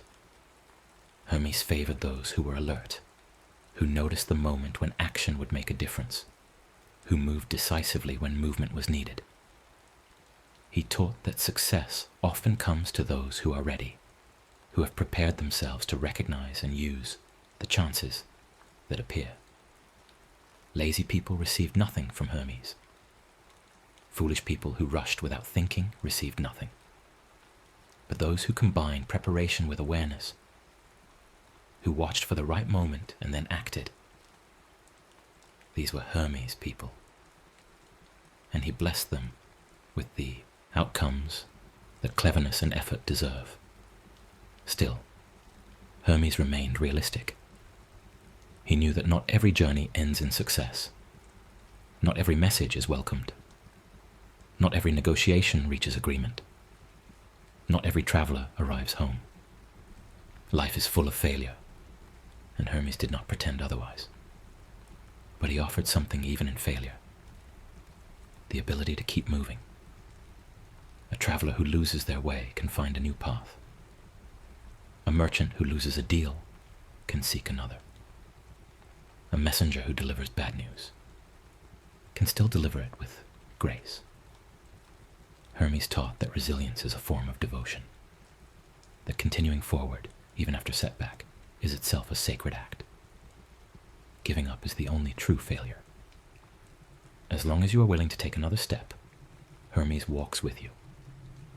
And then, in the deepest expression of his nature, Hermes took on the role that would define him most profoundly: Psychopomp, the guide of souls. If Hermes governed all crossings, then the final crossing could not be excluded. Death is the ultimate boundary, the threshold that every living being must pass. And the Greeks believed that even this passage required a guide. Hermes became the one who met the dead at the moment of death and escorted them down into the underworld, into the realm of Hades, where the shades of the departed gathered in quiet eternity. This role was not grim, it was gentle. Hermes did not come as an executioner or a punisher. He came as a companion, a familiar presence in an unfamiliar moment. The newly dead, confused and disoriented, found themselves met by the God they had known in life, the God of roads, of messages, of safe passage. And Hermes said, in essence, "This too is a journey, and I will walk it with you. There is a road even here, and I know the way. You are not lost. You are not abandoned. Come, and I will take you where you need to go." The Greeks found comfort in this. Death was not something to be faced alone. The gods did not forget the dead. Even after breath stopped and the body grew cold, there was still movement, still transition, still a path forward. Hermes ensured that the journey from life to death was orderly, that souls did not wander lost and frightened, that the threshold between worlds was crossed with the same care as any other threshold.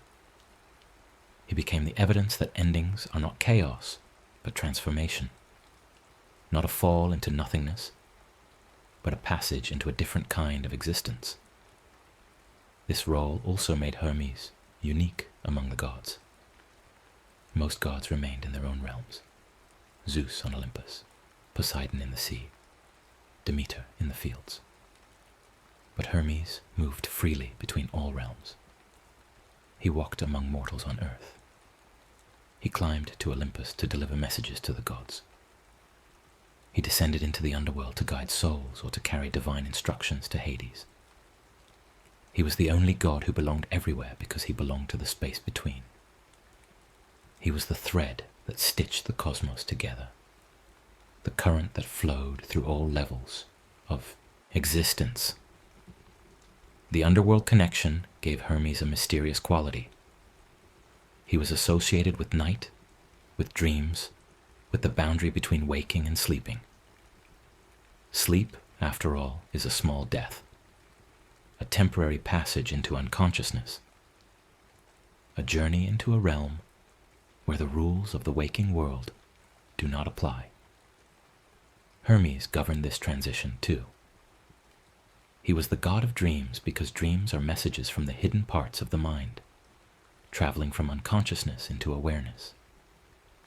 When you wake from a dream with a sudden insight, that is Hermes at work, carrying something from the depths into the light. This symbolism extended into philosophy. The Greeks began to see Hermes as the principle that connects opposites: life and death, waking and sleeping, known and unknown, speech and silence. Hermes did not erase these oppositions. He moved between them, showing that they are not absolute walls, but permeable boundaries. What seems separate is actually connected.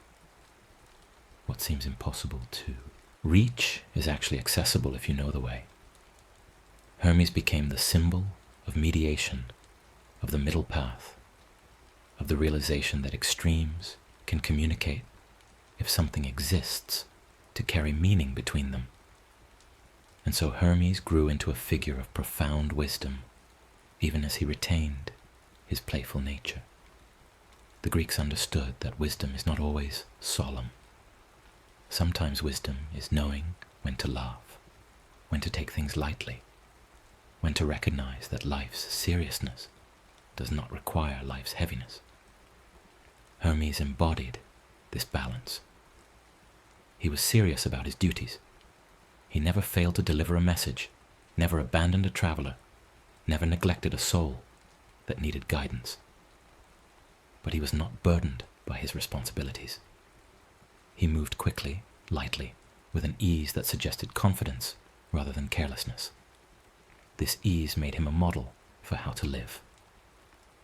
The Greeks admired many things: Athena's strategic mind, Hephaestus's craftsmanship, Apollo's beauty, Artemis's independence. But they also admired Hermes' ability to navigate life without becoming stuck. He did not cling to outcomes. He did not demand that the world conform to his expectations. He adapted, adjusted, found new routes when old routes closed. He taught that flexibility is strength, that the ability to change direction is more valuable than the ability to force a single direction. And in the end, this is what Hermes offers to those who listen to his story. He offers the understanding that life is movement, that nothing stays fixed, that every moment is a crossing from what was into what will be. He offers the reminder that movement does not have to be chaotic. It can be guided, purposeful, even gentle.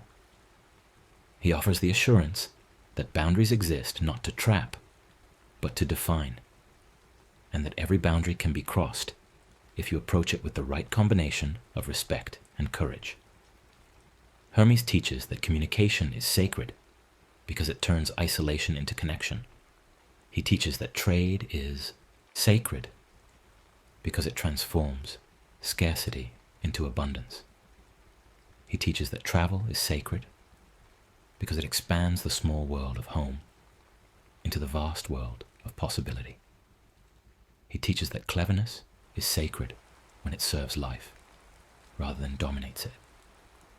And he teaches that even the final journey, the one that takes you beyond the edge of breath and into the unknown, is not something to fear, because there is a guide, and the guide knows the way. So the Greeks built their roads and marked them with Hermes.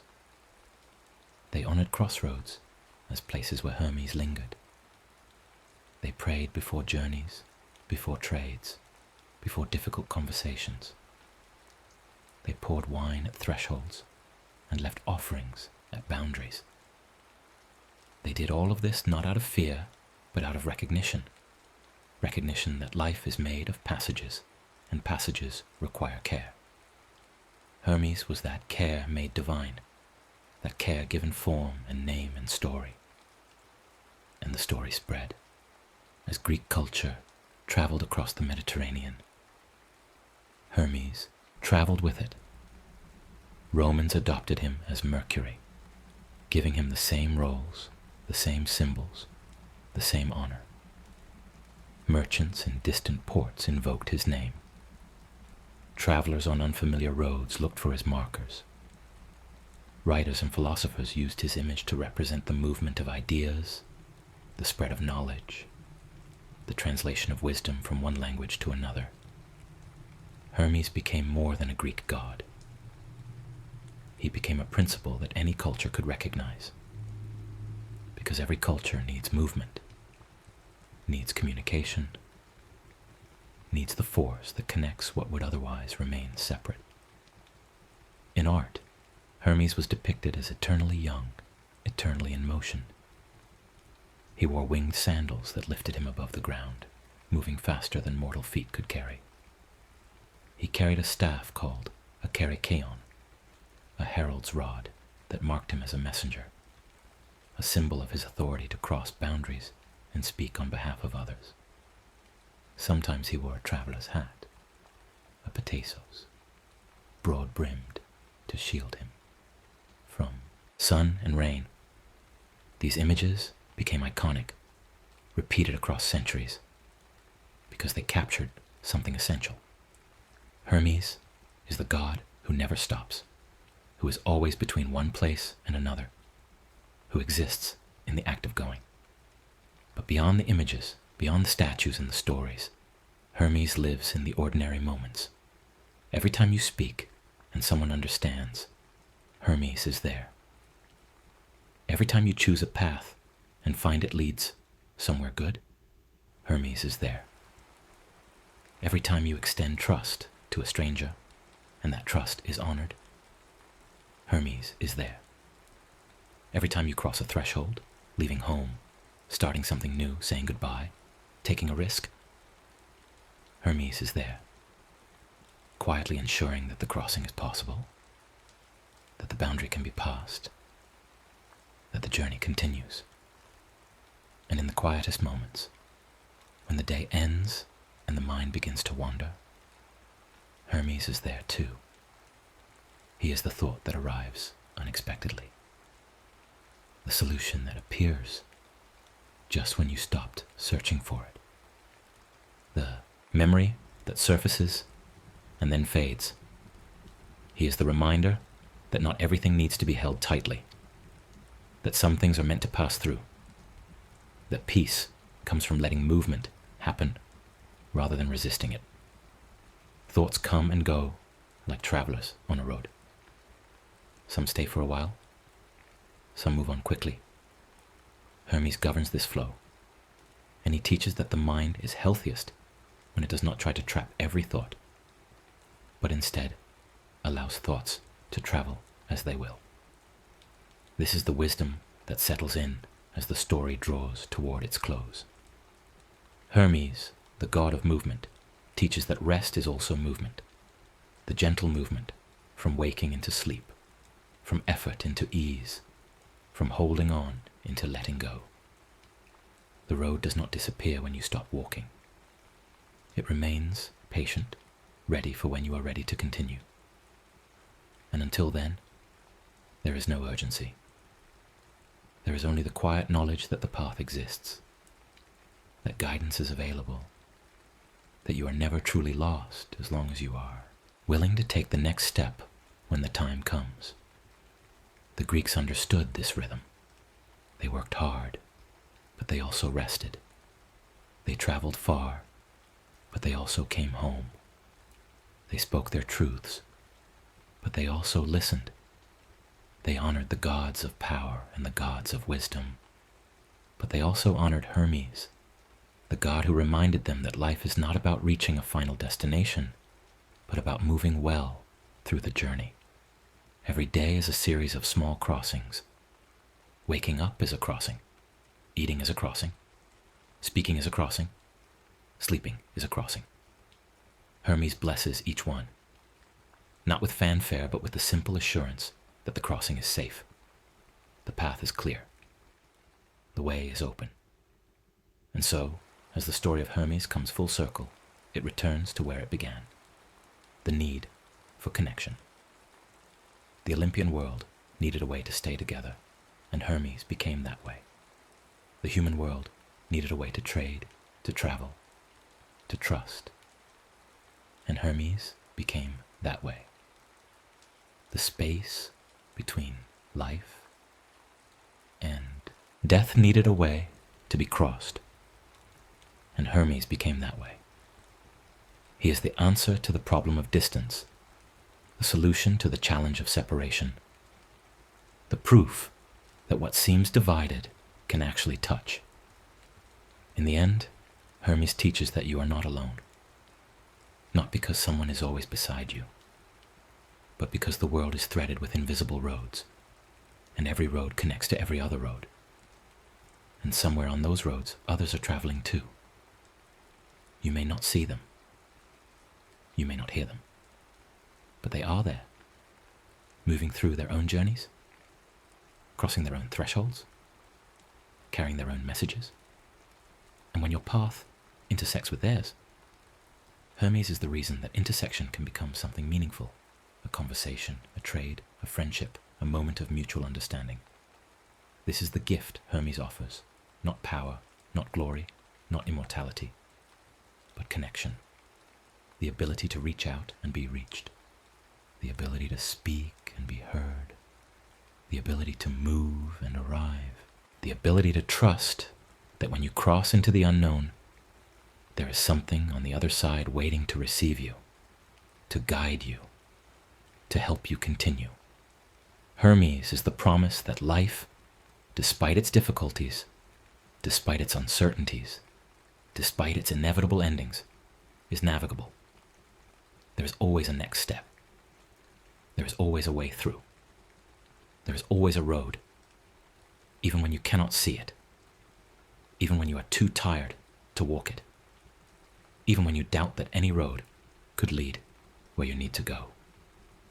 And when the final crossing comes, when breath grows shallow and the world begins to fade, Hermes will be there. Not as a stranger, but as a familiar presence. The same guide who walked with you through every other transition in your life. He will say, as he has always said, "Come, I know the way. You are safe." The journey continues, and the road, as always, is open. The story continues, though it moves now into a different kind of telling, one that circles back through what has already been said, not to repeat it, but to deepen it, to let the themes settle more fully, to explore the spaces between the events and find what lies there. Because Hermes, more than any other god, exists in those spaces. He is not the destination, but the journey. He is not the word spoken, but the moment between speaking and hearing. And so to understand him completely, we must linger in those in-between places, must walk slowly through the landscape his presence creates, must feel the texture of what it means to live in a world where movement is sacred and stillness is only a pause before the next step.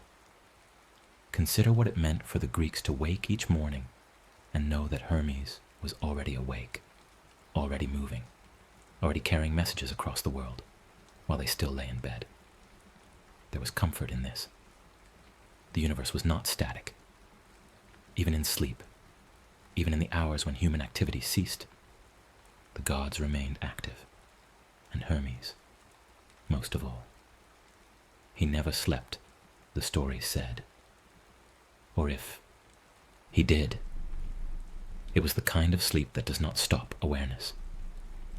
A rest that refreshes without disconnecting. This made him reliable in a way that even the mightiest gods were not. Zeus could be distracted by his own passions. Hera could be consumed by jealousy. Ares could be lost in the chaos of battle. But Hermes remained focused on his task. Keep things moving, keep connections alive, ensure that what needs to travel can travel. This reliability shaped how people approached their daily lives. A merchant preparing goods for market would whisper a prayer to Hermes, not asking for wealth, but asking for fair passage, for honest customers, for the ability to make a living through exchange rather than exploitation. The prayer was simple, almost conversational. Hermes, guide my words today. Let me speak clearly. Let me listen well. Let the people I meet be honest, and let me be honest in return. Let the transactions be fair. Let no one leave feeling cheated. Let trust be built rather than broken. These were not grand requests. They were practical, grounded in the reality of daily survival. And Hermes answered them not with miracles, but with the subtle influence that makes a conversation go well, that helps two people find common ground, that allows a deal to close in a way that satisfies both sides. In this way, Hermes became woven into the fabric of ordinary life. He was not a god reserved for special occasions or great crises. He was present in the mundane, in the routine, in the small interactions that fill a day. A mother sending her child to fetch water from the well would touch the doorframe and think of Hermes, asking him to watch over the threshold, to keep the child safe on the short journey from home to well and back again. A farmer walking to his fields would notice the Herm standing at the boundary of his property and would pause for a moment, acknowledging the marker, acknowledging the god, acknowledging that even this small piece of land was connected to the larger world through the roads that passed nearby. The Greeks built their society on these acknowledgements.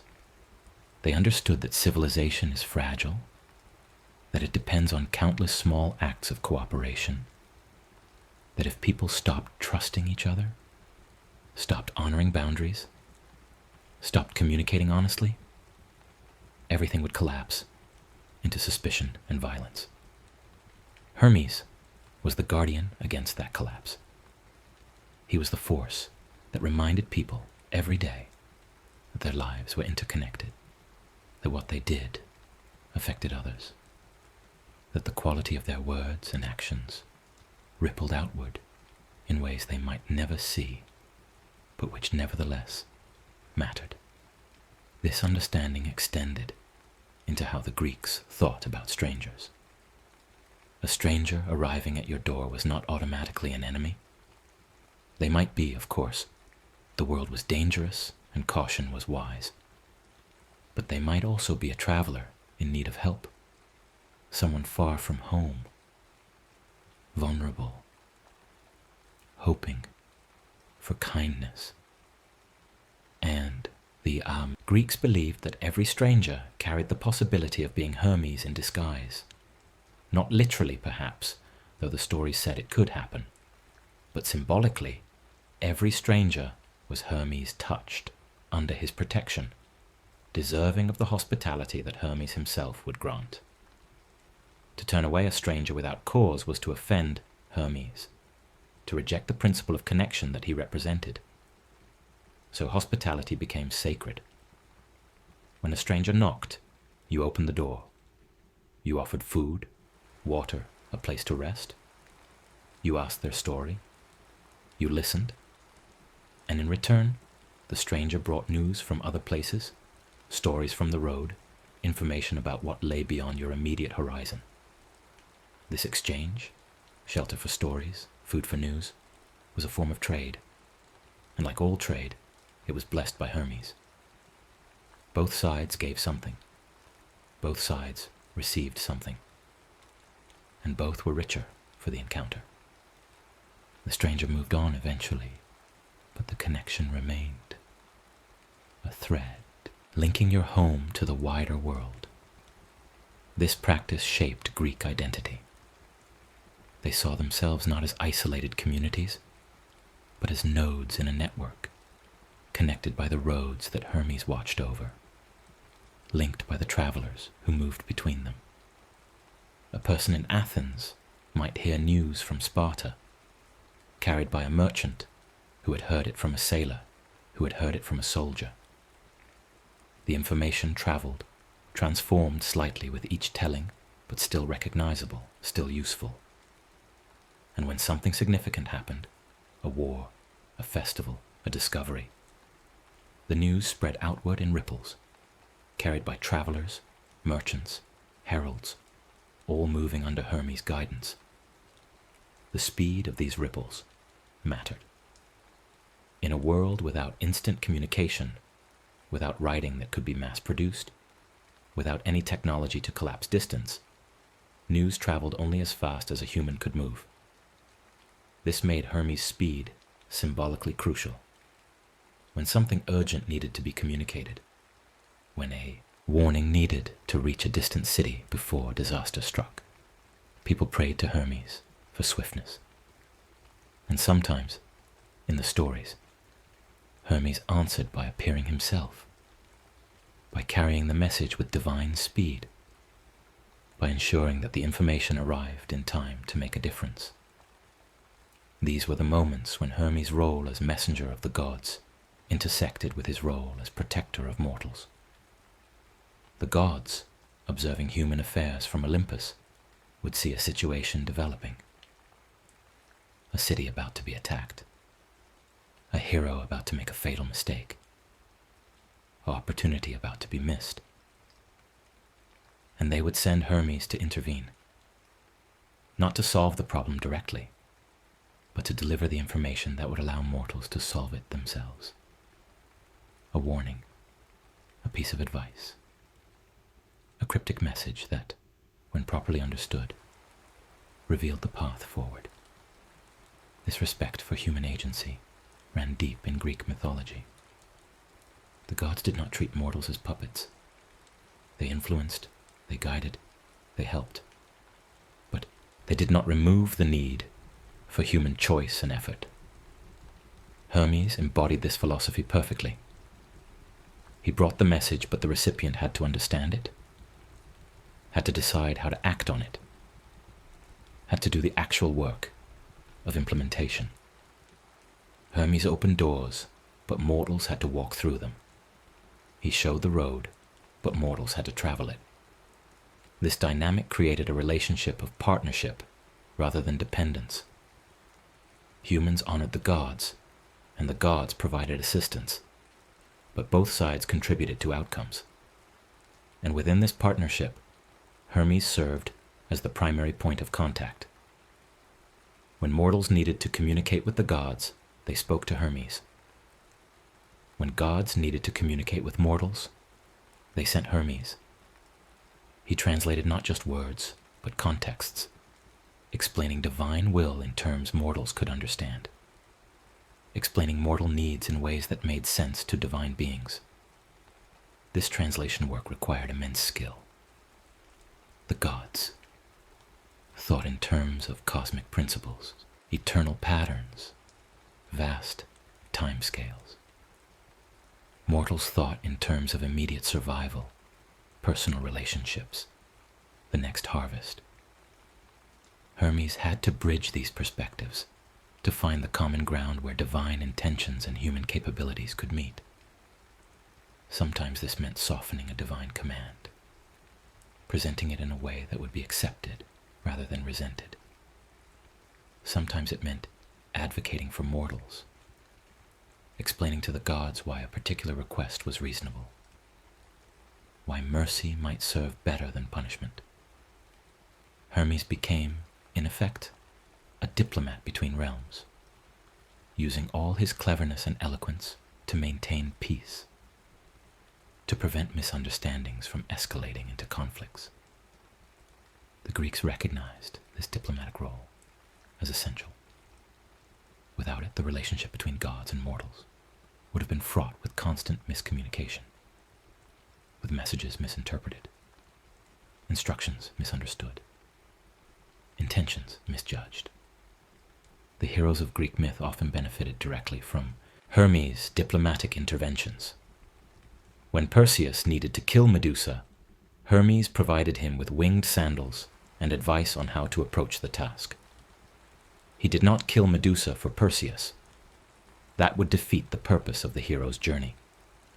But he gave Perseus the tools and knowledge that made success possible.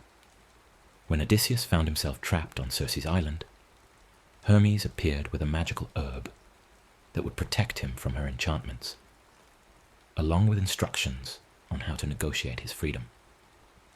Again, Hermes did not solve the problem, but he provided the means for Odysseus to solve it himself.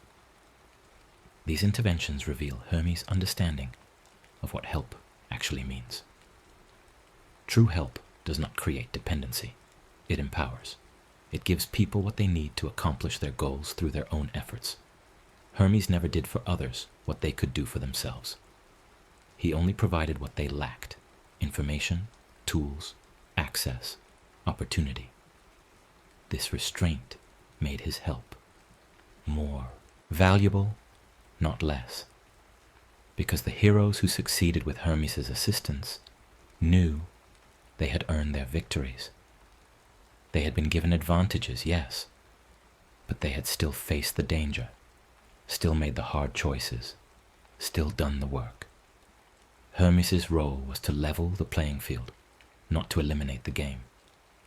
This principle extended into how the Greeks thought about education and mentorship. A good teacher, like Hermes, provides information and guidance, but does not do the learning for the student. The student must struggle with new concepts, must practice skills, must make mistakes and correct them. The teacher's job is to ensure the student has access to knowledge, to clear away obstacles to understanding, to point out errors and suggest better approaches. But the actual transformation from ignorance to competence happens inside the student's mind, through their own effort. Hermes became the patron of this process because he understood that knowledge must be transmitted, not imposed, and that the journey from not knowing to knowing is as individual as any physical journey. Writers and poets invoked Hermes when they sat down to work, asking him to guide the flow of words from mind to page. Writing is a strange act. It is speaking to someone who is not present, creating a message that will travel across space and time to reach an unknown audience. The writer must trust that the words they put down will be understood by people they will never meet, in circumstances they cannot predict. This requires faith, and Hermes was the god who justified that faith. He ensured that messages reached their destinations, that words found their readers, that meaning survived the journey from one mind to another.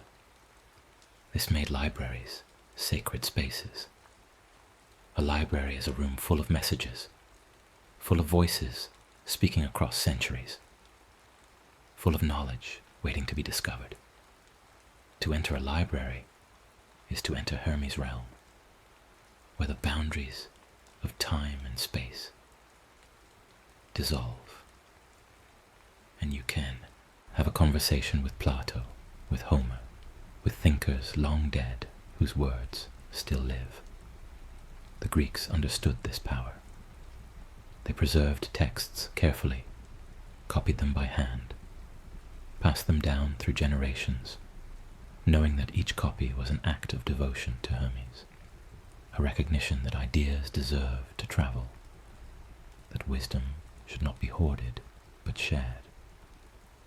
And yet Hermes also understood that not all knowledge should be freely distributed. Some information is dangerous in the wrong hands. Some secrets need to be kept. This created a tension in Hermes' nature. He was the god of communication, but also the god of discretion. He knew when to speak and when to remain silent. He knew which messages to deliver publicly and which to deliver in private. He knew that timing matters, that a truth spoken too early can cause harm, that sometimes the kindest thing is to withhold information until the listener is ready to receive it. This wisdom made Hermes invaluable to rulers and leaders. Oh, king needed advisors who could gather information, assess its significance, and present it at the right moment. Hermes became the model for such advisors: perceptive, discreet, loyal, and skilled at reading situations to determine when to speak and what to say. The best advisors, like Hermes, did not seek personal glory. They served the greater good, understanding that their role was to enable others to make wise decisions, not to make decisions themselves. This humility combined with competence created a form of power that was different from royal authority, less visible but equally essential. The Greeks also saw Hermes in the natural world, in phenomena that suggested movement and connection. Wind, for instance, was associated with Hermes because wind carries scents, sounds, seeds, and weather from one place to another. A sudden breeze might be Hermes passing by. Birds in flight, particularly swift birds like swallows and hawks, were seen as Hermes touched because they moved between earth and sky with ease. Rivers were honored as pathways, liquid roads that connected highlands to lowlands, inland to coast. And the gods of rivers were seen as cousins to Hermes, sharing his concern for safe passage. Even more abstractly, the Greeks saw Hermes in the movement of seasons, in the cyclical journey of the sun across the sky, in the waxing and waning of the moon. These celestial movements were cosmic roads, predictable paths that connected past to future, that allowed humans to measure time and plan their lives. Hermes did not control these movements. Other gods held those domains. But he was present in the transitions, in the moment when winter became spring, when day became night, when the moon shifted from dark to full. He was the god of change itself, of the process by which one state transforms into another. This association with transformation gave Hermes a role in alchemy and early science. Those who studied the properties of materials, who experimented with combining substances to create new ones, who sought to understand how lead might become gold, or how base matter might be refined into something pure, invoked Hermes as their patron. They called their art hermetic knowledge, seeing in the transformation of matter a reflection of Hermes' ability to transform situations, to turn conflict into cooperation, to convert ignorance into understanding. The physical changes they observed in their experiments seemed to mirror the social and spiritual changes that Hermes governed in the human realm. But Hermes remained, always, most clearly visible in human relationships. Every friendship is a road between two people. Every family is a network of roads connecting individuals into a collective. Every community is a web of intersecting paths, some well-traveled, some barely visible, but all contributing to the structure that holds people together. Hermes blessed these connections, not by making them effortless, but by making them possible. He could not force people to be kind to each other, to forgive each other, to work together. But he could ensure that the channels of communication remained open, that words could travel between them, that reconciliation was always an option if both sides were willing. This is why Hermes appears so often in myths about conflict resolution. When two parties are locked in dispute, when pride or anger prevents direct communication, a mediator is needed. Someone who can move between both sides, who can carry messages without taking sides, who can help each party understand the other's perspective. Hermes was the divine model for such mediators. He did not judge who was right or wrong. He simply facilitated the exchange that allowed both parties to see beyond their own positions and find common ground. Sometimes this worked, sometimes it did not. But the attempt itself, the willingness to communicate rather than simply fight, was sacred to Hermes. The Greeks built this principle into their legal system. Courts were places where disputes were resolved through words rather than violence. Lawyers and advocates spoke on behalf of their clients, presenting arguments, offering evidence, trying to persuade judges or juries. This entire process was under Hermes' protection because it depended on the same skills he embodied: eloquence, persuasion, the ability to present information clearly, the capacity to anticipate how others would respond. A good advocate like Hermes could take a weak position and make it seem strong, could find the angle that would sway opinion, could use language as a tool to achieve justice, or, sometimes, to achieve victory, regardless of justice.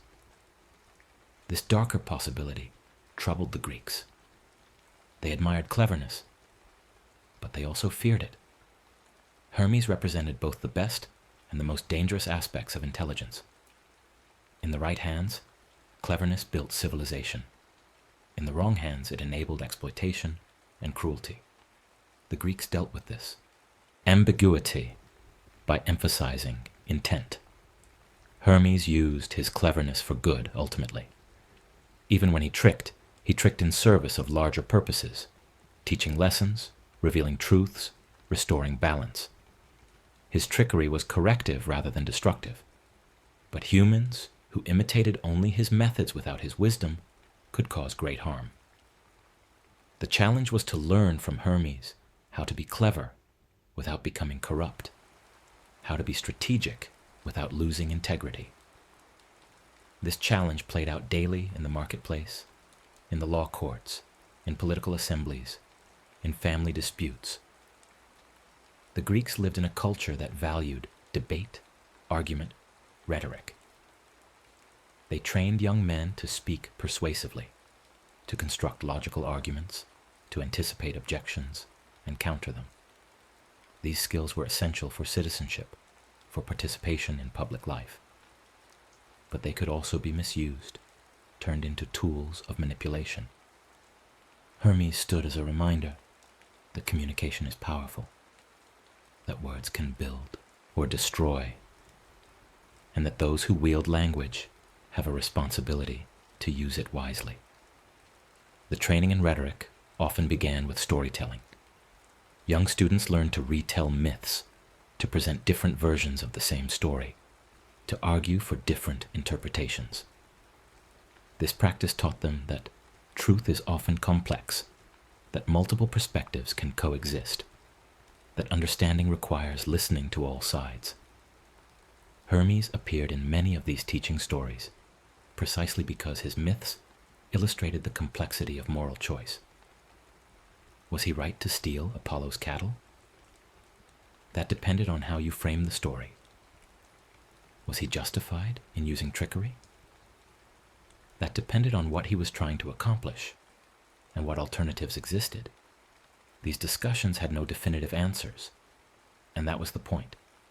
Life rarely offers clear moral choices. Most decisions exist in gray areas, where competing goods must be balanced, where avoiding one harm means accepting another. Hermes taught students to navigate these gray areas with intelligence and care, to think through consequences, to consider how their choices would affect others, to take responsibility for their actions, even when those actions were morally ambiguous. This was sophisticated ethical training, grounded not in rigid rules, but in the development of practical wisdom. As students matured, they carried this training into adult life, where Hermes' lessons became daily practice. A merchant had to decide how much to charge for goods, high enough to make a living, low enough to keep customers. Too high, and people would go elsewhere. Too low, and the merchant would starve. Finding the right balance required judgment, knowledge of the market, understanding of human nature.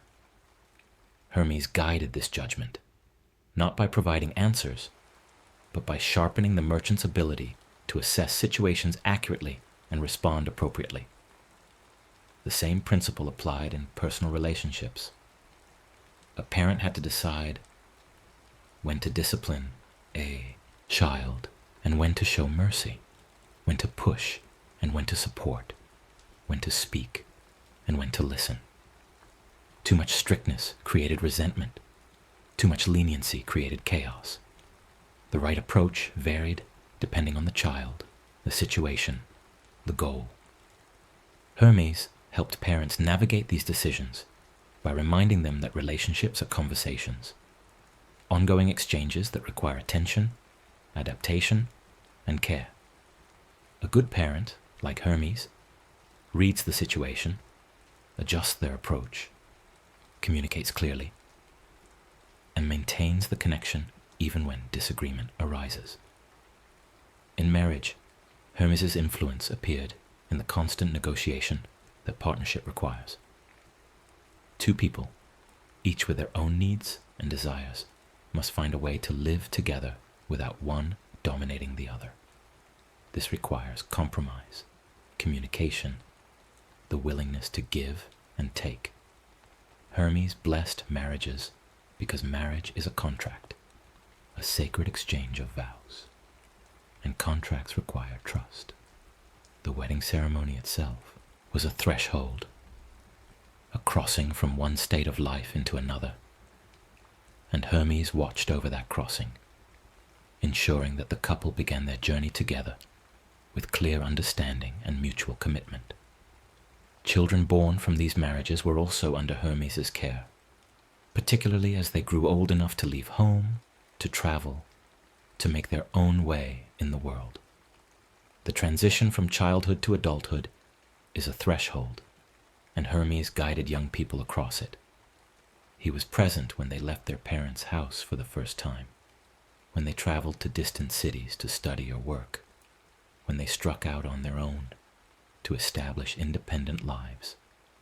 Parents prayed to Hermes during these transitions, asking him to keep their children safe, to guide them toward good choices, to help them build the skills and connections they would need to thrive.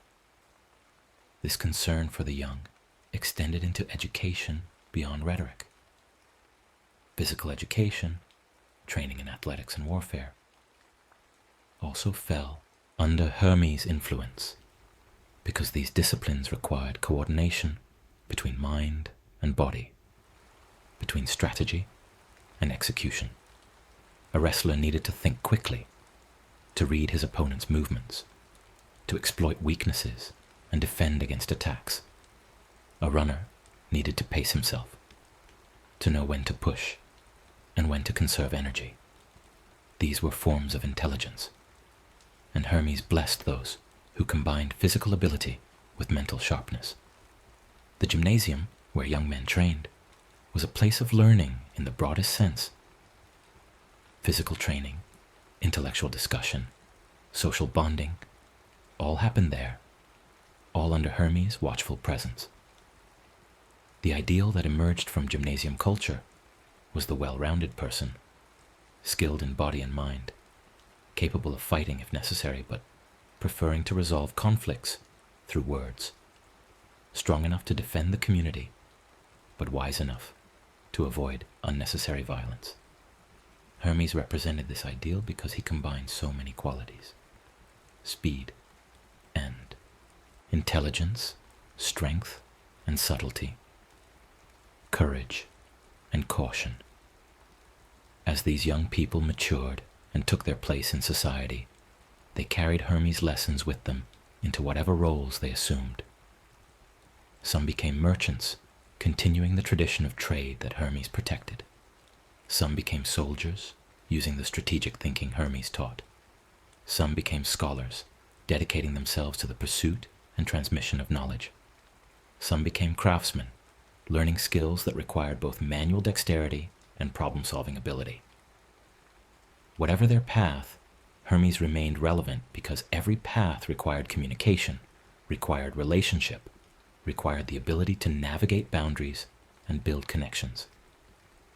Even those who withdrew from society, who became hermits or philosophers living in isolation, remained connected to Hermes, because withdrawal is itself a form of crossing, a deliberate choice to leave the mainstream and seek a different way of life. And even in isolation, the hermit or philosopher was engaged in a kind of conversation with themselves, with nature, with the divine, with the texts they read. Hermes governed these internal journeys just as he governed external ones. The movement from ignorance to enlightenment, from confusion to clarity, from suffering to peace.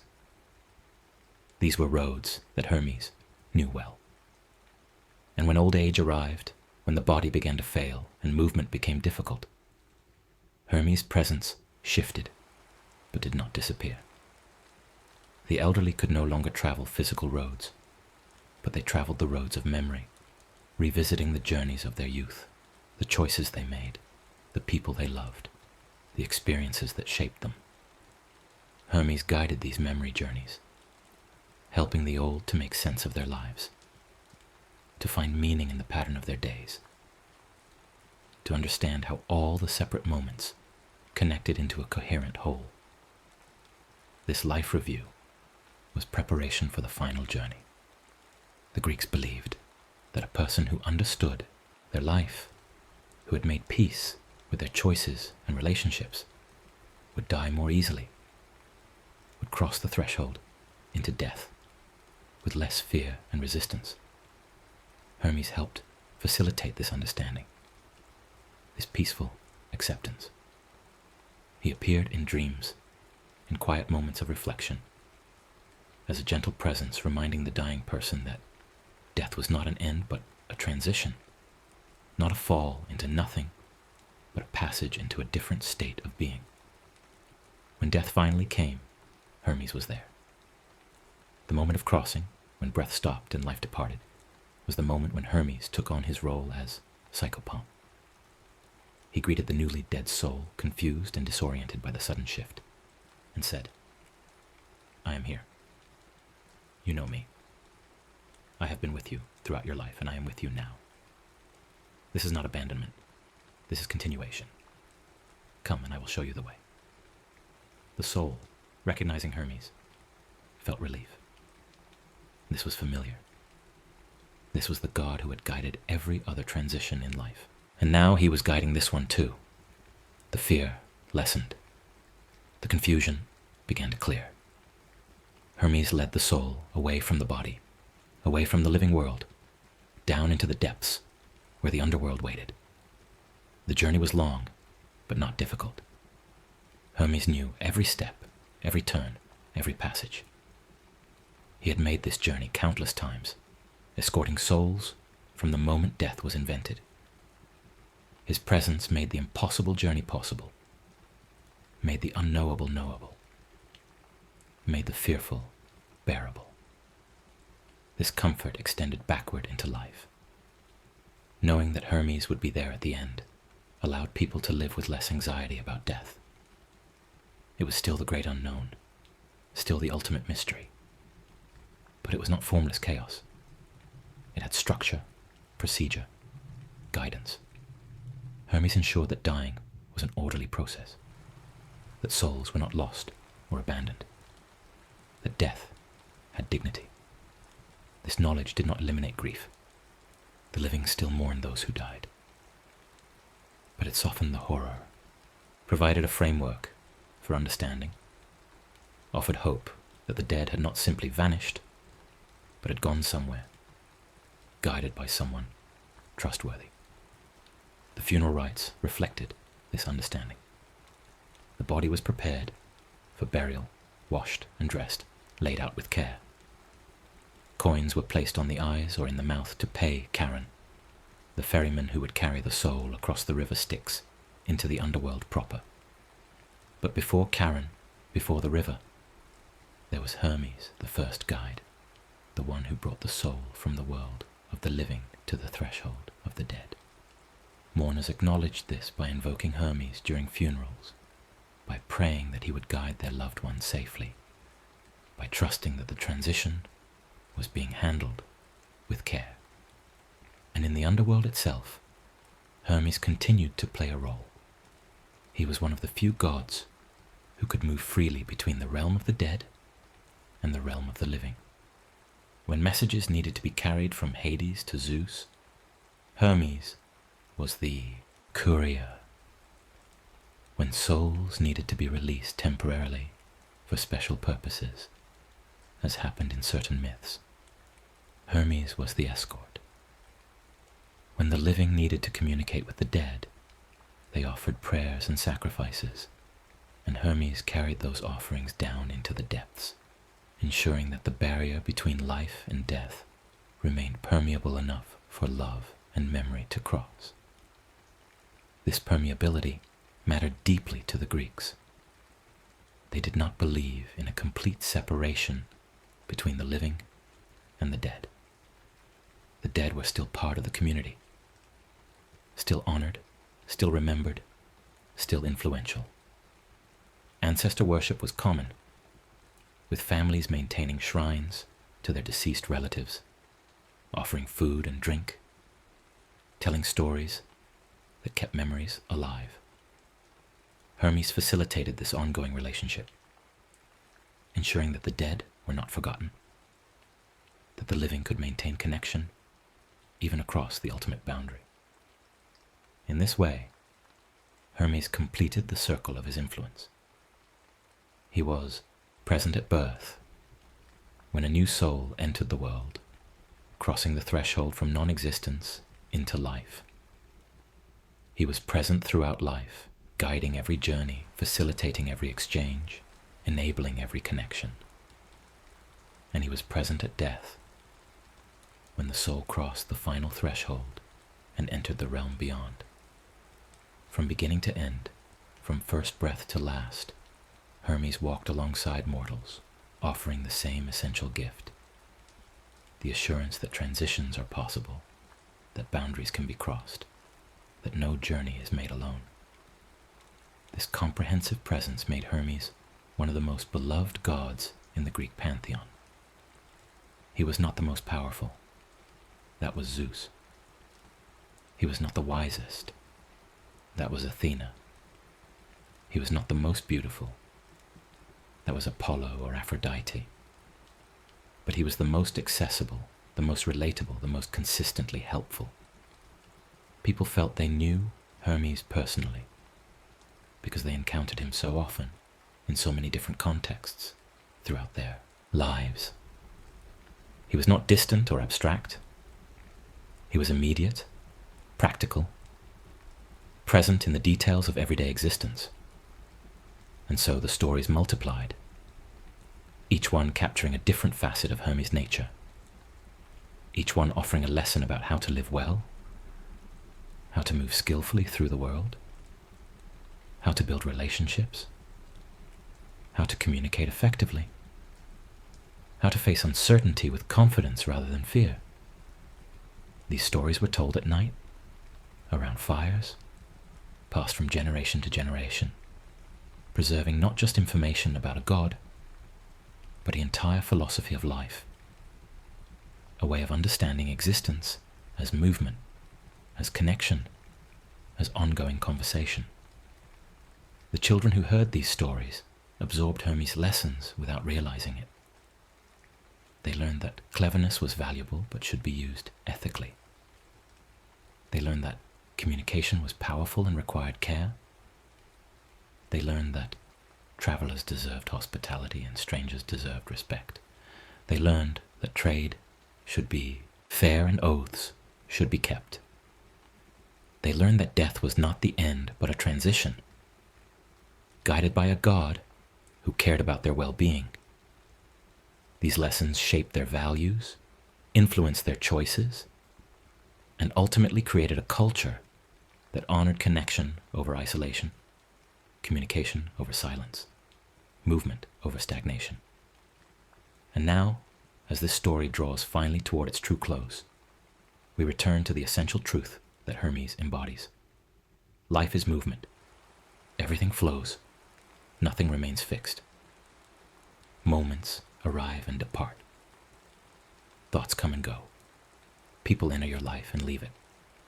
Words are spoken and then fade into silence. And this constant movement is not something to fear or resist. It is the nature of existence. Hermes teaches that the way to find peace is not to stop the movement, but to move with it, to become like him, flexible, adaptable, light on your feet, ready to take the next step, willing to cross the next threshold. You do not need to know where every road leads. You do not need to see the entire path before you begin walking. You only need to trust that the path exists, that each step will take you somewhere. that Hermes is watching over the journey. This trust does not come from certainty, but from experience. You have crossed many thresholds in your life already. You have survived many transitions. You have arrived safely more times than you can count.